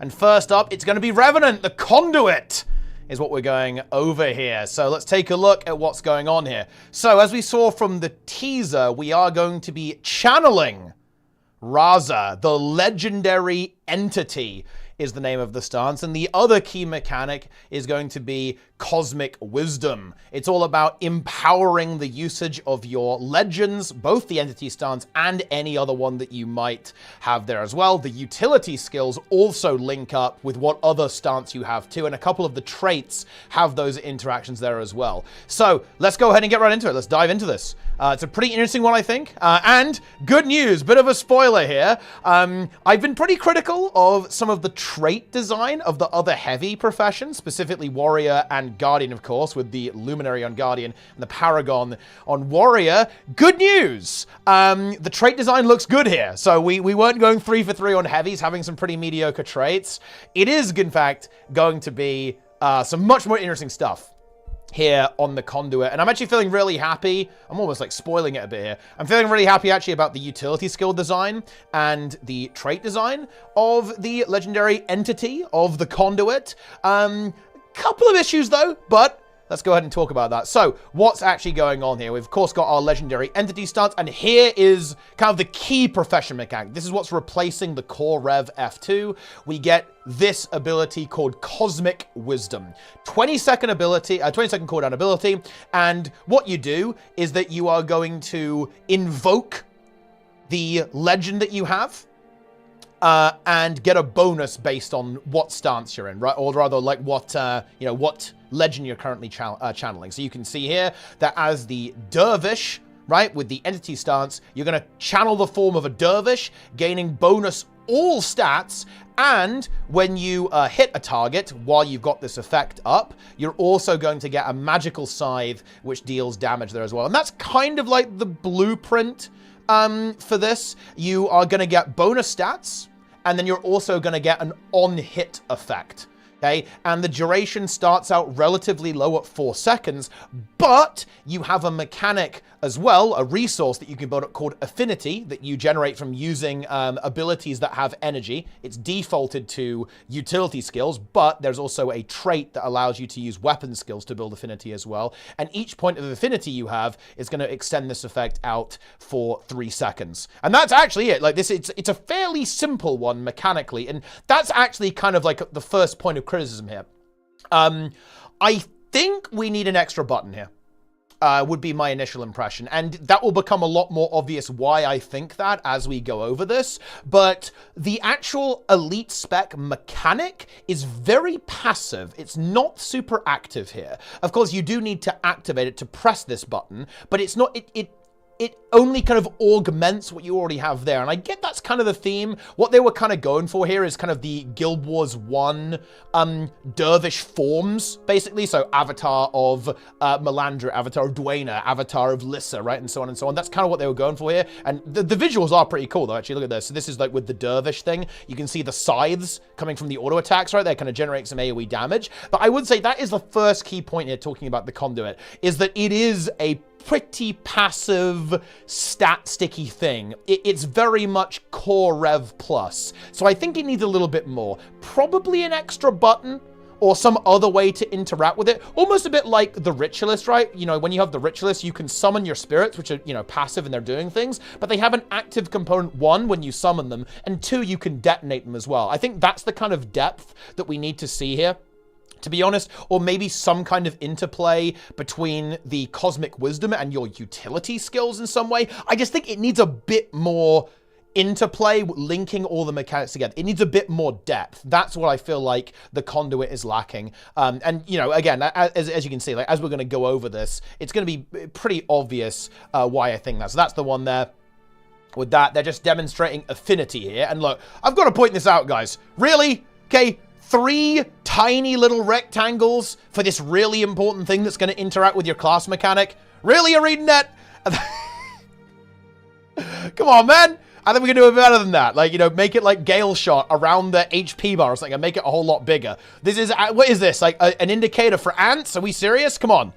We can do it better than that. It's not very visually clear, but you can see here, we're moving over. So that first one there, that avatar of the dervish, right, is going to give us this extra damage effect with those scythes, with loads of extra stats, kind of like full celestial, so giga celestial at this point.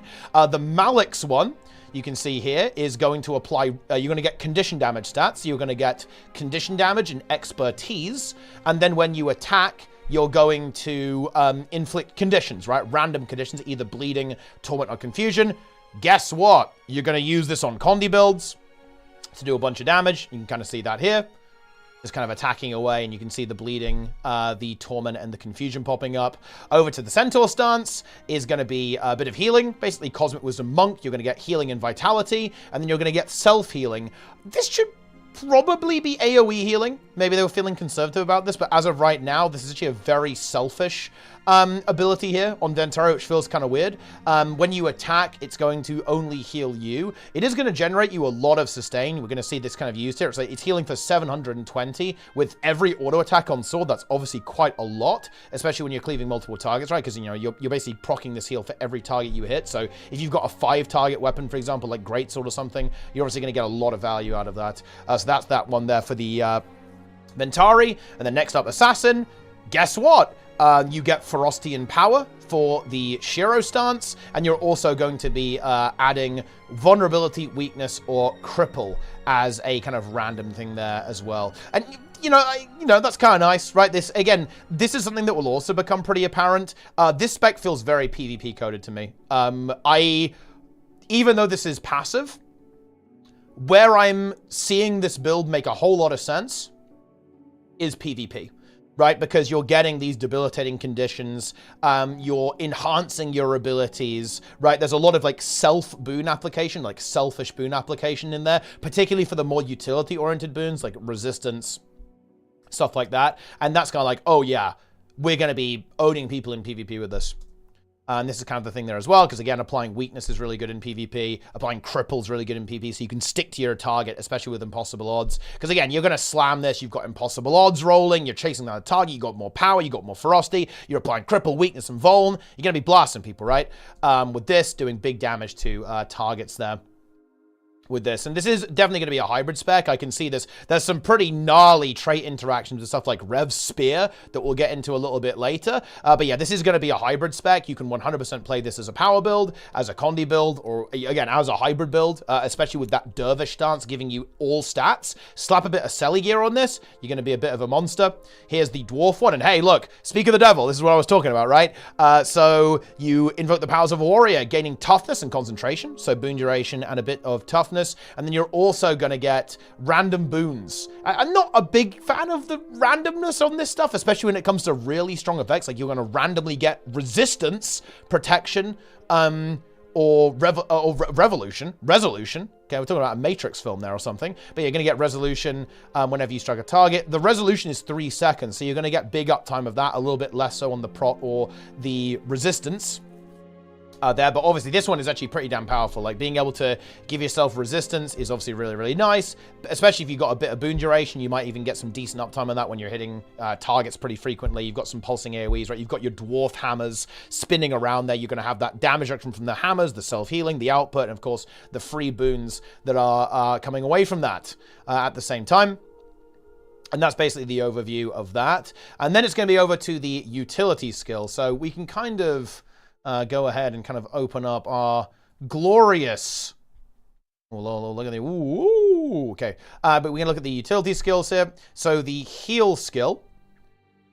And the key mechanic here is that each of these utility skills from the entity stance will be enhanced in a pretty big way, actually, depending if you have the appropriate other legend swapped in. So in other words, if you've got Ventari, the heal skill is buffed. If you're running Shiro, then Beguiling Haze is going to get buffed. Dwarf, so Jalis, Gladiator's Defense, Hexeater Vortex is going to be for Malix, and then the elite skill is, look, we're going to have to show this on the video because this is, I think, the largest, most comical tooltip in the entire game, but well, we'll get to that in a moment. So first up is the heal skill. Shielding Hands. So you channel revitalizing energy that heals you with every pulse. While channeling, you take reduced strike and condition damage. Very powerful mitigation effect. It's 75% reduced incoming damage. Of course, the downside is you do have to channel that to get full value out of the heal, but that's a very powerful mitigation effect because, again, this is going to stack with other mitigation effects like protection. So if you pop this, you're essentially going to have like a little bit of breathing room. It kind of serves as both a heal, a recovery ability, but also a mitigation ability. So a lot of dual power there as well. And if you're Centaur stance, you get that Shielding Hands effect for 2 seconds afterwards. So you actually end up getting a very significant duration of this Shielding Hands ability, of course, inspired by Monk a little bit from Guild Wars 1, that gives you that DR. And this is something you've always got to consider with Rev. Rev always has 2 heal skills.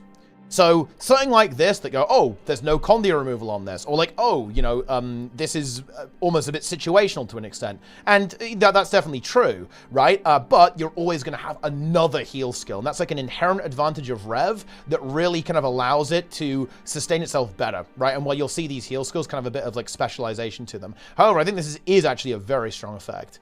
You're not going to be unhappy to have that. And there's honestly some stuff you can kind of cheese in PvE probably with this, because of course there's, you know, potentially attacks that are going to hit you really, really hard, but you pop this, all of a sudden you're going to have a much easier time actually surviving like a really big hit. Again, the really obvious one is something like Ceres, right? This will like really help you survive like a massively damaging attack, especially if you've got protection up, maybe a little bit of barrier as well. And yeah, in PvP competitive modes, you're going to be surviving massive nukes. If you're getting focused, you can use this to heal yourself back up, but also deny incoming damage. A little bit tricky to... I'm not sure what kind of build will be using Centaur. Look, unless it's some kind of really degenerate bunker build. But yeah, hey, look, that is a possibility. But yeah, cool skill. I do like the design here with this resonance type ability. So... Beguiling Haze, this is the next one. And also, bear in mind, guys, because this is a Rev, you always have these, right? Like, I think that's worth noting. Of course, with all the other elite specs, you can kind of mix them and match them, but you have to commit to the entity stance, right? So it's a big commitment. Now, these skills are powerful, but you have to bear that in mind with Rev as well, because that is almost like the gimmick of Rev, is that you have to commit to all of the utility skills that you want. So... send an unblockable fragment of Raza towards a targeted opponent. If the fragment reaches its target, Shadow Step to the enemy, dealing damage and dazing them. If it hits, you can use the skill up to 2 more times with no energy cost or cast time. Daze is not inflicted again when targeting the same target. So what's kind of cool about that is that you can essentially kind of like teleport around quite a lot here, right? Because you'll be able to like retarget different players and like leap all over the place. Or, again, kind of like stick to someone. Big time with this. And, of course, get a little bit of damage off at the same time. And the resonance here is if you've got Assassin Stance, so that's Shiro, you have a ground-targeted AoE. Really cool. So this is like really cool design, in my opinion, because that kind of changes the way you use this skill a lot. Right? Because the difference between being able to only port to an ally and then maybe being able to use this to leap up a cliff, for example, or like leap over terrain and stuff like that, or use it as like a pure mobility ability, just to, you know, out of combat essentially, like as a movement skill, is a big deal. Really cool. Do like that, and yeah, nice to kind of keep the daze in check. But bear in mind, because it's unblockable and the first hit is a daze, you can use this to say interrupt a block, right? Let's say someone's blocking. And this is kind of what I meant. Very PvP coded, right? Teleport to someone, rotate around the map, right? Very, very PvP coded ability. Swap that in with Shiro. Great mobility. Great shutdown and punish on defensive block skills to kind of bust through people's defenses. Really cool. And I do actually kind of want to show this ability. We can kind of catch up on the heal skill. You can see the heal skill there. You can see being used here in just a moment. Here we go. Go. Use the heal skill. No? I keep skipping over it. We got to be patient, guys. Whoop! There you go. Whoop! Look at that. We love to see that. Incredible stuff. So you can see those hands going around there. Oh yeah, I guess it should be... I should be noted, I did forget to mention this. So you will also heal allies around you during the channel if you have that Centaur. So that's why he was going over to heal those golems. The next ability is going to be Beguiling Haze that we already kind of saw. But here's what it looks like. You kind of send out your Raza fragment, and then if it reaches, you teleport over there. And then you can see here that the skill kind of flips over, and you'll be able to use it more times. Right, so you can see here, we're going to go use. Boom, we're in. And then we can press it again, and you can see, right? Look, with no cooldown, we're able to very quickly leap. So you can stick to targets, you can very quickly redirect. Amazingly cool PvP ability, right? Super cool PvP skill on the entity stance. Let's see what's going to be up next. Is going to be the dwarf ability. And this is one that's utilizing that stun break mechanic, where if it stun breaks, it has an additional cost. So let's see what the Chalice one is going to be. Use it, come on. Show us the tooltip. So this is Gladiator's Defense, which is break out of stun, damaging and weakening enemies around you. You gain boons, resolution, and resistance if you hit someone. And if, this is the conditional, right? If you stun break, it costs 20 more energy. So in other words, you can use this just to apply weakness and give yourself boons, like resolution and resistance, which is actually really nice, especially in PvP. Like I said, guys, right? Really strong effect.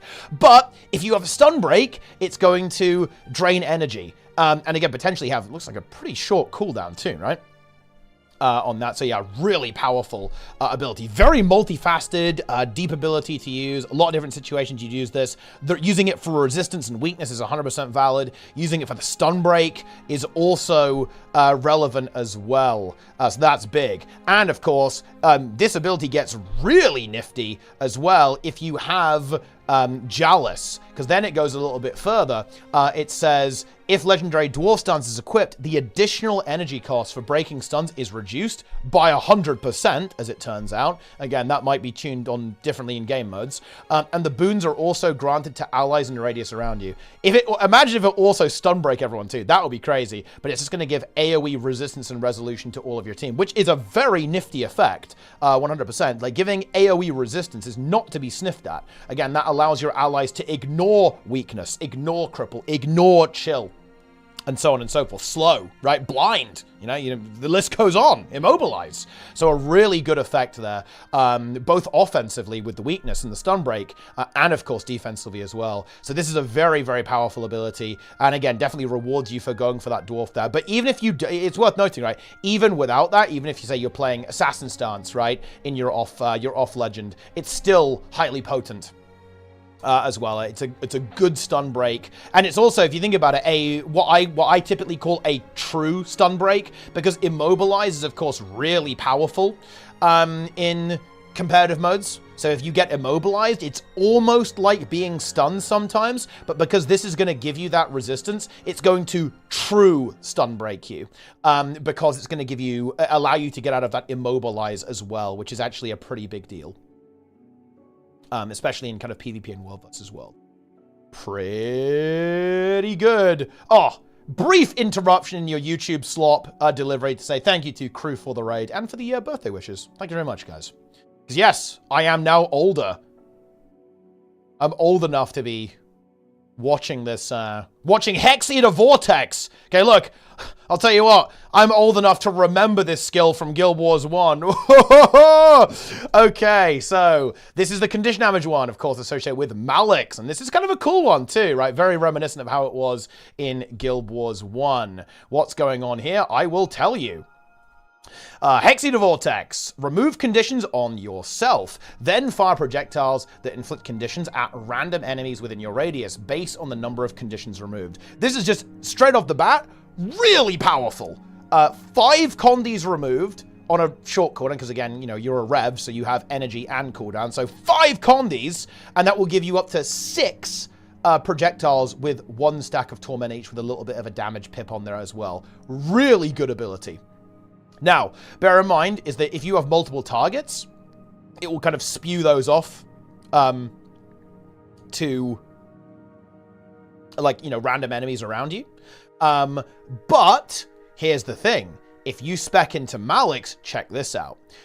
If Legendary Demon Stance is equipped, the maximum number of projectiles is always fired, regardless of conditions, and all projectiles are fired at the closest enemy. So that's going to be a big smash of torment directly into someone's face. And you also have that really powerful condition removal. I mean, that is very strong. I imagine it will be probably 3 in PvP. 5 in PvP would be absolutely insane, I think, to be honest, but maybe it has to be because of the projectiles. I don't know how that's going to work. They might have to like scale this in an interesting way, because that is a crazy strong ability. Maybe the cooldown or the energy cost is going to be the lever they choose to balance it. But yeah, this is going to be your DPS spell in PvE as well, obviously, spamming up that torment.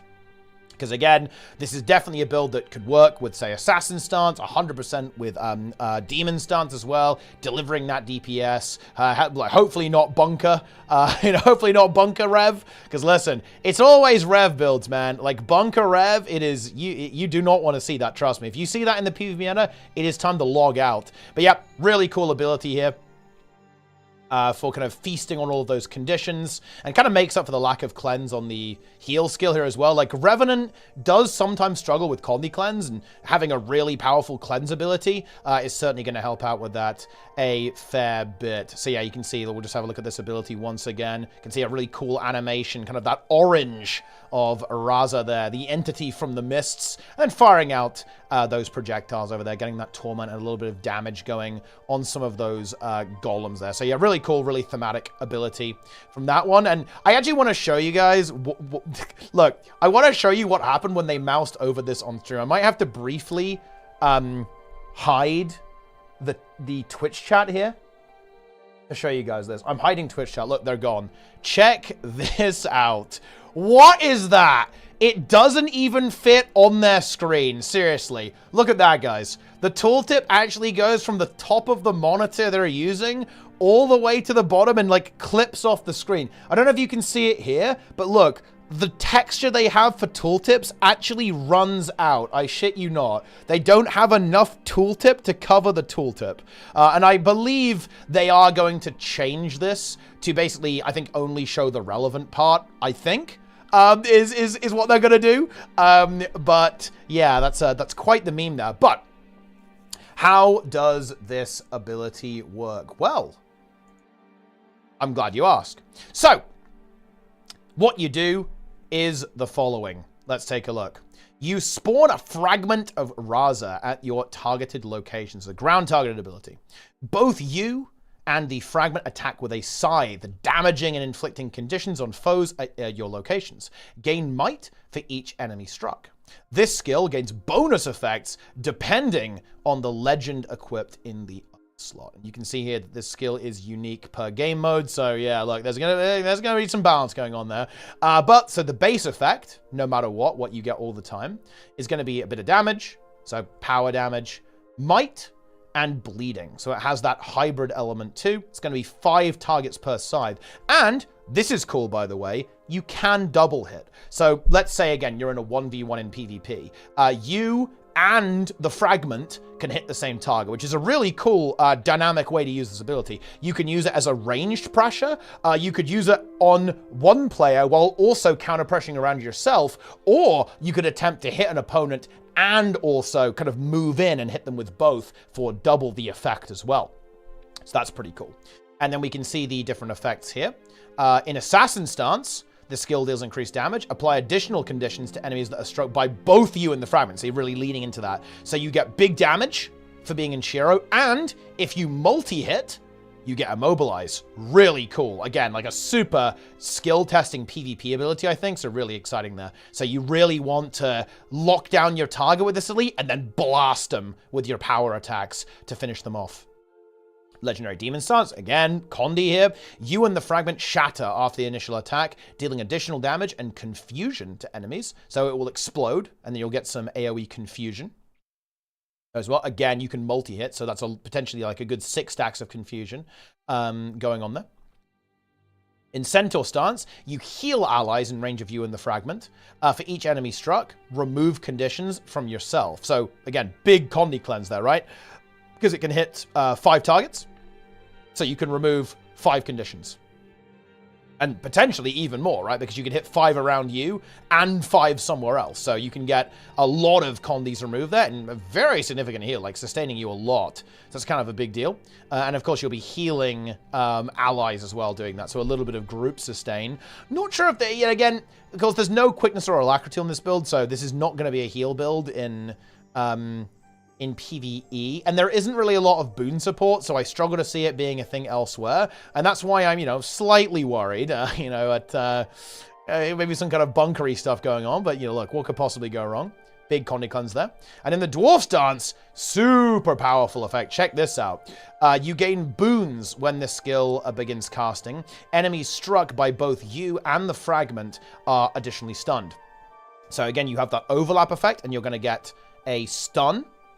And then you're also going to get stability, resistance, and resolution at the same time when you go ahead and pop that ability. And again, this is a short cooldown, right? Because we're playing Revenant here. Like, always remember that, guys. We're playing Rev. So Rev has different rules because they're limited by both energy and cooldowns.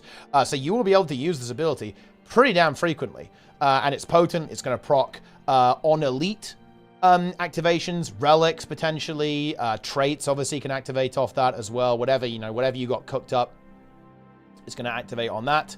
And these are potent effects, in my opinion, to use there. So this legend, I think, has some pretty high potential to see play on, I think, a good chunk of builds there as well. And yeah, I do like that the elite skill activates no matter what, right? Like, no matter what legend you've got, you are going to have a cool effect. And of course, it's going to synergize with whatever build that you end up going with there. So yeah, I'm actually really happy with these utility skills. I think they're really exciting. I think they're, to be honest, they're some of the best utility skills, maybe even the best utility skills that have actually been designed, I think, for the elite specs and Vision of Eternity. I think these are really fun and really interactive, which is exactly the kind of thing that I love to see. Let's move on to the traits.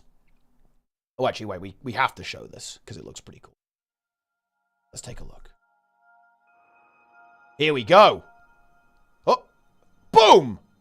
And you can see there is the Malix, because we're in Malix, right? We're getting like a cool purple explosion for the confusion. So you can see there, a bunch of confusion going off. Barely missing there, in fact. Love to see that. And let's see if we can see, like, you can see the bleeding and confusion being applied. Let's get in there. Surely we can see the double hit. Show us the double hit. Boom. You can see that? That's the immobilize there on the Shiro. How that one works. And of course, it's going to do more power damage. And there you go. Boom. Big immobilize there. And of course, we're also generating a lot of might there as well, guys. You can see a lot of the might going there. And of course, you're getting that double hit too. So it's really going to encourage you to actually get that multi-hit. So here's the Centaur. Boom. You can see like a burst of healing magic emerging from the player when you use the Twin Moon Sweep. And then the Dwarf one. Boom. Not much of an animation. Oh, yeah, you have some, like, bricks that fall down. I was like, where's the animation there? You can see some bricks kind of fall down. You get those boons, resistance, a little bit of stability, and resolution, too. Also a powerful effect, to be fair. But, of course, you know, it's going to be very much dependent on what kind of build you go for. That's also going to affect your elite skill. But yeah, really cool with those utilities. Let's talk about the traits here. So, of course, the first one, as usual, we know the drill. That's just kind of going over the elite spec and what it does. So, these traits are pretty exciting. Let's take a look.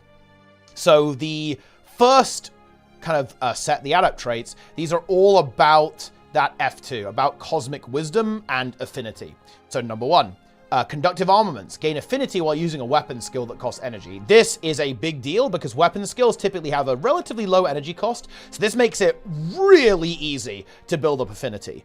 Just a quick reminder on what affinity does. Affinity gives you extra duration on your cosmic wisdom passives. So all of the passives here, the extra condis you get in Malix, the extra stats you get, and the little scythes that pop up on Dervish, all of that is going to last for longer. 1 second per affinity, up to 3 at base. And this is going to make it very easy and very cheap to build that up, because if you have to use utility skills, that's not entirely free to do that, right? It's kind of relatively expensive. This makes it trivial. So super impactful trait. Super impactful trait there. Ethereal Purification. Remove conditions from yourself when you reach maximum affinity and when you activate Cosmic Wisdom. And this is, again, I think kind of a PvP thing, or some really heavy Conduit fights in PvE. That's actually a very powerful effect, because gaining affinity, again, it's not trivial, but it's not that hard. If you're rotating through utility skills and so on. And 2 Conduits removed is actually quite nice. And especially, again, you can use your Cosmic Wisdom. That's going to give you even more Conduit removal. And then another one here that is also very impactful to your build approach is going to be Expanded Consciousness. Your maximum affinity is increased. Love to see that. I love traits that operate this way. And you get an extra 2. So that means that your extra bonus duration on your affinity is potentially going up to 5. That does mean you have to cycle through quite a lot of abilities to actually get value out of that, which again is non-trivial without conductive armaments. And it is also very important to kind of remind here that when you swap legends, you do lose your affinity. So this is kind of like a use it or lose it, right? Like you do have to kind of pick and choose where you want to dump your affinity, because also the cooldown on Cosmic Wisdom is also not the shortest. It's a 20-second base, but of course more on that in a moment. But I do like the design here. I don't want to talk too much about balance here. I don't want to talk too much about balance because, again, tuning can happen. I'm talking about design, and I actually quite like the overall design of these traits so far. We have Bolstered Bonds. This is going to be the minor master trait here, which is gain attributes based on your equipped legends. That's kind of what we saw here, right? This is the extra stats that you get while the legend is active, but this is now like just when the legend is active. This is like a pure stat stick. So in other words, while you are in Shiro, 120 power. While you're in Centaur, 120 healing. When you're in Legendary Demon stance, 120 condition damage. Legendary Dwarf, 120 toughness. And then Legendary Entity stance, 50 to all attributes. And bear in mind, that's while equipped. So if you have Raza, you just like, boom, you just got 50 all stats. You've got like an extra piece of gear, right? If you've got Legendary Assassin stance, you've always got 100 and 120 power. And then when you're in that legend, you're also getting another 50%. So that's going to be 75 all stats on Legendary Entity. And bear in mind, that's going to stack with Form of the Dervish for another 100. So do not underestimate some of this, guys. Like, this is a big old stat stick. This is a big old stat stick. It just increasing your potency there. Very strong.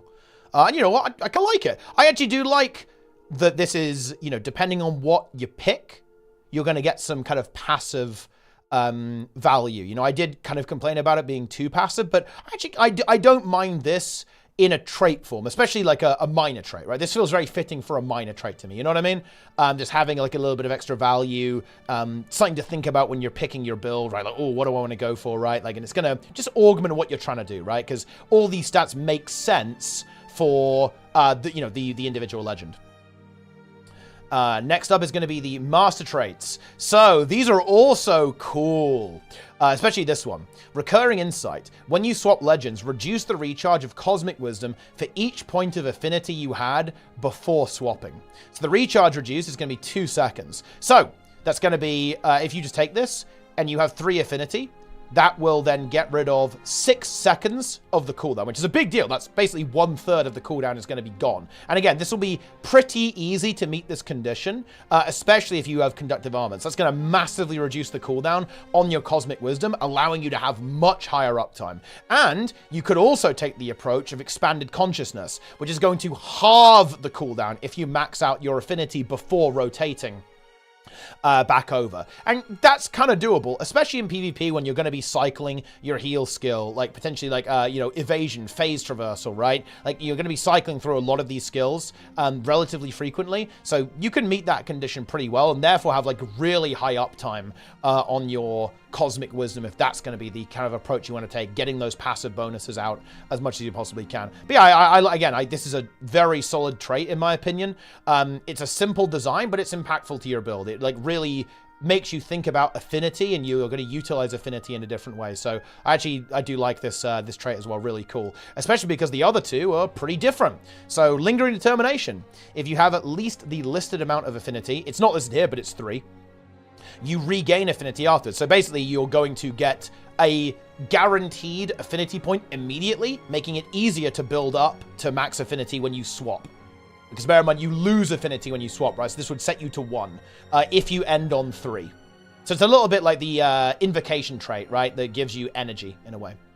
Heal yourself and gain endurance while gaining affinity. Listen, whenever I see something like this, I just have kind of like Vietnam-style flashbacks of Ventari bunker rev. And we're saying, and then we're saying like, uh-oh, guys, what's going on? We're seeing like the 75% DR. We're seeing the extra toughness, all the boons. I'm scared, guys. Endurance gain, self-healing. So hopefully that doesn't end up being, yeah, the salvation. Oh, the salvation trait line. No, keep it away from me. I don't want to see that.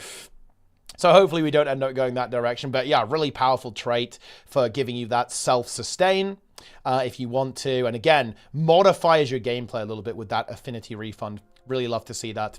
Boundless knowledge. Unique benefits granted by cosmic wisdom have increased effects. So this is just going to be a 50% buff. I believe, to all of that. So yeah, you can see here that the default buff on Form of the Dervish is 100, but with this, it's going to be 150. So just a whopping big stat stick on this. And again, if you're going to be, utilizing this, you're going to be using your Cosmic Wisdom in burst phases, right? So you're going to swap over legends, build up your affinity, pop your Cosmic, get that passive damage bonus off, and then your other skills are also going to have a surge of power as well. Not the most exciting trait in the universe, but obviously has that potency. I think very notably on Form of the Dervish, just think how many stats you're going to have, right? You've got this one, Bolstered Bonds, 50 all stats, right? That's going to go up to 75% when you're in Legendary Entity. And then Form of the Dervish is going to give you 150. That's 225 all stats. Because bear in mind, if you're full Selly, you get like 600, like nearly 700 all stats. I think about that, right? So this is going to give you almost like another third of your all stats, right? If you kind of utilize this. So you're going to be like the uber, you're the uber celestial there. And look, there's definitely going to be some like crazy ass builds involving that, like Rev Spear, obviously, like mace, short bow, all that kind of good stuff. Kind of the hybridy weapons, I think are going to work really well with this type of approach. And you can, like, obviously turbo lean into that with Boundless Knowledge if you like. And we have Numinous Gift, which is going to be the Grand Master minor trait. And it's a standard one. You just get boons depending on which legends you have equipped. So Might for Assassin, Resistance for if you got Malix, Stability if you have Jalis, Protection if you have Ventari, and Fury if you've got the Raza, the entity. So bear in mind, this is always, so you always have this, and this is depending on which legend you have equipped, not which legend you're in. So you basically get to pick 2 boons that you're going to get on your F2, which does turn your F2 into a bit of a beast. Like, this is like assuming that you took Malix and Jalis, that's resistance and stability on that F2 on a relatively short cooldown. Let's say, you have Malix and entity, right? That's going to be Fury and Resistance, right? Or it's going to potentially be Might and Fury if you're going Assassin rather. So some pretty potent combos here. I think there's a very notable synergy, of course, with Resistance, because, of course, the Corruption trait line loves Resistance, especially on kind of like the really tanky, sustainy, kind of brawlery, bruisery style builds. So that's going to have some pretty nice synergy there with the Numinous Gift. Oh, but you thought it was over? No. We actually have some cool Grandmaster traits as well, which I absolutely love to see. First up is going to be Mistfire. Apply conditions to enemies when you disable them. So every time you CC, you're going to get a burn. Damage and daze enemies around you when activating Cosmic Wisdom. Bit annoying there. That's going to be an instant cast AoE daze. It's a small radius though, but definitely a bit of a pain in the ass. But you're going to get that 3 sacks of burning on CC. Powerful trait. Like, the thing that I immediately thought of here was Conduit Rev. Or it's more like Hybrid Rev, really, in PvP, actually. You slap a spear on, and all of a sudden your spear is going to be a CC that applies poison and chill and does some hefty damage as well. Wow, gnarly. And of course, there's a good chunk of rev abilities that operate that way. Shortbow, for example, you can get your, your shortbow 5 off and then smash people with a 7-shot and deal heavy burning, heavy torment damage, and of course that CC as well. Is really, really good, and there's a bunch of options there. It does have an internal cooldown, so you can't do any like star 5 CC shenanigans, but yeah, this is just a proper good bit in the toolkit. And bear in mind that will activate on bosses all the time. So if you end up running this in PvE, it will work, right? Because say you've got a raid boss, it will always activate because when you use a CC on like a Defiant enemy, you get procs like this. So just bear that in mind. This could also be a DPS trait with a little bit of CC attached to it as well. And anyway, I want to show the icons. The icons are really cute. Look at this. Look at this one. This one's called like twofold embodiment. Look. It's a little dragon with 2 heads. Oh, look at that. That's cool. I do like the artwork quite a lot, actually. Very soothing kind of pink, orange, purple going on here for the color palette there. Really nice artwork once again there for the Conduit. Not sure about the icon. I'm going to be honest, guys. I don't quite get it. I'm not sure how this links to that, but listen, we roll with it. Anyway, back to the traits. Twofold embodiment. Again, a simple one, but one that changes what the class does, which is cool. Using Cosmic Wisdom also grants you the bonuses of your other equipped legend. So essentially, it just says when you press that F2, you get both bonuses, which is potentially very impactful because, again, let's imagine that we were running Dervish and Malix, right? We've got Raza and Malix going here. All of a sudden, one, we're getting the stats, condition damage expertise, and then all stats, right? Which again could be enhanced even further by this trait here, Boundless Knowledge. And you're then getting the little scythes that are popping off when you do damage. And you're also getting the random conditions from Malix. Again, you could be combining that with the Assassin for the ferocity. You could be combining it with the Monk for the self-healing, and like any of this stuff, like the boons from the Warrior. So yeah, very potent, right? And again, there's ways you can reduce the cooldown on this, so you could get that really frequently and have super high uptime of both of them at the same time. So, I do say that we could maybe use an extra button to make it feel less passive, but don't mistake that with me saying this is weak. I think this has a lot of potential, actually, in a variety of game modes. I think very obvious to me is that this can work in PvP, I think, but also in PvE as well. I'm sure there's going to be some kind of world versus world cook as well, just because like stats and just doing damage and giving yourself boons is pretty good in those game modes. But yeah, this is not weak. I think this has potential to be very potent, in fact, in a kind of a good amount of builds too. There's a lot of builds where I think this could kind of make sense, and you could use this elite specialization to fulfill your dreams of doing a variety of things. So yeah, that's a pretty cool one. Again, it's the type of trait I like. I'm kind of repeating myself here, but I do want to give credit where it's due. I like that it, changes up an important mechanic, right, of the spec. Next, Perpetual Wisdom. The effects of Cosmic Wisdom now last indefinitely, but they drain energy continually while it's active. When you swap legends, gain energy for each point of affinity you had before swapping. So this is a really interesting one because it does come, I think, it's fairly expensive. It basically says, okay, it changes your F2 into a toggle ability like, say, Dwarf Hammers or Facets on Glint. And you get this effect for as long as you're channeling. And it's 3 energy pips down, so you still have 2 pips remaining. And it kind of counteracts that by giving you more energy when you swap. So you're going to start with potentially 75 energy if you've got the 5 affinity trait, or 65 energy if you've only got 3. And then, of course, you're going to have less energy regeneration. It feels relatively expensive to me because these effects, they're good. They are definitely powerful. Especially something like the Dervish, right? Having like all those stats up permanently is pretty nifty. Actually reminds me of how old Malix was. Hey, anyone here remember that, guys? Okay, check that out. Okay, that's kind of interesting. The Malix Elite used to give you more all stats. How weird is that? Of course, no longer. Whoa! Dude, my chair just flopped over. That was mildly horrifying. Let me tell you that. A little bonus meme. And yeah, I actually think we should take a look at that. Let's go have a look at this toggle. Let's get to that trait. Because, yeah, I think it does have no cooldown. I think you're absolutely right there. So you can toggle it whenever you want, which does give you a lot of flexibility on using this. I suppose that is a big deal, but let's actually quickly check that. Yeah, you can see here that it's been activated. Okay.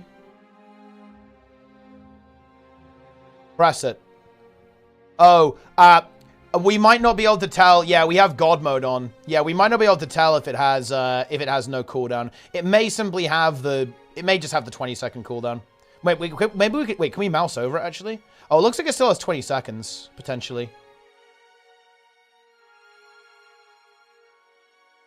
Yeah, that would be very strong, especially given that you could, like, use it with the condition damage thingy. But yeah, an interesting effect, a very interesting effect, actually. Of course, very much changes up how this is going to play out, right? Like, it fundamentally, like, flips the mechanic on its head a little bit, because you're going to have this drain component, and you can kind of think about when you want it. You can, like, turn it off to get some energy back, but it's very much encouraging you to cycle between legends, right? Like, build up your affinity, get value, swap over, and then repeat, and then utilize that additional energy to maintain the channel, drain your abilities, use your utility skills to get that affinity, use your weapon skills, but you're not going to want to be camping too much, because of course, you're losing that energy regeneration for keeping this up there as well. Yeah, pretty much. That's the deal. But yeah, I think 3 interesting Grandmaster traits that all do very different things. So overall, I'm actually really happy with the design of the utility skills and the traits. I guess it's kind of like a final conclusion kind of thing would be that I think we need maybe one more button on this spec. Because even though you are getting a lot of very passive value, you're channeling that Guild Wars 1 dervish avatar energy kind of going on there.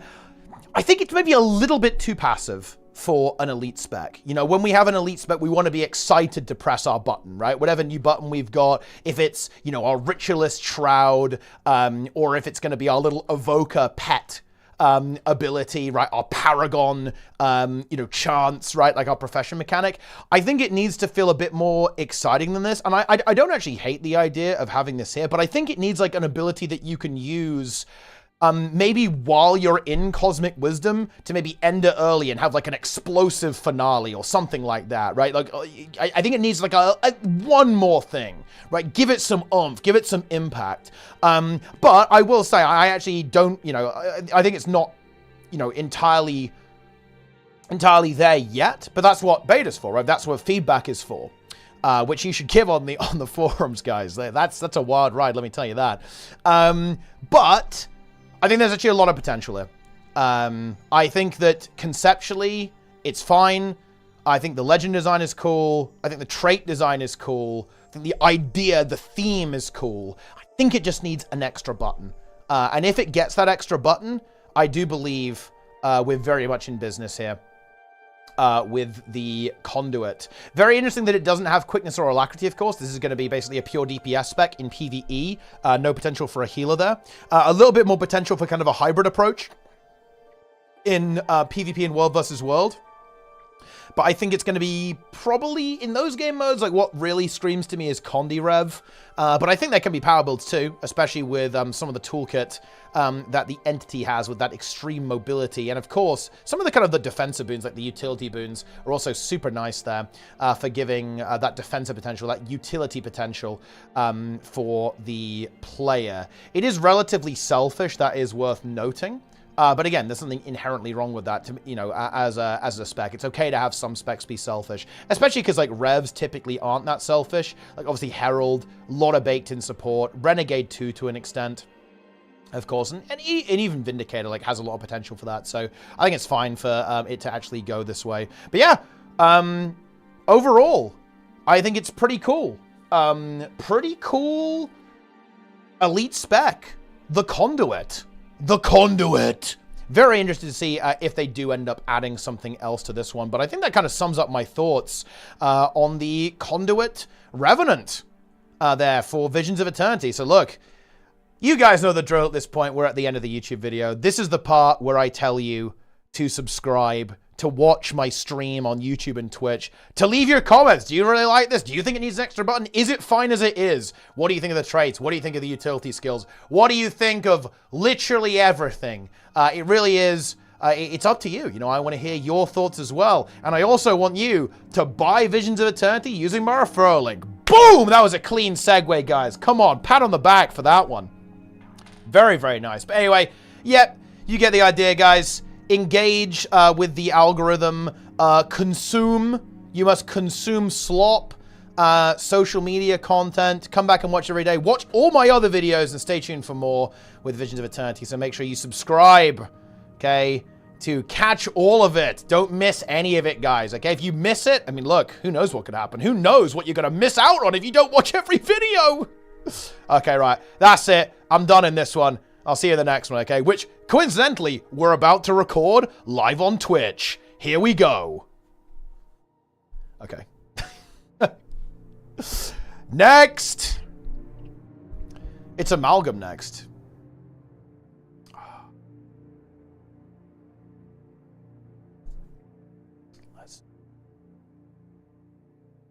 Incredible.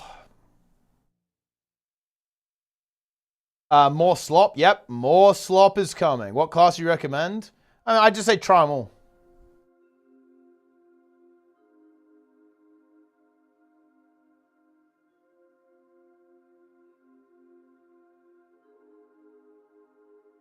Try them all.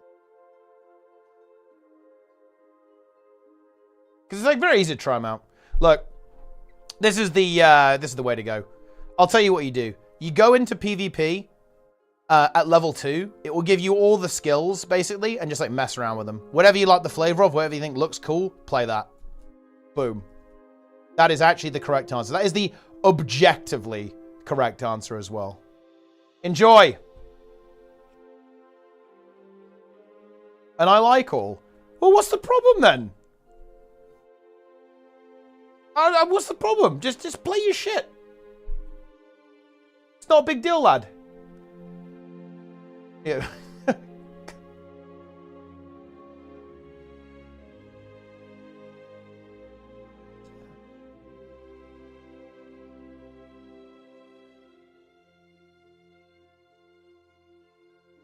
Incredible.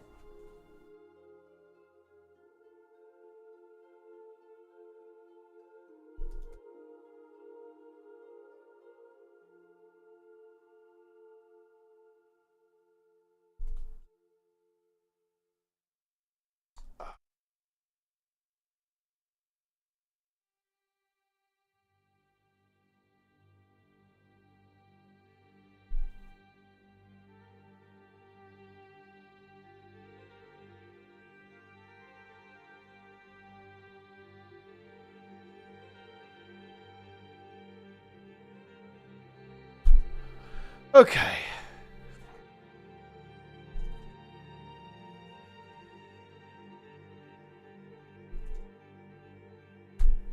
Picking up this game. Play Necro. Boom. Play Reaper.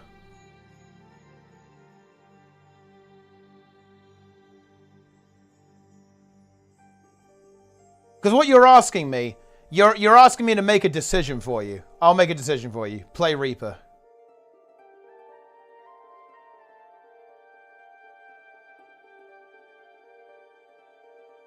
Share both quicks and light to allies. Even another trade reads the F5 cooldown, you might be able to have uptime. They'll obviously balance that. I don't think you're not going to have like crazy uptime on it because the cooldown is relatively long. But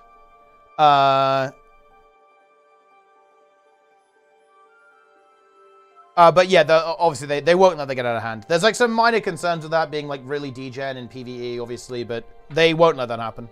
So it doesn't matter. It doesn't matter to talk about it. I said Jante was, can I go with using code? Yup. Uh-huh. It even works for Guild Wars 1. Dude, I've got to say, actually, look. I actually have a bit... Look, before we go on to the next spec, guys, I do have to give a bit of a shout-out to the partner program. So one of the key point of feedbacks, by the way, Key point of feedback was that the links didn't go to the store page. They went to some like weird other page. They actually fixed that. I can't really say too much about this. But there have been some really positive changes in the ArenaNet Partner Program. I wish I could say more, I really do. But the ArenaNet Partner Program has got way better over the last couple of months. Really happy to see that. Because, you know, don't get me wrong, like I'm not going to shit talk it, but there have been some things that I think could have been improved, you know, and made things better for a while now, and they actually have. And there's a lot of like responsiveness to feedback and so on, and you know, really looking to kind of empower creators and obviously get more people in, which is kind of like basically things getting better are why we've got these new partners, like people who really deserve it. Like, and we just got to get Darren's in, man. We got to get Darren's in there. Give me a real answer between Rev, NG, Ellie, Mesmer. Listen, that's going to cost you 50 gifted. Ha ha ha ha! Thanks for the 20, man. Okay, real answer. Mesmer's the most overpowered. The others are really fun, though. Like Ellie is like Shaman, basically, from WoW. NG...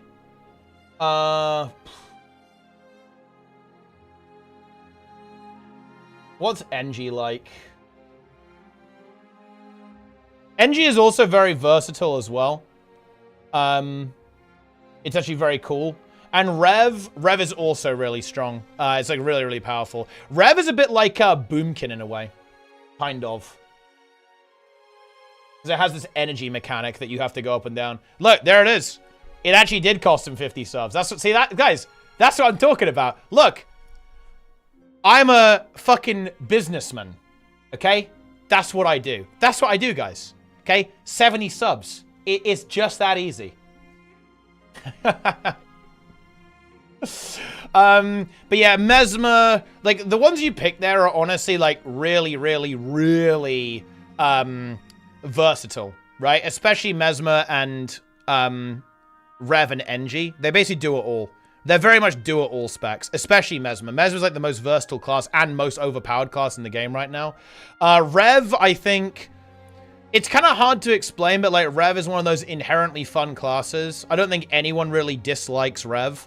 It has a lot of different play styles in it. It's very fun to play, in my opinion, rotationally. So it's a really good choice. And then Ellie. Ellie I really like, too. It can also do a lot of things. And also, it's kind of a bit of a hybrid class. Again, it's very like Shaman, right? You know, you can potentially like throw a heal on someone, throw a heal on yourself, right? You have that elemental theme. And then NG. Yeah, God bless Amalgam. Yeah. Amalgam is going to be hype. It is going to be very exciting. Very, very exciting indeed. Yeah, and then NG. Yeah, NG is looking fire. Okay, look, I guess like the recommendation I can give you on NG Undo is that the Elite Spec coming with the next expansion is going to be fucking insane. They cooked on this one. So honestly, definitely check out NG as well. But yeah, I'd recommend Mez. I mean, dude, you pick good ones, to be honest. Like, how am I supposed to recommend this? But I think NG is super exciting with Amalgam. Mesmer is busted. But honestly, it's, you know, it's all right, I guess. Like, Rev is really fun, and so is Ellie. Ellie, like, kind of on the...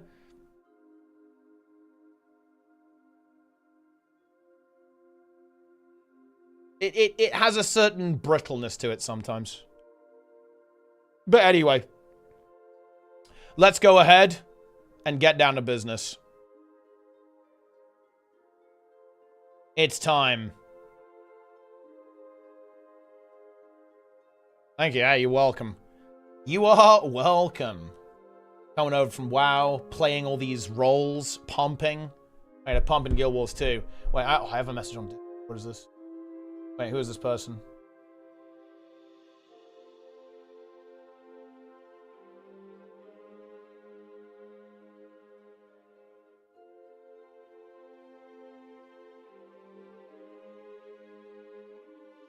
God, I should have to reply.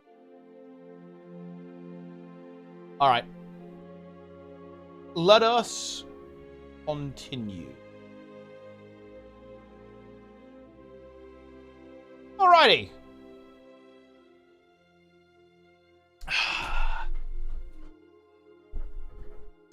Okay, then.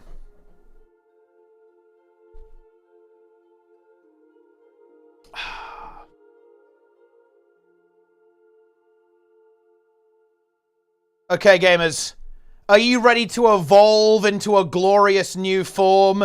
It is slime time. If you ooze, you certainly don't lose because, wow. Engineers, you guys have won big. ArenaNet have massively cooked with this one. I actually think, look, I was saying that Antiquary looks crazy and has some really spicy mechanics. I've got to say, this one kind of takes the cake here, man. Like, ArenaNet went berserk on this one. This was actually a cook from the chef, from Trig himself, cooked up this elite specialization. The Amalgam is looking absolutely crazy. So, let's actually slightly turn the music down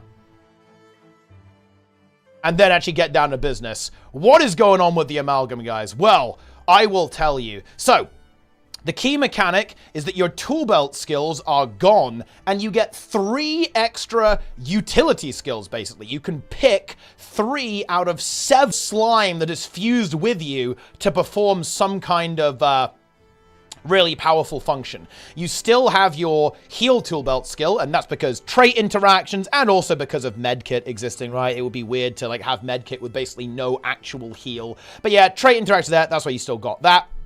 But you get 3 of these abilities. And of course, your F5, you can see that lurking there. This one is awesome. I love this. So for each morph skill you take, and you can see this here, right? It's got something called a strain. So when you evolve, you get a special effect depending on which 3 you've taken. So for each one, it's got its own kind of strain thing. So you can see here for the shred protocol, you throw out discs of slime. This is going to give you super speed and quickness when you use that F5. The F5 by default just gives you 10% stats. So it's always like a good all-round button to press. But you just have extra effects depending on slot skills. So you're basically going to get 3 really potent effects depending on what skills you actually picked. So let's go ahead and actually have a look at these abilities. You can kind of see the morph there. That's what it looks like. It looks really cool, right? So you can see this Quicksilver theme, like when you go, you're covered in slime, you're oozed up, and you have that kind of little effect there. And of course, you're seeing some of the bonus effects now kind of being utilized there. But actually, let's get down to business. So there are, of course, a wide variety of different effects that you can get there. Some of them, you know, very defensively oriented, both in their effect and the strain, and some of them more aggressive. So the first one here is going to be the defensive protocol protect. So right off the bat, it is going to be a morph that blocks. And the resilient strain means that when you evolve, you're going to get barrier and resistance. And I actually have to talk about this first. So what's really inherently cool about this elite specialization is actually what it does with your utility skills. Because it kind of gives you the freedom to pick other skills. Because NG has always had its F mechanic, the tool belt skills, linked to utility skills, and they're not decoupled in any way, it means that you almost lean towards certain utility skills because of their tool belt skill, right? Like, because they're not separate. You kind of want to pick it just for that. And this, I think, inherently already opens up loads of cool potential. But even more than that, these morph skills can kind of replace some utility skills. For example, Engineer loves having a block, right? It loves having shield offhand, for example. That's going to, you get a block. You can use toolkit, right? So you have another cog block. You have cog block there. But now you can potentially say, well, hold on. I can now actually get defensive protocol, which is going to give me that sustain, give me that defensive potential, and that frees up my utility skills. So what this does here is really exciting, I think, both with the profession mechanic, the elite spec mechanic itself, but also with the nature of some of these protocols. They're very potent, and that gives you a huge amount of build options. So here we go. We can kind of see the shield that it's going to pop up here in a moment. Okay, so you briefly block incoming attacks with a wall of ooze.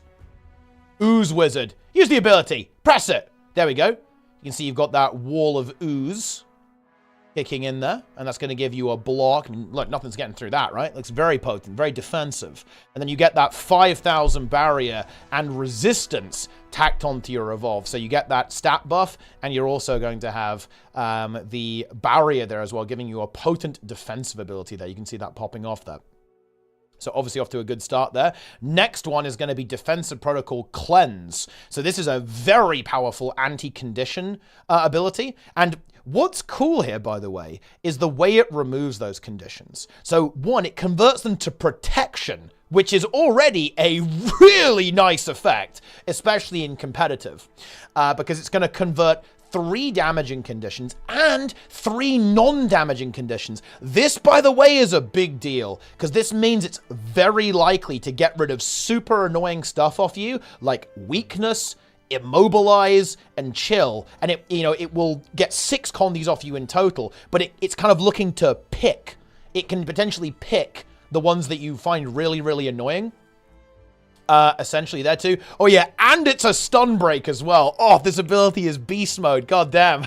Like, oh, wait. Oh my god, it converts the condies to barrier too. I didn't even read it properly. What a crazy ability, actually. Holy shit. Oh, and guess what? The replicating strain as well. When you evolve, you get a heal over time and alacrity, which is an inherently a powerful effect, by the way, because even in PvP where you go, oh, well, you don't have alac permanently, that's also going to reduce your cooldown so you can cycle through abilities more. Wow. That is a super strong defensive ability there against all kinds of damage, giving you that protection for power, getting rid of damaging condies, freeing you out of annoying things like immobilize and chill and cripple, that kind of stuff, getting rid of weakness and slow. And you've also got the barrier as well at the same time. You know, on a relatively short corner, obviously it will be longer in comparative. It's still really powerful and kind of diverse ability there.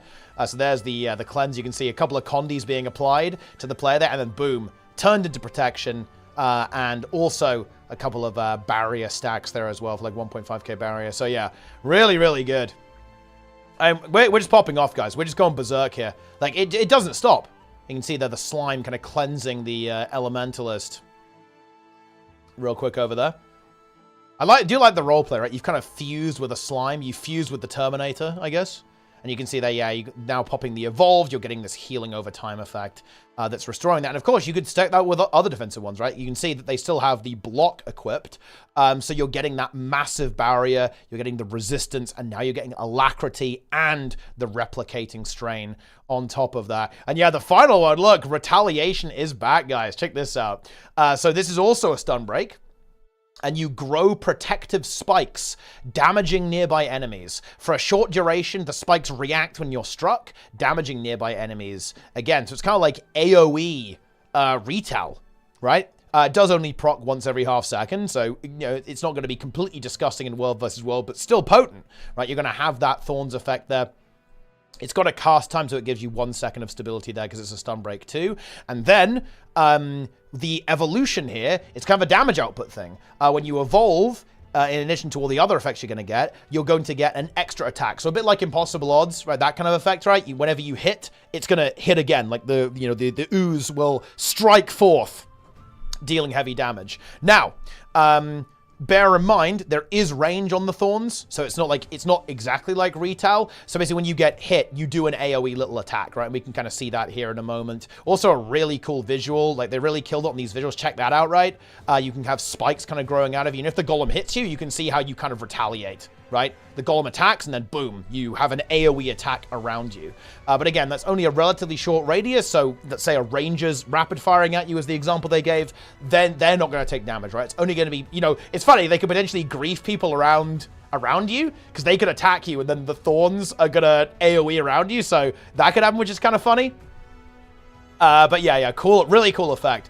Guys, we are back on Unique Mods, man. Welcome back to Unique Mods, and here's like the demo of the extra little hits that you're getting here from the evolve, right? You can see the extra attacks kind of connecting onto the golems there while we're in evolve. And yeah, of course, it's also important to once again remind everyone that we're getting 3 of these, right? You get to pick 3 of those.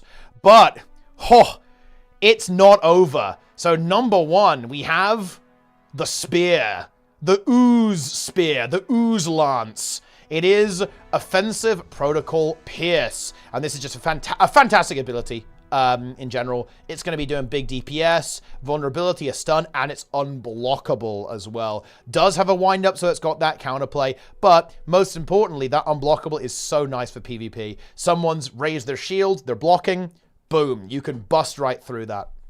with Offensive Protocol Pierce. It is going to be interesting to see which one of these you can actually take. I could definitely imagine a lot of players kind of opting for a fairly defensive loadout, at least 2 of them being defensive, to give Engineer that robustness it needs, because NG can be a little bit vulnerable, especially in PvP, and that's why some of these defensive tools are going to be really potent for the Amalgam, I think, to kind of give Engineer that staying power that it needs to survive. As well. So that is the Offensive Protocol Pierce there. Pretty cool ability. And of course, when you evolve, it's an AoE stun. Relatively small radius, but all of a sudden you evolve. And bear in mind, your evolve is going to power you up. It's going to give you extra stats. You can land a stun and then unleash your damage output into your opponents if you're able to land that stun there. So turning it into a powerful kind of combo setup tool. There's that. You can see that's what the animation looks like. You have this kind of exploding thing around you. Boom. There you go. It's got that wind-up animation, then it explodes, stunning everyone. Pow. Does have a delay on it, of course, so you are going to have to play around that. But that is Offensive Protocol Pierce. You know what this reminds me of? It reminds me a lot of, well, one, the Turnip, but also of Prototype, actually. Don't know if anyone's played that game, but yeah, there you go. And look. Boom. Trig told the artist to make the sword like comically large, unreasonably large. And here it is. Ooze sword. The slime sword is here. Big, powerful, clean attack. And look at the name. Look at the name. Offensive Protocol Obliterate. Create a giant blade to maim your enemy. And what's that? This attack destroys the barrier of enemies hit. And that's literal. If you have 1 million barrier, it's gone. You're a bunker buster. It's just deleted. Barrier eliminated. You know, I think it's going to be really funny to see people break the game with this, because there are a couple of raid bosses that give barrier to themselves, by the way. That's going to be interesting to see what happens with this. A lot of them do pulse barrier, to be fair. But in PvP, I love to see this, okay? If Scourges matter, Amalgam will save us from the horror. Amalgam will obliterate. It will cleanse the filthy ones from PvP. And it feels damn good. Big bleeding, big damage, kind of a ranged AoE thing to their decent reach on this, because the sword is absolutely massive. But yeah, this is going to be fantastic for getting in there. Very potent in 1v1s. Many 1v1ers will give barrier to themselves. Weaver can do that a little bit. Obviously, Scourge, bunker-oriented builds. Rev, salvation builds can give barrier to themselves. And many, many more, right? Like Harbinger also does this with Blood Bond, if you play the Blood Bond approach, although, you know, Transfusion's pretty good too. But anyway, you get the idea, right? Very potent ability, can just completely shut down the defenses. And so, yeah, you're going to have to be really scared about this. And even more, okay? Even more than that, there's actually a lot of barrier on a lot of the specs too. For example, the Antiquary, right, gives itself a lot of barrier. But anyway, we don't need to list every single thing this is good against, right? It's good against many things. And also, it's a really cool effect, right? A brand new effect to the game. Titanic Strain. So when you evolve, you basically gain might, and also your might is better. So this is like kind of a shoe-in for PvE, because, you know, buffing up your might and giving you essentially a free 250 power and condition damage is always going to be a really good time in PvE, particularly seeing as this does both good power and condition damage. So you've got bleeding and power there, so you're just loving it. You're just loving it with Offensive Protocol Obliterate here for a variety of reasons. So a lot of stuff going on there. Really powerful, and again, that evolve is just going to make you do even more damage, which is fantastic. And next up is going to be one of the abilities that they actually showed off in the trailer. It is Offensive Protocol Shred. This is a super fun ability, actually. You fire out these little cogs, and this is nice. I love this. So if you actually hit the one target with all of them, or if you hit any target with all 3 of them, right, they actually get immobilized too. At the same time. So you can see that you've got cripple by default, and if all 3 lands, if you land all 3 on targets, they are all going to get immobilized as well. So this pierce, as it goes through 5 targets, and you're going to get damage, you're going to get cripple, and then if you hit everything, you're going to get immobilized. And to make it even better, you get super speed and quickness. on Evolve. So again, potentially you can use this as a big combo enabler. You're going to get quickness. Oh, and what's that? Quickness and alacrity on Evolve? More on that later. But, you know, you could land an Immobilize, go straight into an Evolve, and then unleash like a deadly combo onto your opponents, right? You can use this to lock down targets at range, right? Like make sure someone can't escape you and then hunt them down. Really cool ability there. And again, it does pierce, so you can even hit multiple players with that potentially in some kind of like larger scale fight. Okay. And then finally, we have Demolish. Offensive Protocol Demolish. Spin around a hunk of metal, then finish with a forward smash. Kind of like a bread and butter offensive ability. Big AoE here, kind of area damage focused. Big spin into the smash after that for a bit of damage. It's a blast finisher, and it just does DPS at the same time. We absolutely love to see that. Pretty standard stuff. And then the Evolve effect is actually really exciting. And look, these Evolve effects are about to get even spicier when we get into some of these traits, by the way. But you get the Berserker strain, which, you know, is kind of a, you know, kind of after the heal skill almost, right? Because you get some lifesteal, basically. Evolving grants you stability, 5 stacks of stability, and you heal based on a percentage of damage dealt to enemies, actually 20%. And look, I don't need to tell you how strong effects like this actually are. Like, this in PvE is immortality, essentially, like 20% lifesteal. And look, you're doing 40k DPS at this point, so that's just an insane amount of healing. It's going to full heal you instantly, especially if you're hitting more than one target, and it will make you immortal for the duration of that, which is a decent duration up at 8 seconds. And of course, the stability is going to be icing on the cake. You're going to love to have that stability. You're wading in, you're cleaving hard, and you're getting that stability. So yeah, really powerful ability. Again, like this is just like you're picking just very good skills, which means they are, in my opinion, a pretty damn worthy replacement for your toolbox skills, which of course are an important part of Engineer, but you won't need that now that you have Morph, and you can kind of see a bit of a demo of the lifesteal here. Now, bear in mind, you can see that the healing is significant here. This is without 25 might. This is without even, like, you know, high DPS gear. You can see we haven't got Berserker gear on, right? Anything like that. We haven't got high DPS. So this would be like a massive self-heal. If, you know, if you had, like, you know, a proper setup on. And yeah, again, these cooldowns are not long, by the way. These are all 20 seconds. And of course, there'll be some tuning going on, I would imagine, but yeah, you're going to have access to this a lot. Like, you know, funnily enough, that ability is one of the best heal skills in the game. Yeah. On a DPS ability. And that is pretty much the heal skill that every spec wants. Like, having a lifesteal effect, like on Berserker or on Guardian, right, with Litany, that is pretty much one of the big ones. Right, one of the really, really juicy abilities. But you do have to evolve for that. Yeah, because the hammer is the damage, right? But the evolve is where you guys. I kind of like fumbled that a little bit. I've now unfumbled it though. Do not be confused. The evolve gives you the lifesteal and the stability, not the hammer itself. Anyway, well, or does it? So, let's talk about the utilities, because listen, I can't wait to get to the traits. So, first up, we have Mitotic State. Your slime stimulates your cells to regenerate, healing you rapidly over time. The healing is increased while you have Barrier. So while you have Barrier, you get 20% more healing. Now, this is a really interesting one, because you don't get an instant heal here. You are going to heal over time. With this.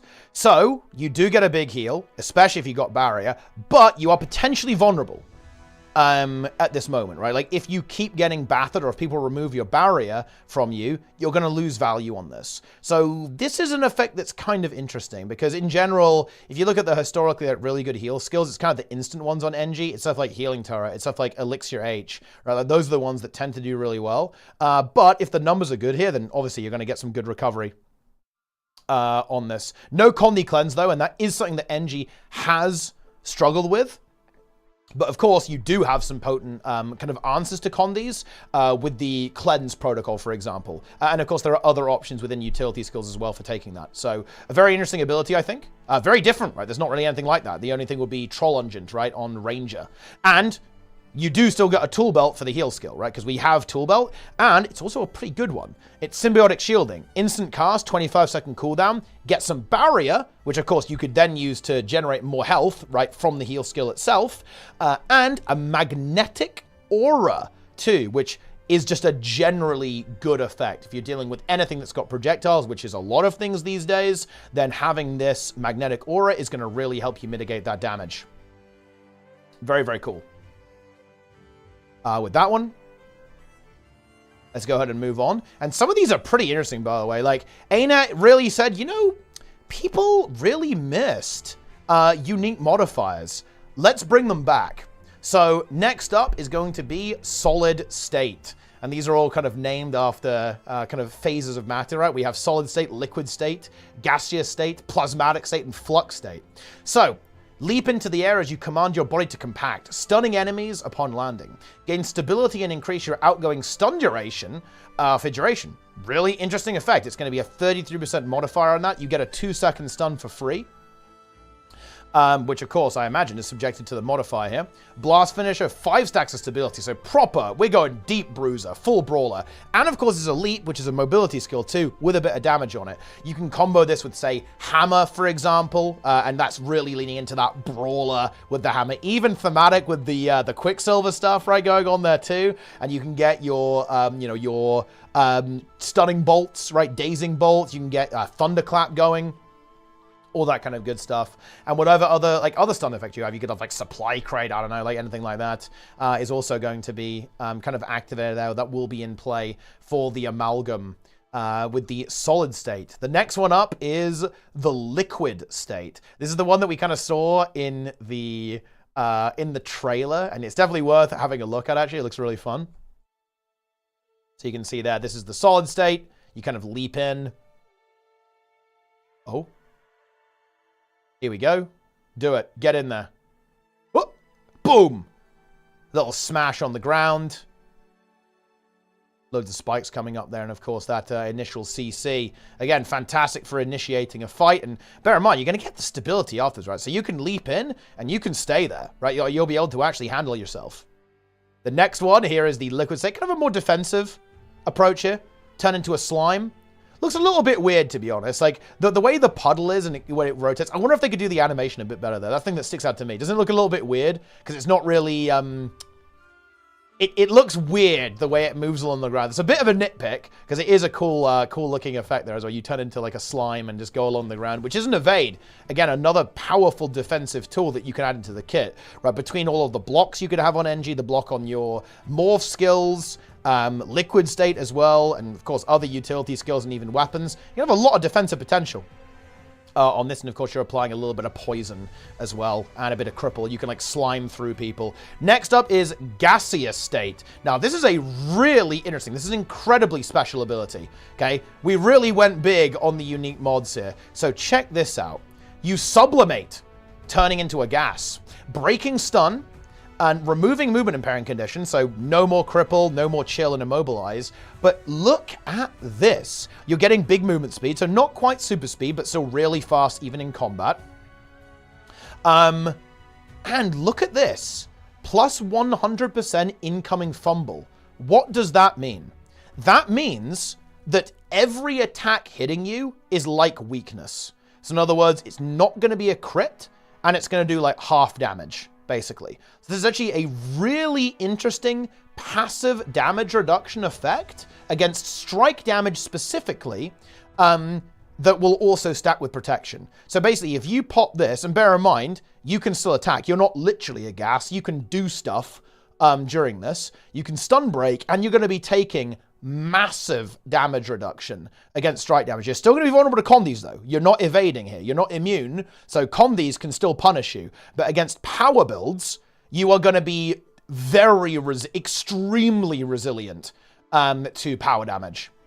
Because, again, and this is something that every PvP player knows, when you have weakness as a power build, oof, you're not a happy chappy. It does not feel good. And this basically is inverted weakness, right? Like anyone hitting you essentially has weakness, and there's nothing they can do about it until the gaseous state kind of goes away. So this is a very potent effect. You know, it is going to be interesting to see how many of these stances you're going to be able to take, because I feel like I say this for quite a lot of classes, but I definitely feel this way about NG and PvP, is that utility skills are competitive. And it's going to be a case of, like, where do you want to take your offense and defense? Do you want to take your defense on your morphs or on your stances? But I think that this conversation here, what I'm saying there, is actually what makes this spec so exciting. There's a lot going on here, because you essentially have 3 additional slot skills than you normally would have. There's so many different permutations of the way that you could approach this. All of these skills could be relevant, because any weakness that you might have in your utility skills can be filled by your morph skills. So people are going to have a field day with cooking all sorts of builds, and there's not going to be a clear answer, because a lot of these abilities are powerful. They absolutely are. Next up, we've got our kind of basic DPS ability. The plasmatic state, going to be a main state in PvE, of course, and maybe some kind of like giga one-shot approaches in PvP too.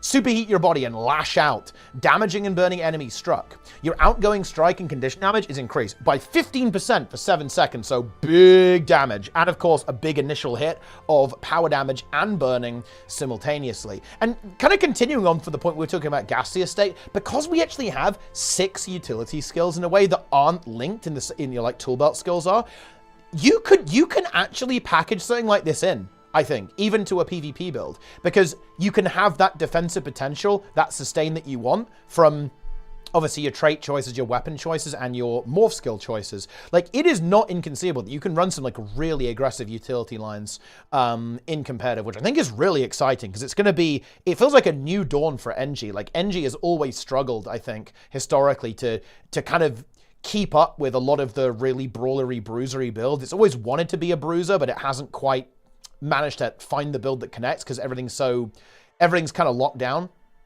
because again, you've got no weapon swap and you've got that tool belt utility skill interlink. So yeah, you got some content here, right? Yeah, there's a lot of interesting choices there. So yeah, that's a really cool one. And of course, we've got to show it, because again, the animations for this spec are looking pretty neat with the plasmatic state. Here it comes. So you kind of get, it reminds me of like Weaver Sword, Fire Earth 3. You kind of go Molten, and you fire out 2 devastating slashes that kind of send these shockwaves out and do heavy damage and burning and give you that plasmatic state for big DPS. So this is going to be like a burst window, and you can kind of see where this is going in PvE, by the way. We haven't talked about PvE that much, but again, it's going to be a super bursty spec. We've got a damage mod there. Evolve is giving you extra stats, of course. And there's going to be loads of mods that you can stack up and just turbo unleash, like a lethal burst of power or condition damage. So that's pretty cool. And then finally, actually, I think we can just kind of let the elite skill speak for itself here. Boom! You summon a whirling set of ooze bits and deal big power damage and condition damage. It's a lot of bleeding. And you can see at the start, it's a pull too. So it's a CC. You can pull everyone in, and then you start cleaving with a deadly storm of slime for both power and Conduit there as well. You know, engineer elite skills, I think have been pretty interesting. A lot of them like have a decent amount of like utility focus. This one is just like all out aggression, right? A big CC and then directly into some heavy damage output at the same time. And we can kind of briefly have a look at the tooltip here. Here we go. Here you can see it does damage and then 12 pulses of damage. You can see that number's pretty high, even without like super aggressive gear. And then 12 stacks of bleeding over the next couple of seconds there too. So a really aggressive tool, really aggressive tool to actually use in any game mode, right? Like that's going to be great in PvE, obviously, for a damaging ability. Loads of cleave on that, bit of CC. You know, maybe you've got a bunch of ads spawning on a boss, and you can get in there as an amalgam, pull them in, and cleave them down hard, which we'd love to see. Let's move on to the traits. So, what have we got here? So, of course, the first minor, as usual, just explaining the spec. What is an amalgam? Listen. You are a host. guys, you are literally a host to the mold. You are able to command it using selectable morph skills that replace your tool belt, or even fully merge with it to evolve into a superior being. Look. You ooze. You win. You wooze. You don't ooze, you lose. I don't know what to tell you. Like, the Amalgam is a god. This is Dune. This is the plot of Dune, no? You just, like, morph with an ooze and become the god king, god emperor of Tyria. Yeah, you guys better be using.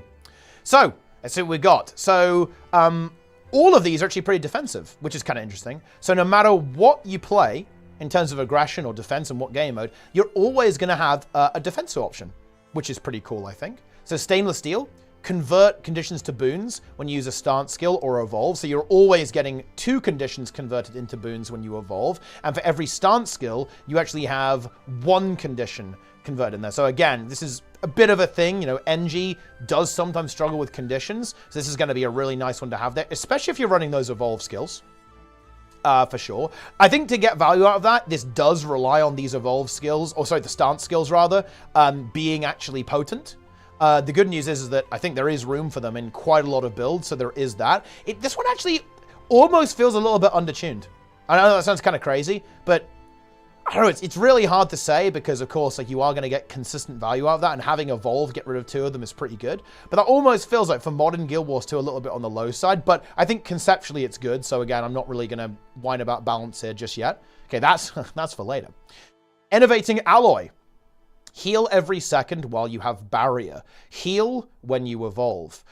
So again, when you've got Barrier, you're getting 100 healing per second. And look at these traits, right? You are getting consistent barrier. Whenever you use a morph skill, you're getting some barrier. So you're going to get inherent value out of that before you start thinking about using other defensives. The barrier you get from evolve, for example, like from weapon skills, right? Like anything like that. You're always going to get some value, and this is a spec that is going to have some consistent barrier. So that means that your opponents are going to have to chip away at your barrier, or you are going to be gaining that sustain in addition to what everything else that you've got there too. And of course, a nice bit of healing on evolve as well. Can't complain about that.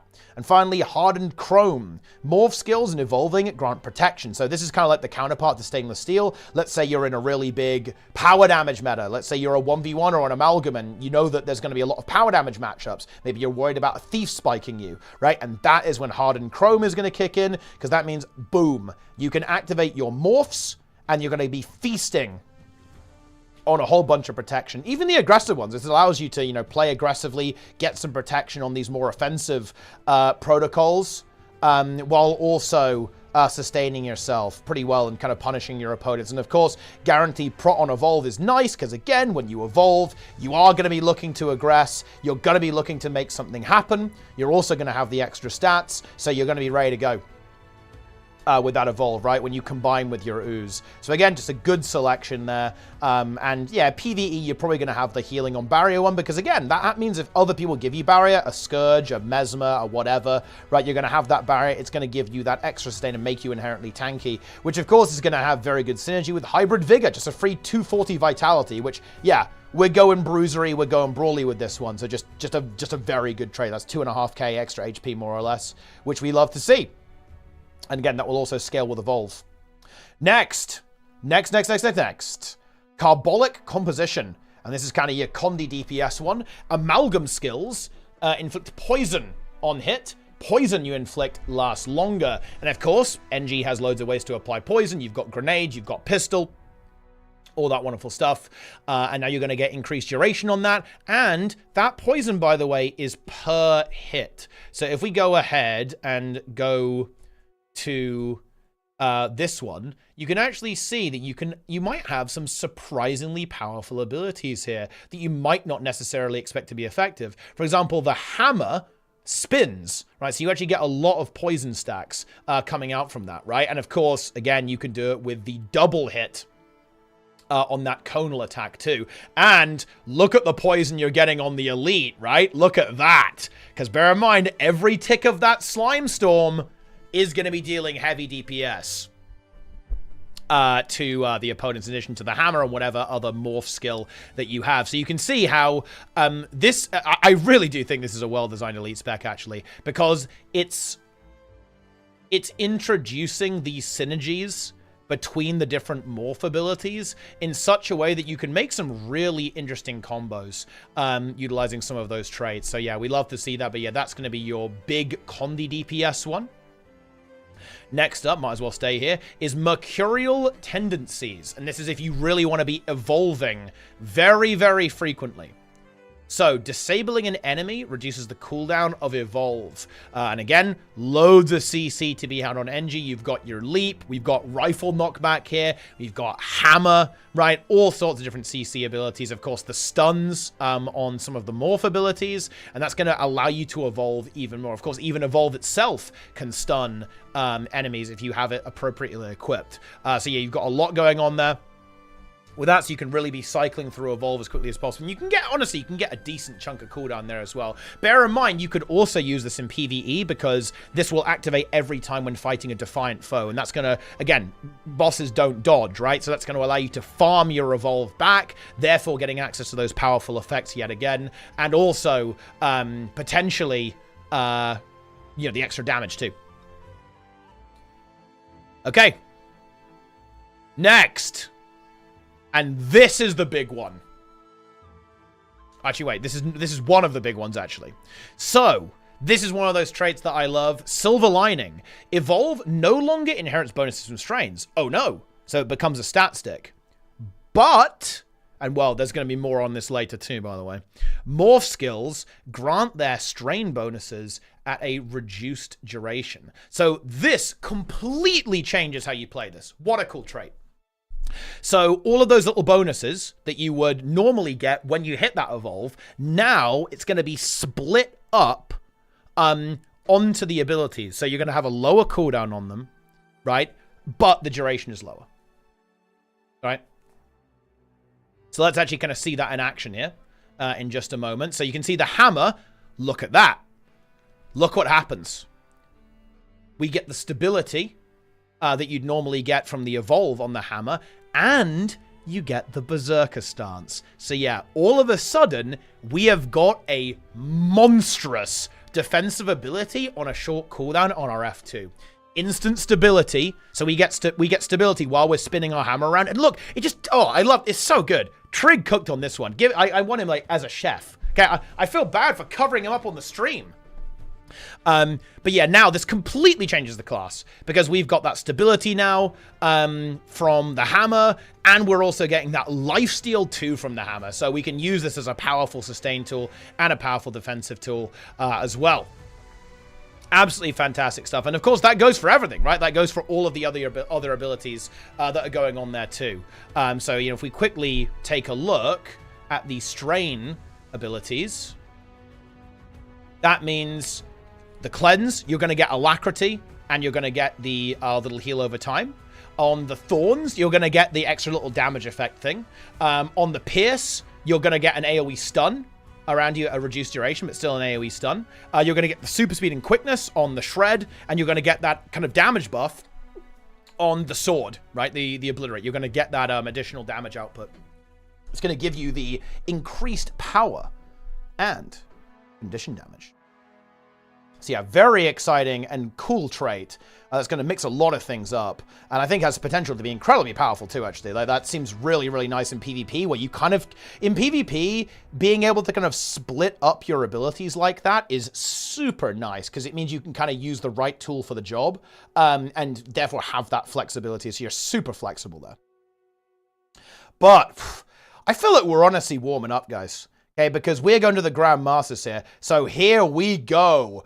Boom! We have a cute little slime icon. What does it do? I'll tell you. Okay, Evolve recharges morph skills, and you get more strike damage. So very obviously kind of a power DPS kind of angle. Boom, boom, boom. But here's the Evolve.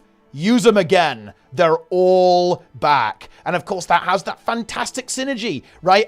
With this one, right? The previous one that allows you to get bonuses twice. Right, from them now. So you can get the strain effect. You can basically double up on the strain effects. It completely changes that. But you could also go with recharging Evolve faster. You can reset your morphs faster, right? Like there's, oh man, this is nice. I think this is I think this is the one that I view as the best designed. Seriously. It actually is. You know, I think stuff like Antiquary and Ritualist were looking really cool. But the design on this is actually extremely high tier.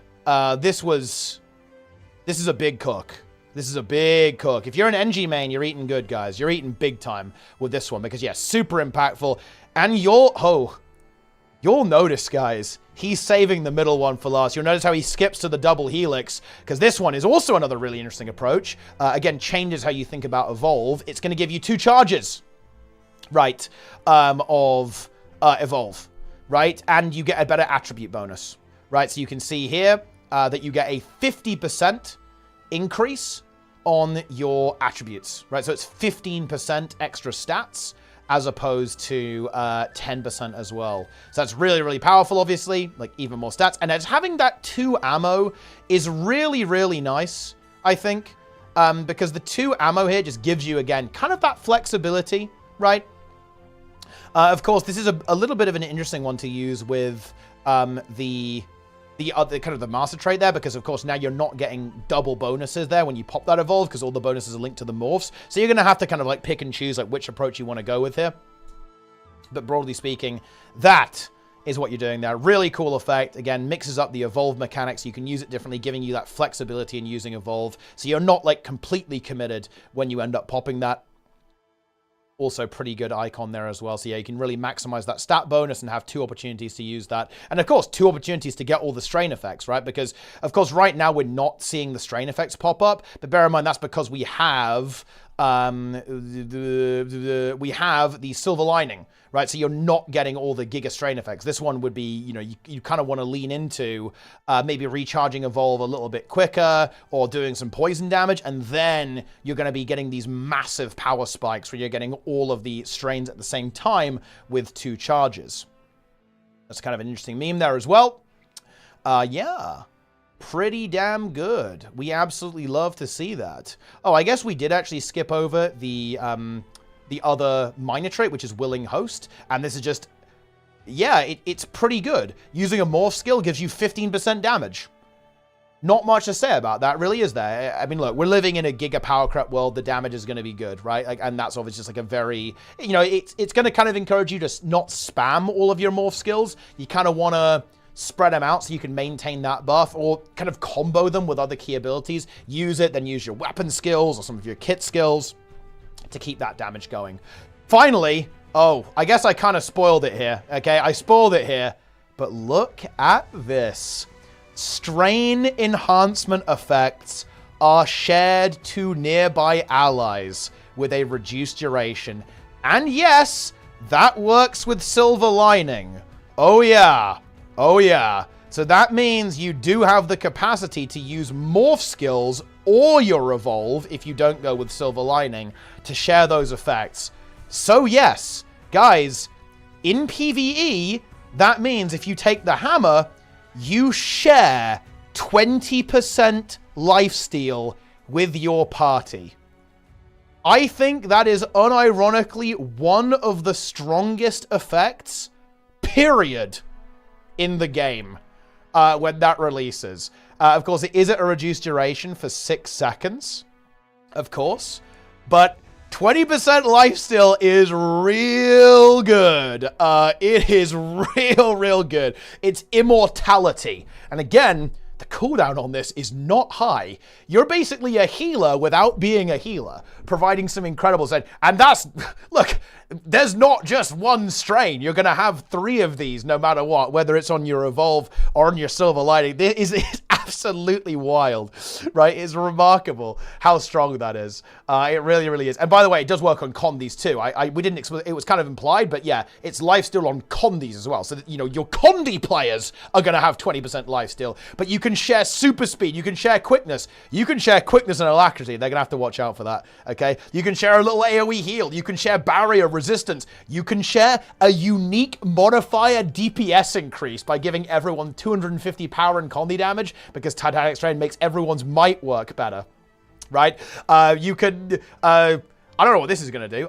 Share a stun? No idea what that's going to do. You can share the DPS increase. Another DPS modifier you can share, guys, with Rapacious Strain as well. Wow. What an unbelievably interesting effect. And the best part is that obviously symbiotic synergy is going to give you a lot of damage. And it's definitely possible that this might come at a cost of personal DPS, but you're going to be able to deliver a lot of value to your team with Contagious Mutation. Like, this is a very interesting trait. And all these traits are inherently interesting because it's definitely not immediately obvious, like, what you would go with. No quickness and alacrity kind of, like, baked into the traits. It does exist here, but the intention is not for it to be permanent, right? This is very much like a utility burst thing that you're going to share with people, and they're obviously not going to let you, like, stack amalgams and make it permanent. If they have to, like, remove it in PvE to do that, then they will, obviously, because, yeah, like, we've seen this before with Chrono and Catalyst.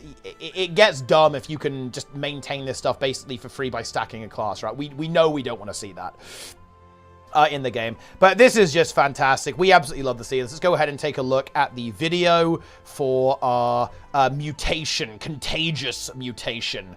So let's actually see. We're going to go over to the golems and look at this. Now, as you can see, we aren't going complete Mickey Mouse mode here.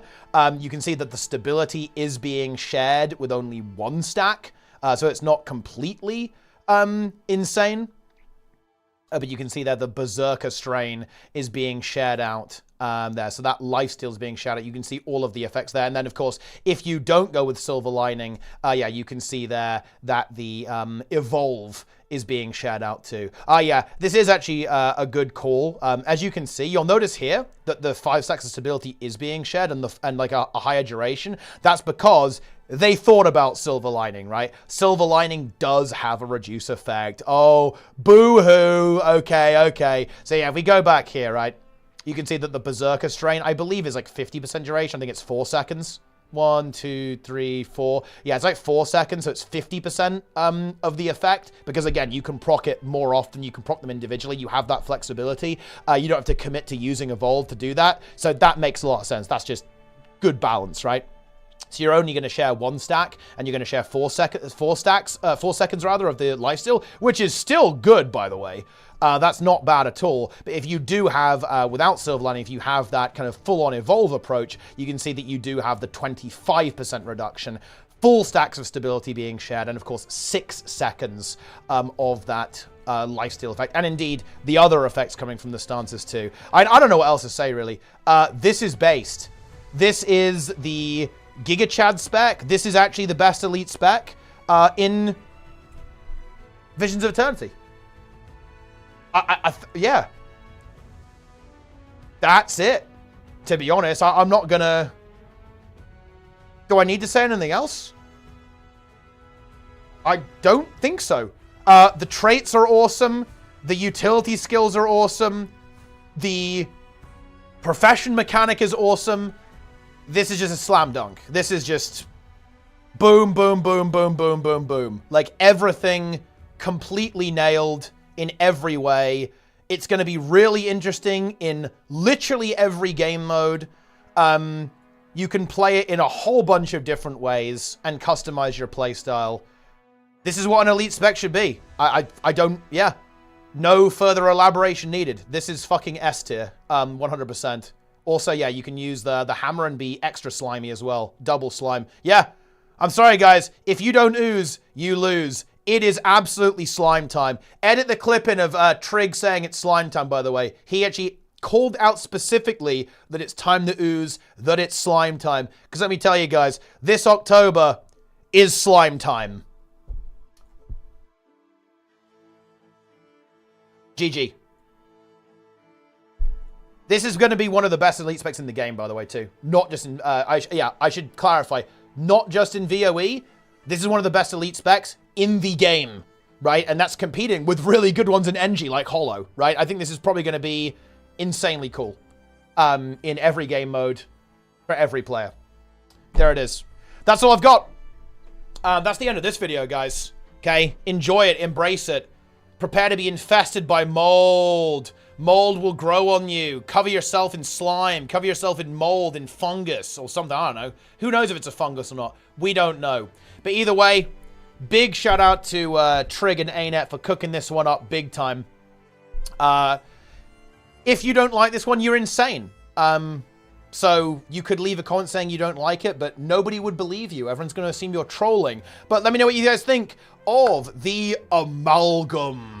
Are you looking forward to this? How are you going to play it? Like, what playstyle are you looking for this? Okay, do you have any cool build ideas or thoughts on how you might go about doing this? Do you want to have full offense everywhere? Are you going to go full glass cannon on your skills everywhere, on your morph abilities and the bar? You're going to mix and match it a little bit? Let me know. Of course, leave your comments, like the video, subscribe, okay? If you know what to play this, you guys know what you got to do. Like, listen. You gotta buy the expansion using my referral link, guys, so you can play the Amalgam, right? That's worth it just for this one. You know, normally I'd say, yeah, elite specs carry the expansion, but listen, Amalgam carries the expansion, let me tell you that. And yeah, stay tuned for more, guys. I'm gonna be doing a tier list of all of my opinions on the elite specialization, so definitely subscribe so you can watch me put this at the top of S tier. Of course, watch the stream here on YouTube. Look, YouTube is going berserk right now. How many people we got watching right now? Oh yeah, 447, but today we peaked at 2,000. More and more people, guys. If you're on YouTube watching the VOD, you got to get in on this, okay? You don't want to miss this. We got 2K viewers on YouTube, guys. We're popping off here. Be a part of the YouTube scene. I even read the chat. It's good stuff. Yeah, and you're even hidden. You're even hidden on the YouTube VODs. You could say anything, and nobody's ever going to know, guys. Okay? Yeah. Pretty good. But anyway, that's going to do it, guys. Thanks so much for watching. Hope you enjoyed. Leave your comments, like, follow, subscribe, social media, referral link, blah, blah, blah, blah, blah. Okay? I'll see you in the next one. But honestly, after this, do you even need anything else? All right, I'm out. I'll see you. Boom. Click the bell for notifications. Yeah, good. It's good thing you put that in there, actually, Magrist. Yeah, it's massive. Okay. That was a big one, and now... Oh, man. Okay, let me actually think. I want to think about what I want to say about Evoker. Yeah.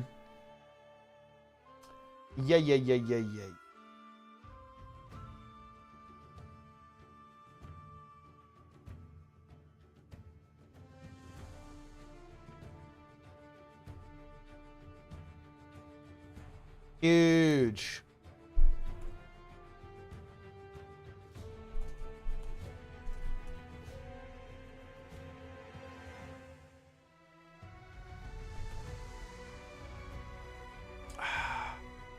What am I going to say about this? The problem is, guys... Okay, right. Actually, no. Guys, sell me on the mechanic. Tell me why the mechanic's good.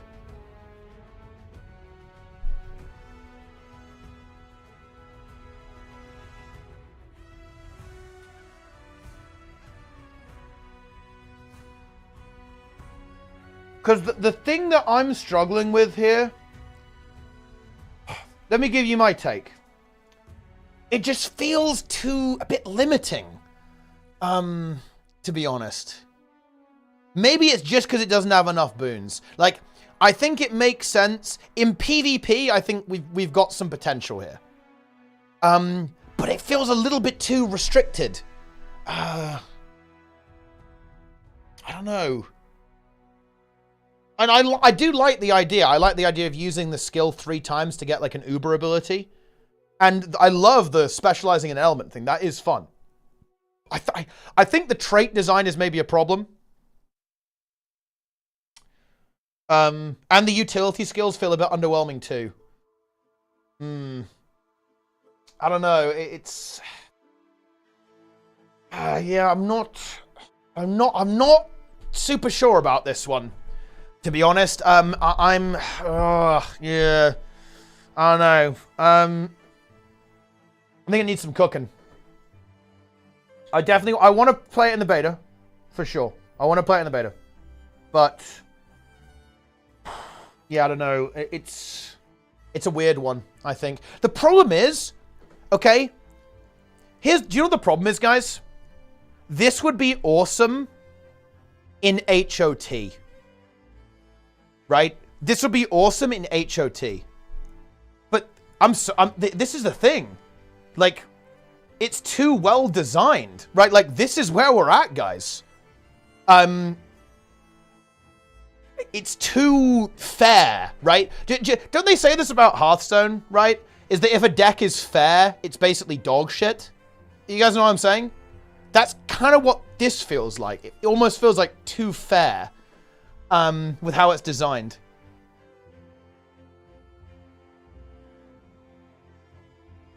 And that's both a compliment and a meme. Because I think it is a very fair spec.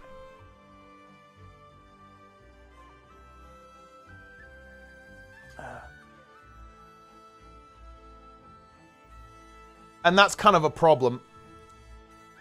Chrono's out of control. Yeah, I mean, Chrono is completely out of control. And well, I mean, well, we've seen Troubadour as well, right? Like, you know, Chrono's is getting a bit of a nerf with the stability uptime, but then Troubadour is about to activate. DPS might be busted. Raw healing out could be busted. Yeah, but I mean, raw healing doesn't cut it. Like, I'm not really concerned about specs doing DPS. They're going to do DPS. What I'm kind of concerned about is, like, how does it function in PvP, for example? Like, how does it function in world versus world? In PvE, literally anything could be, like, a bland-ass DPS spec. Like, you just, like, campfire and, like, use your scepter abilities. But that's, like, not good enough, right? QDPS Evoker, yeah, this is a huge problem. Like, look at QDPS Evoker. It's completely fettered. Look how fettered this is. It's just quickness, because you're gonna play. You have to play the hair, so you're playing power basically. So you're a power QDPS. And you only give quickness, no other boon. You're insipid. You're beyond insipid. That's bad. Very bad.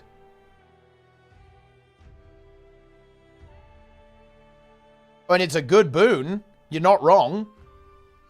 But it's only one of them. Like Chrono gives like dude, like Catalyst gives like every boon, right? Like it gives like every boon in the game. Yeah, at least Harv gives Fury. It's brutal, man. Yeah, I hate to see that. That is right. Wait, what do the utility skills do? And I guess you give Fox's Fury? You give Might and Fury? But it's kind of not good either. Does damage?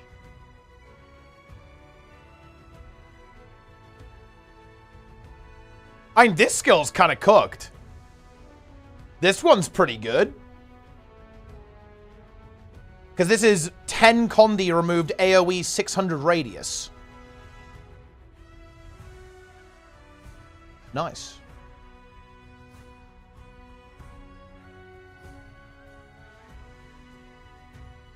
Well, this is a pretty decent stun break, I think. You got a block, and then it's a stun break, and then you block, and you get prot.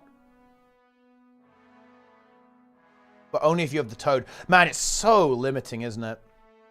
Bro, it's so fucking limiting.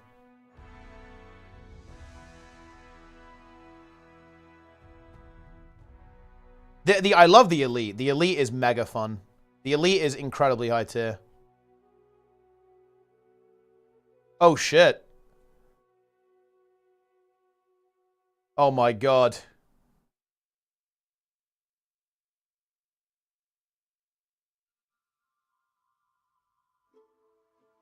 Holy. Hold on. Wait, is he saved? Dude, no fucking shot. They saved Sprudel. I wanted him to be in like, I'm using my lightning bolt, bro. I'm lightning bolting, bro. He's safe. Ooh! Okay, I mean, it was pretty busted, actually.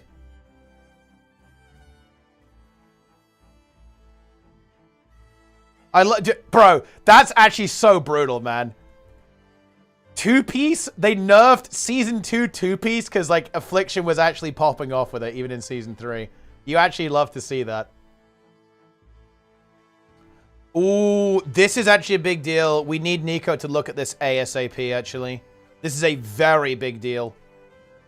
Because this is a big change. Like, the tier set for Resto Druid was absolutely cranking, right? This is kind of relevant. I think they're trying to compensate for it here a bit. Yeah. Oh, yeah. Okay, so maybe it's fine. But they've actually, like, significantly changed how Resto Druid works. And Boomkin. Boomkin's getting, like, a buff nerf.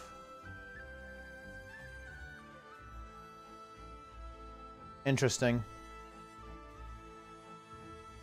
I wonder if Boomkin is actually good now. Dude, is it God? What if it's God Comp again in Mythic Plus? God Comp yet again.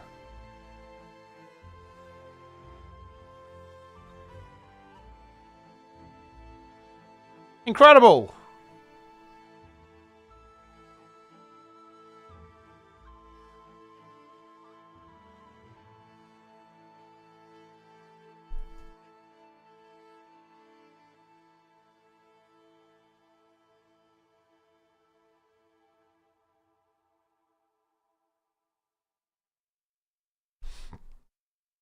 Okay.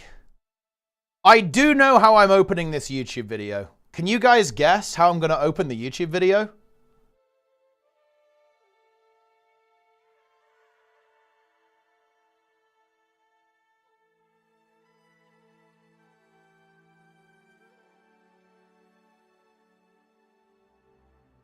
I have an idea. Okay, what's your idea?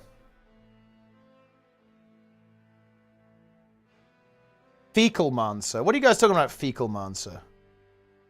Was CMC revealing the final GM? I mean, dude, of course. Are you kidding me? Do you seriously think I wasn't going to do that? Of course. It's the only option. There is no other option.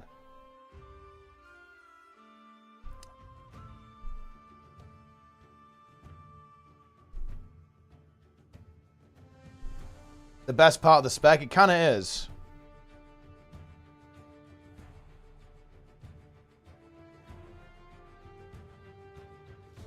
Dude, look at Trig laughing.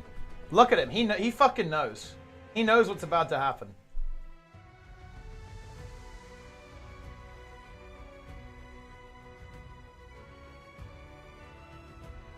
He knows that they're about to drop a nuclear bomb. Also, dude, someone, what is going on here? Someone wants to join the guild who raids at world rank 50 and sells the top 0.1% title.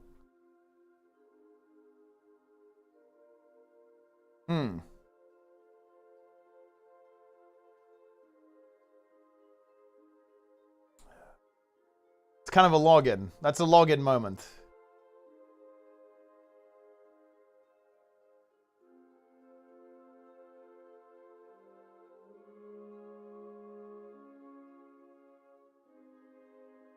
Wait, Boomkin is buffed by 14%. It's God Comp. What the fuck?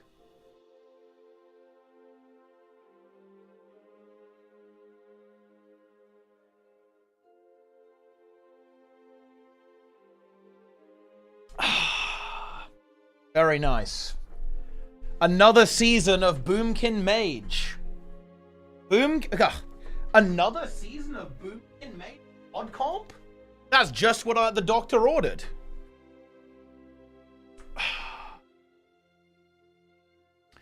Trig should have mentioned Mogains with the Demolish Protocol. Dude, that would have been a powerful meme, actually. Mogains, if you want to spin, you can play NG. Spin to win.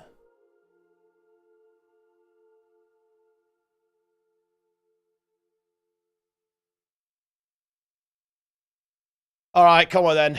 Let's get this done.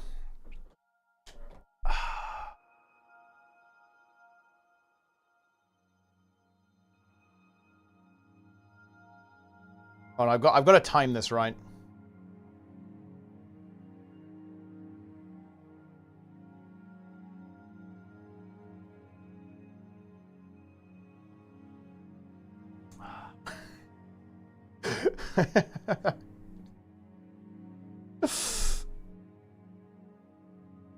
All right then, gamers, it's the final elite spec for us to cover. And I'll tell you what, I'm not going to say anything. Because look at what just happened. This isn't edited. This is real. you can be a pure fire wizard. The Elemanes, you have finally got what you've been asking for all of these years. That's right, there's a Grandmaster trait that lets you pick one element. You can be a fire wizard. You can be a water wizard, a puddle wizard. You can be a dirt wizard. And of course, you can be a wind wizard if you want to. All of that and more is what's going to be going on here for the Evoker. We already know what's going on here, but look, that's definitely an explosive entrance for the Elite Spec. But before we get to that, we are going to have to go back a little bit in time and go for a deep dive into exactly what is going on here with the Evoker. So, as you can see here, the way this works is that you get to specialize baseline. So the normal mechanic is that you specialize in any given element that you like. So you can pick out of combat. You can't do this in combat. You can pick the fox, the otter for water, the hare for air, and of course, the toad for earth. Now, whichever one you specialize in is going to give you a special F5 ability that kind of gets your little familiar to do its attack, but also it's going to massively reduce the cooldown of your specialized element. And this is a bit of a theme for this Elite Spec. There was a lot of talk on the stream from the devs, how a lot of this stuff is still pretty experimental. I get the idea this one is one of the ones they still want to do some work on. And there's going to be some tweaks. They talked about tweaks to utility skills. They're not sure about the power level of some of the traits, right? So this one is a bit of a work in progress, okay? I know the Ellie mains are going to be like, oh, no, they hate us. Yeah, maybe they do, okay? Maybe they should. Maybe they don't, you know, they should do more. They should go further. It's possible. But anyway, that is the mechanic. And the cooldown is super low on your achievement, which is really exciting. You basically get fresh air-ish for any element you like. Because the cooldown of reattuning, we can go ahead and see it as we pick the fox here. So you can see there, oh, here we go, that whenever you go to water, look at that cooldown, right? In fire and then air, it's a 1.5 second cooldown to get back into fire. Now, first of all, straight up, that just makes this way easier to play. It's going to be a very easy spec to play inherently. Because of that, because that just makes the rotational element very, very easy. Just because of the way Elementalist mechanic works, you're not going to get locked out of an element. Has some pretty cool implications for healers as well. It means that one thing that LE healers kind of struggle with is if you get trapped outside of water, you're kind of limited in what you can do to support your team, you know, outside of utility skills and so on. So you'll be able to get back into water. You'll be able to reactivate various attunement bonuses very quickly, like Stoneheart, like Water Ripple, like Sunspot. They are going to be putting internal cooldowns on that to make sure it doesn't get too out of hand. So bear that in mind. But that is basically the general gist of it. But yeah, I think a really interesting approach there, just allowing you to specialize in that element depending on what familiar you pick. Now, you do have to commit to that. And this is something that is an interesting one. Like, the spec design is a little bit rigid, in my opinion, because a lot of the traits and even utility skills are kind of linked to the familiar. And the element you specialize in is also connected to that familiar. So you do get like funneled pretty hard down a certain path. But I do want to preface this again. I think this one is one that's quite likely to change a fair bit. They're kind of testing the waters with the general ideas on the mechanics. I think there's going to be a lot of tuning, but more on that later, to be honest. Let's actually talk about what is actually going to be going on here. So for each familiar, you're also going to have two F5 abilities. And the way it works is that you have a regular ability and then a mega ability, kind of an ultimate ability that is usable after you've used the basic ability 3 times. And you have a resource that you build up by using weapon skills that charges up your pet. And once you have 6 charges, you can use the basic ability. Then you do another 6 charges, you can use it again, and then you can do it again. And then eventually you build up to being able to use the Omega ability. And while you're in the your specialized element, you get 2 charges per ability that you use. Now, bear in mind, auto attacks do not contribute to this, but again, and you know, we'll be talking about kind of some of the things that they're thinking about tweaking. They may actually end up doing that. They've said that, yeah, okay, we might do that if we think it's necessary. Maybe it's like half a charge per auto attack or something like that. Like the reason that it doesn't do it now is because they wanted to kind of keep parity between weapons that have different auto attack speeds, so you don't get like really funneled into one or two weapons depending on, you know, like how powerful it can, you know, and how quickly you can charge up your class mechanic. That's kind of the rationale there. So let's go ahead and look at exactly what is going on here. Yeah, you can see there the UI. That's the UI for it. Looks a little bit weird, a bit of a work in progress in my opinion, but you can see there we're just charging up the basic skill. And there you go. It will light up. Now it can be used, and that will send out a fireball. And, well, we've got a lot of abilities to go over. This is like the basic ability there for the Fox. It will send out a little fireball. It has a cool effect, too. It has like a ramp-style effect. So, it has a 10-second window to like combo with itself. So the first time you use it, it will apply 1 stack of burning. The second time you use it, it will be 2 stacks, and then 3. So if you can kind of like chain loads of weapon skills together and then send out your little Firefox fireball, then you're going to get a good chunk of burning, which is going to have a very obvious synergy with the ultimate ability for the Fox. So here's the Ignite. It just fires out a fireball. And then the Omega ability is Conflagrate. This is a really cool ability, some kind of Fire Mage vibes from World of Warcraft, actually, because it copies burning to nearby enemies. So you get a big damage here. The Fox like lunges in, does a big explosion, and then it transfers up to 9 burning stacks in AoE. Really, really cool effect. In my opinion. This is kind of the overall theme, by the way. So the basic attacks is like the familiar does something around you, basically. And then the ultimate attack, it kind of either it like will lunge in and do something, you know, at its location or kind of like very near to where it is. So you kind of have that dynamism there with what's going on there. Obviously, not really much of a fundamental difference. It's like an RP difference, but pretty good. So here we go. We can see the Conflagration ability kind of get into the mix in just a moment. Pop the Conflagration. Boom! So it leaps in, does a big fire explosion, and of course there wasn't any burning on the target there, but as you can see, if there was, it would transfer that, sorry, not transfer, it would copy that burning. And 9 stacks, I mean, I think they could actually be more generous with that in PvE, in my opinion, because it is only burning. Bear in mind, Epidemic is capable of copying every condition. To be fair, this doesn't require a utility skill commitment, but it does require you to commit your profession mechanics, so it's certainly not nothing. For sure, but again, balance is irrelevant at this stage. They'll obviously be changing things a whole bunch when we actually get to the game. But let's go ahead and continue. That's basically how the Firefox works. The Otter is unsurprisingly going to be support. So first up is just kind of like the basic attack. It's Splash. It just sends out healing projectiles to nearby allies. And then you have a really potent one here, actually. This one's super strong, in my opinion. What is it called? What is it called? It is the Buoyant Deluge. So the Otter throws a massive glob of water at the target. You get a massive heal of 4.5k. You get pulsing regeneration, 3 condies removed, and a 2-second stun on your enemies. So both things there, you can see the water goes out there. Big healing AoE, regeneration being applied. And of course, you know, you can still then combo that with the other abilities, getting some good healing out as well onto your allies, but it also has that CC component, so it has an offensive component as well. So let's say you're playing a support in PvP, you can help set up offensive potential for your teammates by healing them and sustaining them while they're in a fight, but also landing a deadly CC ability to shut down your opponents and allow your team to take them down. Okay, and that's how that one works. And then we have the Hare, and this is going to be the kind of power damage oriented one. Like the Fox, obviously Conduit damage. The Hare is kind of your power damage familiar. So you have Zap, and this has a really cool effect, by the way. So the Hare creates a burst of lightning at target location, so it's kind of an AoE ability.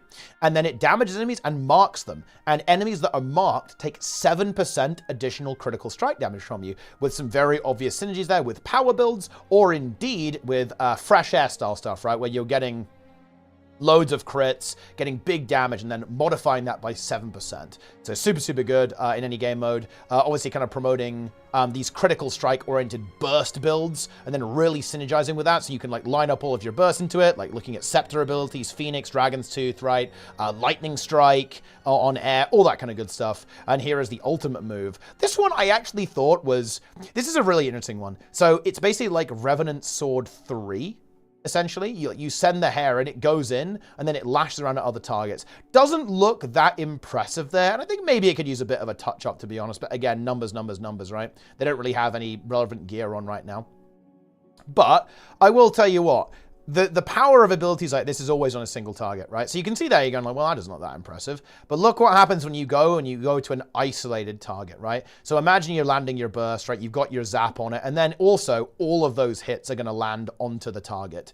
And it goes over time. That's potentially going to force out dodges, making it like pretty expensive to mitigate all of that damage, then opening you up to further combos too. So yeah, okay. You can kind of see it there. I think we could maybe go a little bit harder on that. It, could maybe be a little bit flashier, maybe a bit more explosive, a bit more effects on it rather than just damage. But I think conceptually it is absolutely fine. And then finally we get to the actual good stuff, guys. We get to the actual good part of the class. The Toad. Look at him. He's floating in the air, wiggling his arms around, man. Like that is what we like to see. We very much like to see this. And what is it going to do? So first up, and this is kind of it's a defensive CC-oriented little familiar. So you can see here it has a basic ability called Calcify. So it's going to do an AoE daze, and if you connect to that daze, or rather if you get an interrupt with that daze, you get barrier. So just landing the CC isn't good enough. If you interrupt your opponent, then you are going to get barrier. That's only on one target. It's a 5-target daze, but you're only going to get that barrier once. And then, of course, once the Toad is fully charged up, here we go, you are then going to get the ultimate Toad move. And this one's also pretty damn powerful. So here we go. You can see the Toad is going to do a massive slam into the ground, apply some AoE protection, and also apply a bit like an effect like Guardian Hammer 5. So that's actually a rock wall. You can see that's persistent.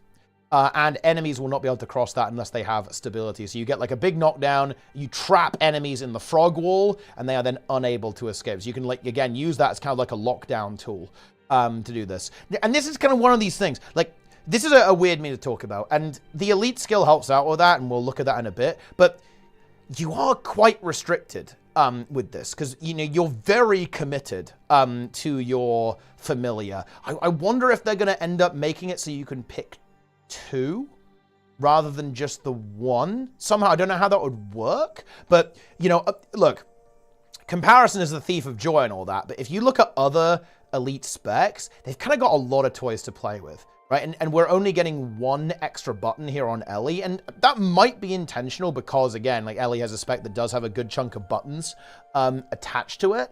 But, like, in a way, this is a very restrictive mechanic, and we'll kind of see how this ends up looking as well, especially when we get into the abilities and definitely the traits as well. It's an interesting one. I obviously don't want to give like full judgment until we've actually had a chance to play with it and see how it plays out. But you can see how this mechanic could be quite restrictive, because if you want this rock wall, you have to have the Toad.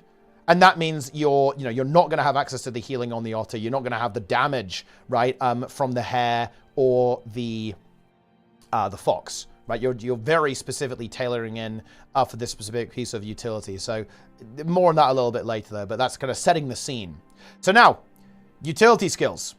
So the heal skill, just a very basic heal. It's a strong heal with a short cooldown, but it has a very nifty added bonus, and that added bonus is that it will instantly charge your familiar skill. So you basically get 6 charges immediately, and that is a potent effect, especially because you could use it to you could use your regular one and then immediately cycle into the ultimate, right? You could kind of chain it together there, use that as an additional recovery point. Again, say you've got the Otter, that's going to give you that big heal. You've got the Toad, it's going to give you that big CC and protection to help you stabilize, or give you the big damage from the conflagrate, all that kind of good stuff. Next up is kind of a interesting one, and I do want to kind of repeat this from what I said earlier. There was a lot of commentary from the developers, how they kind of they feel that they probably want to go a little bit further with the utility skills and some of the parts of this elite specialization in particular, and that it may not be quite powerful enough, like effect-wise. So they're going to be keeping a really close eye on that. So definitely keep that in mind. But yeah, the theme for kind of some of these elemental-themed utility skills, which is going to be the slot skills, there'll be a break stun if you have the appropriate pet. So basically, if you got the fire one and you got the fox, then it will be a stun break. If you got the otter, then it will be a stun break if on the water one. The hare will make the hare utility skill a stun break, and same thing with the toad as well. So first up is Fox's Fury. You give boons, Might and Fury, and you do more damage and burning depending on how much might you have. So 3 stacks if you're over 20 might of burning, 2 if you're between 10 to 20, and under 10 it's going to be 1 stack. And the same thing with the damage, basically doing double damage when you have over 20 might. Obviously in PvE, that's always going to be the case. So you're going to be getting that burning and also damage. And this is where things really start to get weird, right? Because it's super nice that's a stun break, but again, like you're going to be using this rotationally if you're playing a kind of DPS-oriented build. So it being a stun break is really weird, and that's where some of the design just get a little bit odd, in my opinion. To be honest, and this ability, let's be honest, it's not super exciting right off the bat there as well. Pretty cool animation, obviously, right? You got this kind of like cool fire graphic appearing around you, which is pretty nifty. And of course, you know, damage, might, and fury. I'm not going to complain too much about it, but again, Ellie utility skills have always been a little bit lame. Relying on core utility skills doesn't feel amazing to me. It's like you want to be able to package these in. The good news is that at least the otter one is actually kind of wacky. Actually, so check this one out. Otter's Compassion is what we have here, and this one is pretty juiced. It says, look, this is insane if you think about it. So it says, convert conditions on nearby allies into regeneration. If water is your specialized element, this skill breaks stuns. So this is insane, actually. So it removes 5 condies, and you get 5 stacks of regen, and you break stun. With a radius of 600. It doesn't break allies, but the radius of the removal is 5 of 600. So the thing is that does activate, this was confirmed on stream, that activates Cleansing Water 5 times. So this is a 10 condi removal on a 600 radius. Yeah. So basically a full cleanse of your team, which will then apply some regeneration too. So there's some tuning going on here. Very powerful effect. Obviously, we'll probably have a longer cooldown in PvP. As you can see, it is unique by game mode. But yeah, that's a good one. You know, we were complaining about Ellie utility skills. That's an insane one. AoE full cleanse. Love to see that. Hare's Agility is up next. Dash to a location while evading attacks. Your next few strikes create an arc of chain lightning. If air is your specialized element, this skill breaks stun. Now, obviously, this is very powerful. Again, some kind of like fresh air Ellie build or kind of brawlery build that's kind of focusing on power damage is going to get huge value out of this. 1, mitigation with the evade. Stun break potentially if you're going for the hair, so you're going for zap, you're going for that big power damage. And then also you have chain lightning as well. So in other words, you get 5, almost like a venom basically, and you're going to have like a power venom that's going to do some big chain lightning out to your opponents after that. So a very multi-purpose skill. Not the longest leap in the universe, but of course that's because it's got a lot loaded into the kit. So a nice bit of mobility, bit of disengage, and even an offensive tool for like hunting down an opponent potentially by leaping off them, so you can like finish them off alongside your trusty lightning hair.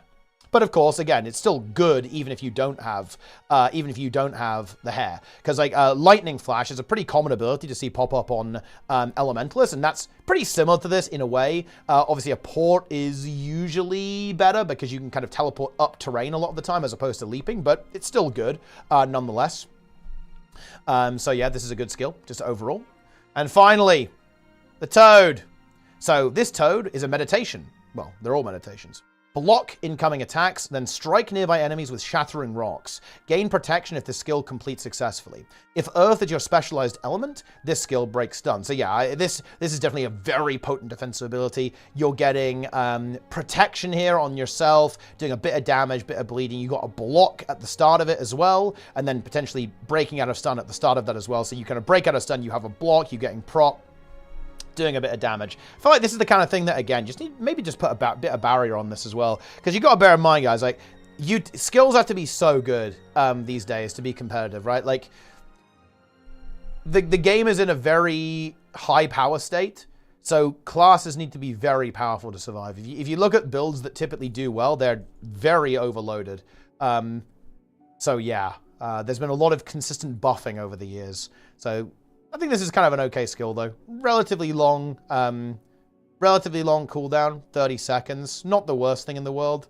But again, it is doing a fair bit, so it kind of makes sense. The Elite we've got to see. And I think the Elite does kind of help out some of the issues of the spec, because it basically gives you access to all of the familiars, right? All of them. You can see there, you get a big ability going off, and then you basically summon all of them to do their Omega ability at the same time. Now, what you'll notice is that they didn't summon the Firefox and the Airhead there. It's because there was no targets where it was selected. So it just did the Toad and the Otter. But you can see here, right, if we go over to some Golems, it's going to get all of them, right? So boom, the Toad's going to go in. And this is, you know, the combo here is very logical, by the way. So if we go back here, look what actually happens.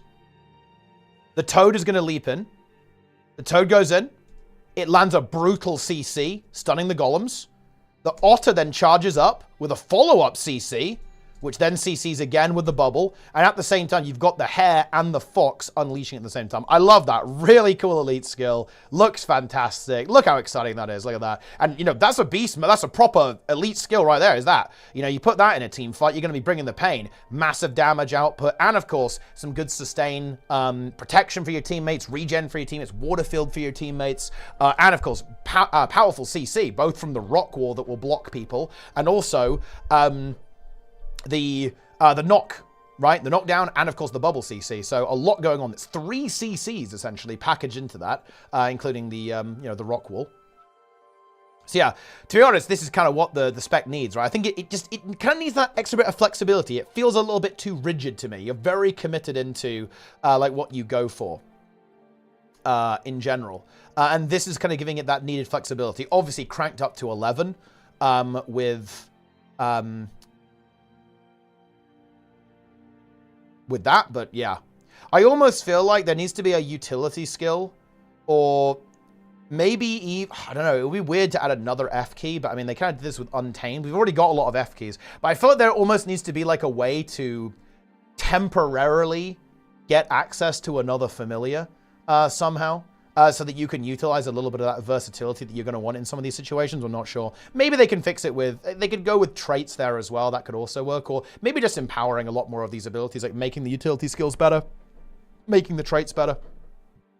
But at least the Elite skill is indeed pretty cool. Yeah, I get, yeah, the meditations could, you could have like one specialty, and then maybe when you use a meditation, you could make it inverse almost, like when you use the meditation, you have access to the Otter for like 1 cycle or something, or have access to the Otter for like 1 ability, just the F5, just the once, not the ultimate one, but just like the basic one maybe. I think there's a couple of possibilities here to add a little bit more flexibility to it. But anyway, perhaps some more ramblings on that at a future date. We have got to talk about traits. You guys already saw a little bit of a tease. We are, of course, getting the Fire Wizard. It was so funny to watch the Twitch chat when this is going on. Everyone was going berserk, spamming Fire Wizard, but we'll talk about that trait in a bit there. First of all, we have to talk about what's actually going on here. So, again, this is the evocation. This is going over exactly what the Elite spec is and how it works. You need to use 6 weapon skills to charge at your familiar, but you do get double value if you're matching. So if you've got the Firefox and use a fire ability, you get double charges,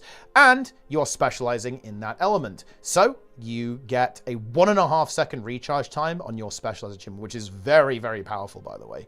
And that's why don't write the spec off yet. That effect on its own is extremely potent, especially if you combine it with fresh air. Because bear in mind, this lets you basically be fresh any element. You can be fresh water, fresh earth. So if you take fresh air with this, say you took, you know, fresh fire and fresh air, you can swap between those achievements like indefinitely all the time. You know, the same thing with like anything, right? You could do fire and water. You can go into water whenever you like, air and water, go into like water whenever you like, or air whenever you like, all that kind of stuff, right? It's a very interesting approach. And of course, it does potentially liberate you from playing fresh air. You could go for another trait within there. Because again, you can just get to air very easily. You almost don't need the trait, although of course the trait is still very powerful for damage output. Anyway, that is the deal. And here is the minor. Let's kind of go to the, I think it's best to go to the Imager album here. We can see exactly what's going on. So the minor master trait is Enhanced Potency. Improve a boon based on your familiar, and you can kind of see what the class wants you to do, or what the elite spec wants you to do. So the Fox, you get 10 extra condition damage from Might, so that is a significant boost to your condition damage, basically another 250 Condi damage, while you've got the Fox, and you've got 25 Might. Regeneration is 20% better, while you have, if you've got the Otter, so in other words, that's a significant boon to your healing output, your passive healing output. Fury is 15% better if you have the Hair, so that's 40% extra crit as opposed to 25%. And look at this, Bunker Toad is here. 30% condition damage reduction on Prot. So basically Prot becomes Prot and Resolution combined. And if you can manage to give yourself Resolution, that of course will go up to 66% reduction. So you can be very resilient against conditions. Not a lot of Resolution access, to be honest. On Ellie, it's not the easiest thing to come by, but of course if someone else gives it to you, then that's another thing entirely. So you can become incredibly durable with the Toad, and that's going to be a bit of a theme, right? You are super tanky with the Toad, and well, kind of on that, Familiar's Prowess. Gain a temporary bonus after using a Familiar skill. So again, with the Fox, 25% condition damage. Familiar's Prowess for the Otter is 30% oh, well, actually, okay, hold on. Fake news. Basically, this is the version of the tooltip that's showing the Grandmaster trait. There's a Grandmaster trait that makes us even stronger. But yeah, this is in fact not the case. It's actually, I think, 15% base, 20% extra healing, 15% extra damage, and 10% damage reduction is the baseline.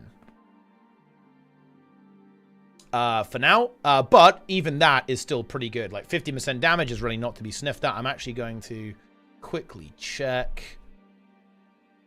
Bases, yeah, it's 10%. Oh, actually, it's 10% damage. Don't mind, it's actually not as good as I expected. 10% extra condition damage, 15% healing increase to others, 10% strike damage on the Hair, and then the Toad still gets 15% incoming damage, but it doesn't get condition damage reduced. That's what actually changes. So when you have that Grandmaster, you get negative condition damage. As you can see, like a very significant enhancement to the values here. And well, yeah, look, I'll tell you what, if you want to do DPS, you're probably going to be all right here because we've got a very potent damage toolkit. You can go ahead and take Familiar's Focus for a little bit of healing when you pop a Familiar skill, but also 25% Condi damage on the Fox. And then you're also getting 10% burning damage increase from Fiery Might. So, and you're also getting that extra condition damage when you've got Might from Enhanced Potency, which also synergizes super well with Fiery Might. So if you guys want to pump, I do have some good news for you. You can probably do that, and even better, you can be a fire wizard while doing it, like camping fire and just going crazy with your scepter or something. Anyway, so those are the adept traits, and now we can kind of move on. The minor traits, rather. Now we can talk about the adept traits, and I'm not the biggest fan of the design here. So here's the gist. We've got 4 traits that centralize around the familiars, right? So here, electrical enchantment, that's the Hair. Fiery Might is the Fox. Soothing evasion is the Otter, of course. And earthen fortification is the Toad. And well, you can probably see the problem here. The thing is that in my opinion, the trait design space is hampered pretty big time because of this, because you only have 9 traits in a spec, and we've got 4 of them committed to what familiar you want. They do something if you don't have the familiar, but yeah, it really wants you to lean into that they're significantly better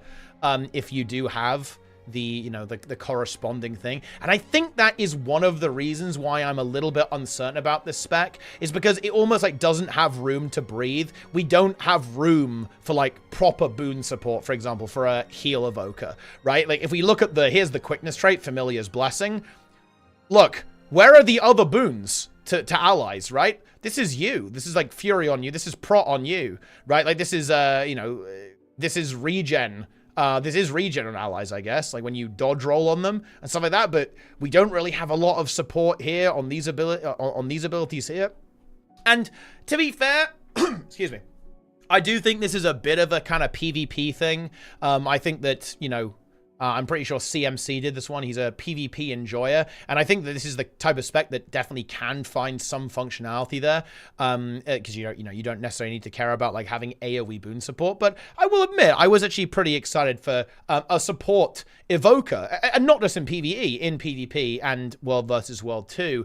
And it's kind of in a weird spot. Like, if we look at some of these traits, by the way, don't get baited by the tooltips, right? Because you go, oh, that's a lot of stuff, right? Well, here's the thing. Only one of these applies. So when you actually kind of hide the stuff that doesn't do anything, right? Do you know what this looks a little bit like, guys? Yeah, it looks like the Paragon traits, to be honest. There's not a lot going on here. And again, we're living in modern Guild Wars 2. If your traits aren't pretty goddamn stacked, if they're not looking a little bit like amalgams, okay, then you're kind of out of luck to an extent. Like, it's funny. Like, I actually hate to criticize this, because the thing is, I actually view this stuff as like very fair. Like, these traits are kind of, they would be good if the game wasn't like, you know, full crazy power creep mode, right? But because we're living in modern Guild Wars 2, like, I'm not sure this is enough, right? Like, just the design, it's not even the numbers, right? Like, if you want to compete in modern Guild Wars 2, you got to have boons and stuff like that, like, coming out your ass. And I'm not sure if we're at that element yet. Of course, you know, there might have been some caution here about, say, interactions with the arcane trait line, which means whenever you attune, you're going to give boons. So, you know, you can give loads of prot with elemental attunement, right, and rotate around. And there might be some caution there because of that, and kind of wanting to get a good feel of, like, where things land and then potentially tuning things later on.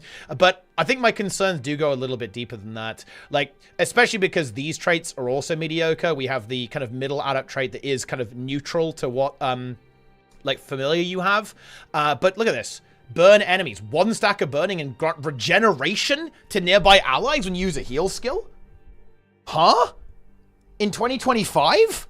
1 stack of burning, regen, 240 radius.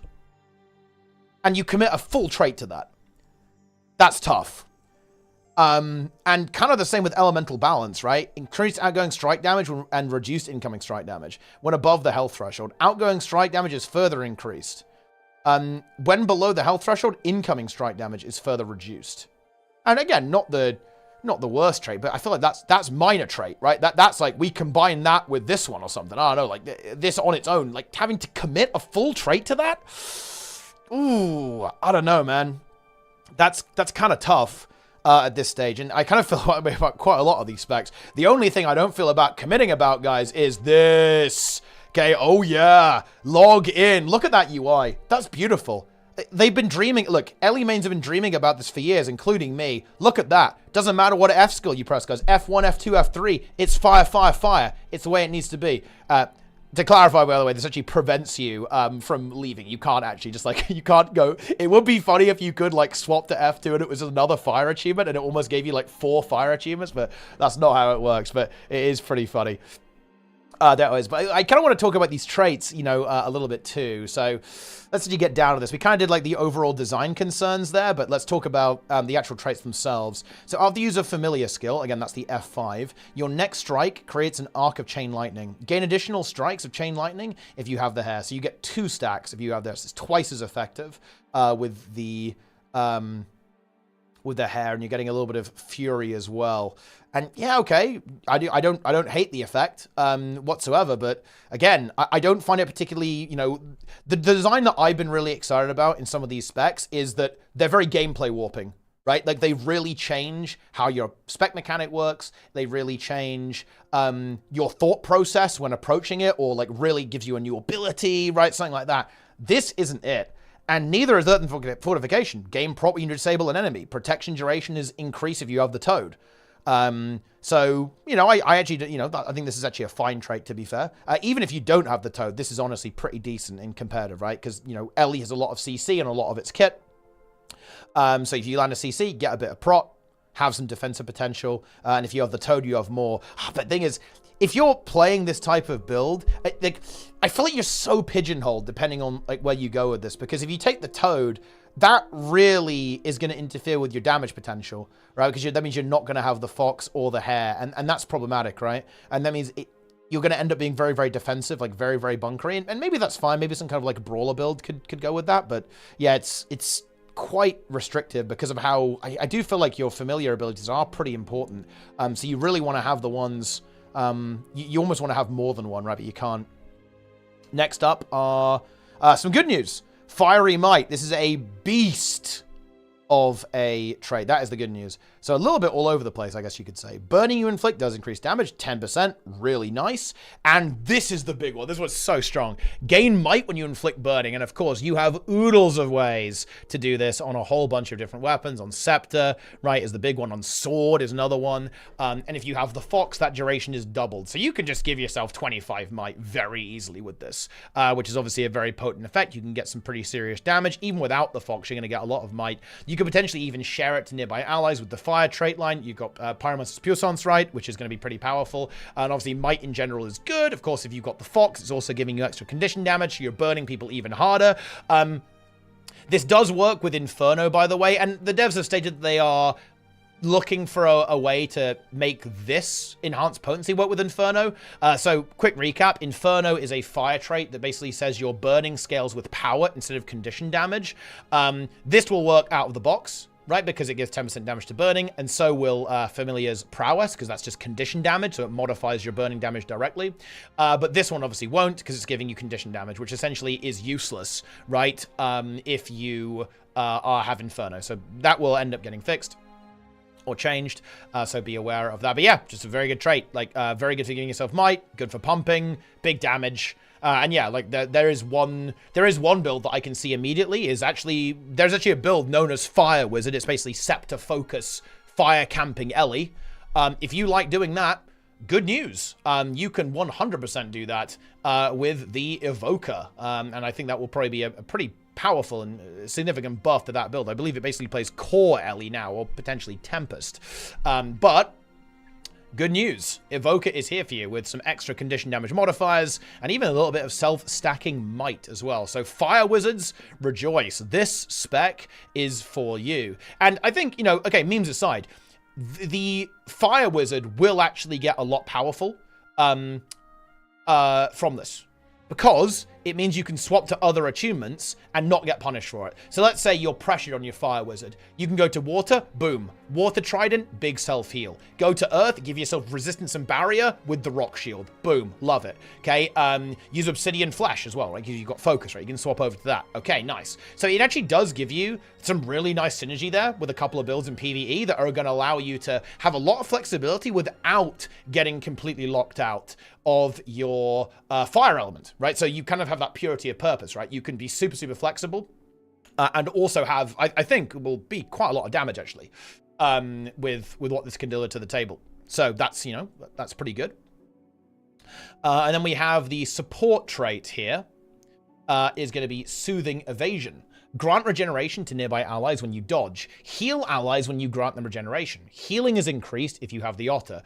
So again, this is actually a pretty damn decent effect because you can spam a bunch of regeneration. We saw also loads of regeneration sources and individual procs with the Otter utility skill with the Conduit removal, which can potentially apply 5 stacks of regeneration, which would then activate this trait 5 times. Bear in mind, these numbers are without healing power, and they don't include healing modifiers, which we are going to have a lot of. We have, of course, 15% baseline after we use a familiar skill with the Otter from Familiar's Prowess, but you also might have the Water trait line for 20%. You might have Relic, you're going to have Food, you can have Sigils, right? So this will end up actually healing a lot. But, okay, what's the elephant in the room here, guys? Where are the boons? Are they... Is it behind me? No, that's Soothing Evasion. Yeah. This is obviously... I see the skeleton of a really cool support-oriented build. I think it's really cool. The Otter sending in the Orb of CC. Being able to get back to water. It's such a cool mechanic actually for heal early. In every game mode, right? You can use your utility. You know, the same thing we just talked about for the fire wizard, right? It's the same for water wizard, for puddle wizard. You want to be able to get back to water to heal your allies. To say, let's use geyser, use cleansing rain, to use dagger offhand, like cone of cold, right? To support your allies. Warhorn abilities, right? You want to be able to get back there, and this profession, this spec, provides the perfect solution to that. It allows you to have that flexibility, leap into earth for magnetic aura and stability, go to fire to evade, right, in staff with burning retreat, give might with warhorn, right, use your blinds and resistance and magnetic aura on warhorn. So I hope I'm kind of painting a slightly more optimistic picture here, is that there's some potential here, but we just need to actually give this thing a proper support core. It needs some more boon access if it wants to function as a support, I think. It can be supplemented with the arcane trait line, but I'm not confident that's going to be enough on its own. As of right now, especially because the boon radius on arcane is fairly mediocre, and there's not a lot we can do with utility skills. This is obviously going to be fantastic for support, but a lot of this other stuff is going to be lacking, I think. You know, we don't have Wash the Pain Away that we would have on a Tempest. We don't have Feel the Burn or the Super Speed, Eye of the Storm, Aftershock. These are amazing, highly power crept support utilities that the kind of go-to heal elementalist has. And look at Catalyst. Hell, even heal Catalyst, right? You've got boons coming out your ass with both the traits and indeed the Jade Sphere itself, right? This is like a really key component of where kind of the game is at, and I feel like we're lacking that here. But I do want to emphasize there's a lot of potential for this to actually be interesting, again, because of how cool this elemental first on the charm. Okay, the elemental specialization thing is being able to get back to water achievement or get back to your pure damage achievement is a big deal, but we need to see a bit more. We need to see a bit more meat on the bones here, in my opinion, and potentially a bit of a look at the profession mechanic overall. Let's go ahead and go to the Grandmasters. We've already talked about these a little bit, so we don't need to go over the ground again too much. So Familiar's prowess is improved. Heal yourself and use a familiar skill, so a bit of self-sustain there, and of course you get a really powerful buff. Very notably, we're getting double the healing bonus on the Otter, over double the condition damage bonus, and over double the damage on the strike damage from the hair. So this is a significant output improvement. And if you just want to ruin people's day and kind of live out the days of Water Weaver when you could unironically 1v4 on Bunker Weaver, good news. Maybe Bunker Toad is actually going to be your solution here. Maybe you slap on Relic of the Zephyrite for AoE prot and resolution or something like that. You've got negative 15% incoming condition damage, negative 15% incoming condition damage, and then you've also got prot giving you 33% incoming power and Conduit, and then maybe resolution 2 from your Zephyrite relic, and all of a sudden you're taking like, I don't know, like 10% damage from what you should. Maybe you got some Frost Aura as well, making it even more degen, and goodness me, you're gonna be immortal. The Toad protects. The Toad has got your back. If you go with Familiar's Focus, it certainly does. Anyway, I also want to point out, look at that icon. How can you not want to pick that, guys? Look at the Toad. Beautiful. Anyway, that is the deal with Familiar's Focus. And next up is going to be Familiar's Blessing. And we kind of went over this one a little bit before. This is your boon trait. So the prospective roles are going to be Alack, Heal, Otter, Mancer, and Quick Power DPS, Hair Mancer is what it's going to be. And then, of course, the Toad is going to be AoE Prot, and the Fox is going to give you... Guys, just remember... Like, I can't actually, hold on, let me try it. Look, this is very important for you to understand. Like, if you only have the, I can't do this, I don't think. If you only have, I'll use my body to do it. If you only have the Fox, that alacrity doesn't exist. The quickness doesn't exist, neither does the prot.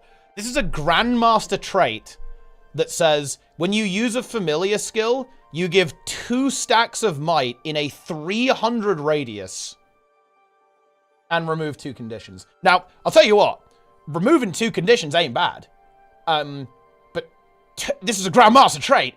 It needs to be pretty big, right? And more importantly, I think that, to be a little bit serious, I feel like these aren't warping enough as well to gameplay. I've been really impressed with Elite Spec design and how the traits are super impactful and every decision like changes how your class plays. This really doesn't, right? Like, not only is it not super strong, I think, and doesn't synergize super well with kind of like how we want it to play out, it's also not super interesting either, which I think is not ideal. Again, 2 cons removed, like, you know, we don't hate that. Bear in mind, this is a fairly frequent ability, right? We only need to do 6 spells to cast that, and we're going to be able to repeat this fairly frequently. And yeah, we can definitely upkeep Alacrity and Quickness if we want to. But look, I actually think a really good comparison here is actually to Catalyst, another LE spec, right? So if you play Power DPS, Hairmancer, you give Quickness. If you play Catalyst, you do a billion DPS, and you also have access to Quickness, Might, Fury, Prot, and honestly, basically everything. You pretty much give all the boons on a QDBS Catalyst. Like, what? This is weird. I mean, don't get me wrong. I'm not the biggest fan of classes giving that many boons and being able to upkeep them so effectively, but I mean, I don't know. Like, this is tough, right? And of course, the same is true for the healer. The healer is going to be able to bring Alacrity to the table. It will probably be Vigor or something in competitive, because, you know, with that's illegal, guys. But yeah, it's like, oh man, like we can do regen, we can do Alac, right? That's not quite enough. These traits need to get juiced up a fair bit, I think. And of course, we do actually have specialized elements here, which, look, come on. It's worth it just for this. But let's actually talk about this trait, because it's, you know, it's actually going to make it to the game, so we've got to talk about it. So you cannot leave your selected achievement. Your Familiar's basic skill charges more quickly. Activating your Familiar's empowered skill recharges your weapon skills and triggers traits as if you entered the achievement. So let's actually kind of decompile that. What does that mean? So you only need 4 spells to cast your Familiar ability, or, well, 2, in fact, because you're always, you know, you're always in fire, right? Because it charges, like, super fast, right? So you're always going to be able to go super speed, right? So 2 spells to use it. And that means every 6 spells, you're going to get your ultimate move, basically. Or have access to your ultimate move. Oh. Wait, am I cooked? Use it 3 times, then it flips over. Yeah, okay. So 6 spells to get the ultimate. And that reduces the recharge time of all of your weapon spells by 10 seconds and gives you attunement effects like Sunspot or Water Ripple, right? Whatever you got going for you, depending on what trait lines that you have taken. Not sure if that counts as a weapon swap, by the way. I did not have time to ask the devs, unfortunately, if that is going to be the case. I would almost assume no, which is... Okay, this is weird, because this is like a true kind of meme trait. No, it must do. It must trigger weapon swaps. Otherwise, you literally don't... Your sigils do nothing if it doesn't. No, it has to be. No, it has to be. Now, okay, real talk. This is, in my opinion, maybe extremely weak. Because, yeah, I know people want to be a fire wizard, but Ellie is basically balanced around the fact that you have all these attunements. And... can there be some kind of like super crazy, maybe giga fire nuker build with, say, spear or staff in World versus World, and you're like going crazy with lava fonts and meteor showers and just like cycling through it and like doing big damage, all that kind of stuff? Bear in mind that's kind of weird because you're taking the Fox for that, and therefore you're kind of Conduit focused, but maybe you want to play power and spam meteor shower, and it's kind of weird. I can't really see this happening with water because you really want the utility on a support build with the other specs. I mean, I don't know about that one either. Like, it's kind of weird, okay? Listen. Hi, Thief mains. You know how you guys were really mad and you were like, Antiquary's an April Fool's joke? This is what an April Fool's joke looks like, in trait form. Is it funny? Yes. Is it basically a weird, scuffed Grandmaster that's going to be a total meme in its current form? Also, yes. Now, don't get me wrong. I actually really respect the creativity here. Because this is, again, look, hey, I wanted stuff that was game warping, right? Here it is. This completely, fundamentally breaks Elementalist class mechanic. But, I'm not sure if it's actually very good. And, by the way, to be fair, the devs did recognize that. They said that this was a trait that they're really going to look at and kind of try to make it actually potentially good. But they are also, yeah, concerned that right now it might not be very good. Because it turns out giving up 15 skills, it's pretty expensive. And the recharge time reduction is obviously nice. And being able to spam your familiar spell is obviously nice. But I'm just not sure what kind of build you would run this on. I think that there is some potential, again, in PvE for some kind of DPS build that would opt to use this and just, like, cycles through, say, Scepter abilities incredibly quickly to do, like, massive condition damage. Over time, again, kind of like maybe a Scepter focus kind of approach, something like that. And but I'm just not sure if... It would definitely be a damage build. Like, you're not going to make a support build that works in a meaningful way, I think. No, of course, no, definitely not. With this trait. So it'd have to be some kind of DPS build. And I don't think you could do it with... Like, you couldn't really do it with air super well. Is there any weapon that you could do this with air? I don't think so.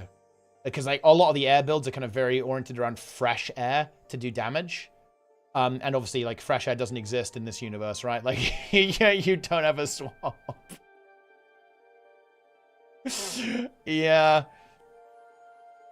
Yeah, maybe. Yeah, I actually heard, yeah, this was a suggestion we were talking about. This would be cool. This would be super cool. If Ellie got weapon swap with this, that could be interesting.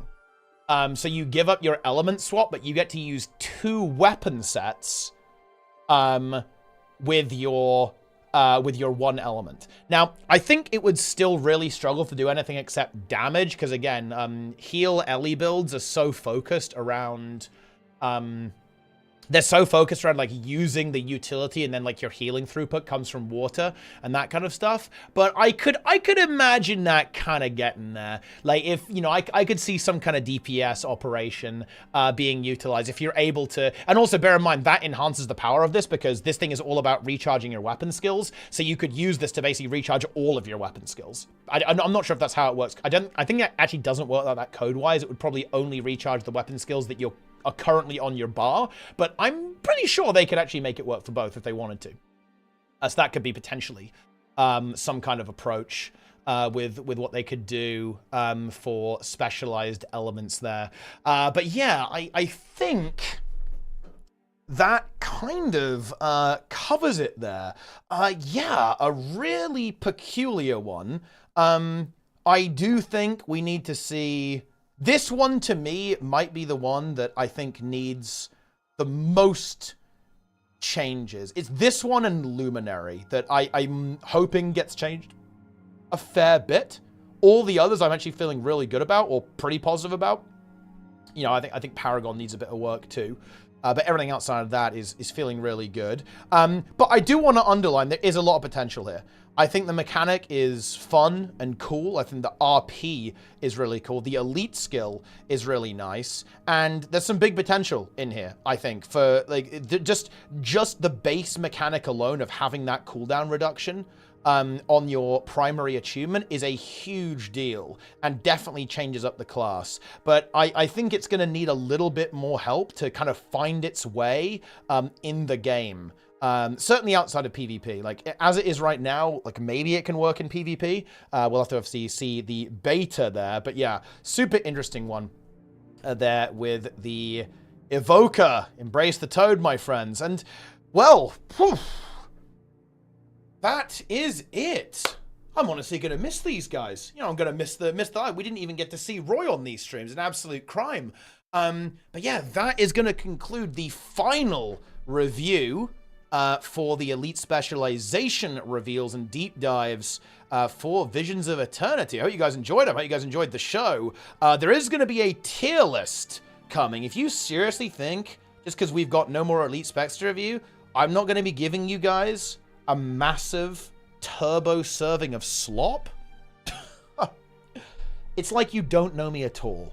Okay, there's going to be a lot more slop incoming, guys, about the Elite Specs, about the expansion, about a billion other things. Okay, maybe Zero to Hero comes back. Okay, maybe we do some expansion preparation. I'm sure you guys would like that. Okay, we'll prepare for the expansion together. Okay, by buying gold with gems, so we have infinite money. Okay, I wish I had a referral link for that, but I do have one for the game, so you should use it. Buy Visions of Eternity now. Get your pet toad. Okay, just don't read the traits or look at the utility skills. Just look at the toad, and everything is gonna be all right. But yeah, real talk, what do we think about this one? Like, how are we feeling? Like, do you agree with me? We've got some potential here. Do we think we need some pretty major changes? Do we think it just needs a couple of tweaks? I don't know. You guys let me know in the comments. Like the video, subscribe, watch the stream on YouTube and on Twitch, of course. Okay, follow all the social media, join everywhere, watch all the other videos, subscribe, bring the bell notification from wherever. And yeah, that's it. Final Elite Spec review is complete. Thanks very much for watching, gamers. I'll see you in the next one. Goodness me.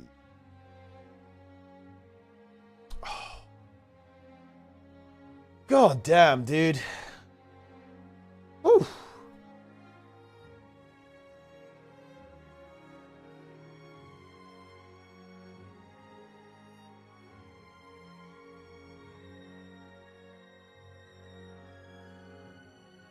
You guys enjoy the slop?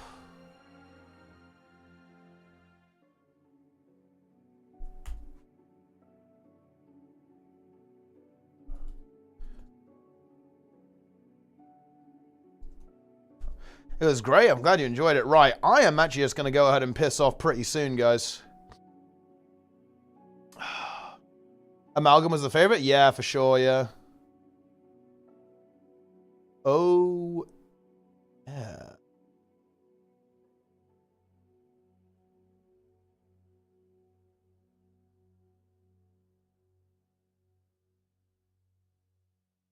I get it. Yeah, no, that's gonna do it for me.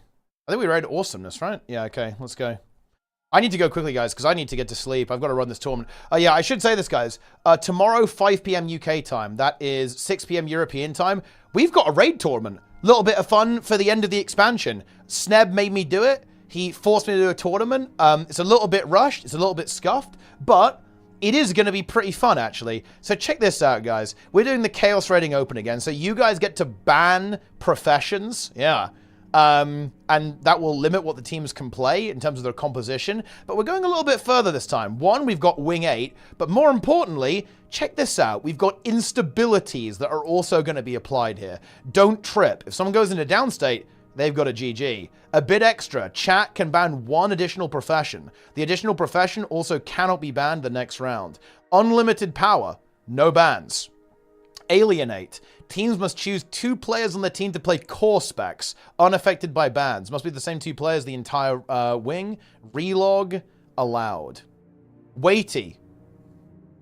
Instead of banning one profession from each weight class, the chat bans the entire weight class. This acts as a ban reset. Everyone is in one big subgroup on Safari. Rainbow. You must play at least one of each profession. No bans. This acts as a ban reset. Bounty. Bosses killed on challenge mode grant a time bonus. But we're not doing that one. So there you go. But anyway, that's that. I will see you guys tomorrow. I'm raiding Norses because I got to go. Yeah, it's 2 a.m. where I am at. So I am out of here. We raid awesomeness. Buy the game using the referral link. Follow, subscribe. Come back and watch every day. Watch the raid tournament tomorrow. And then I can be finally fucking free and actually chill out. Then I've got 3 fucking days to relax before we've got to cast the Race to Worlds first and play WoW for like 8 hours a day. Oh god, it's gonna be content, guys. Stay tuned for it. Okay, right. Say out of awesomeness. I gotta go work. I'll see you next time. Okay, I'm out.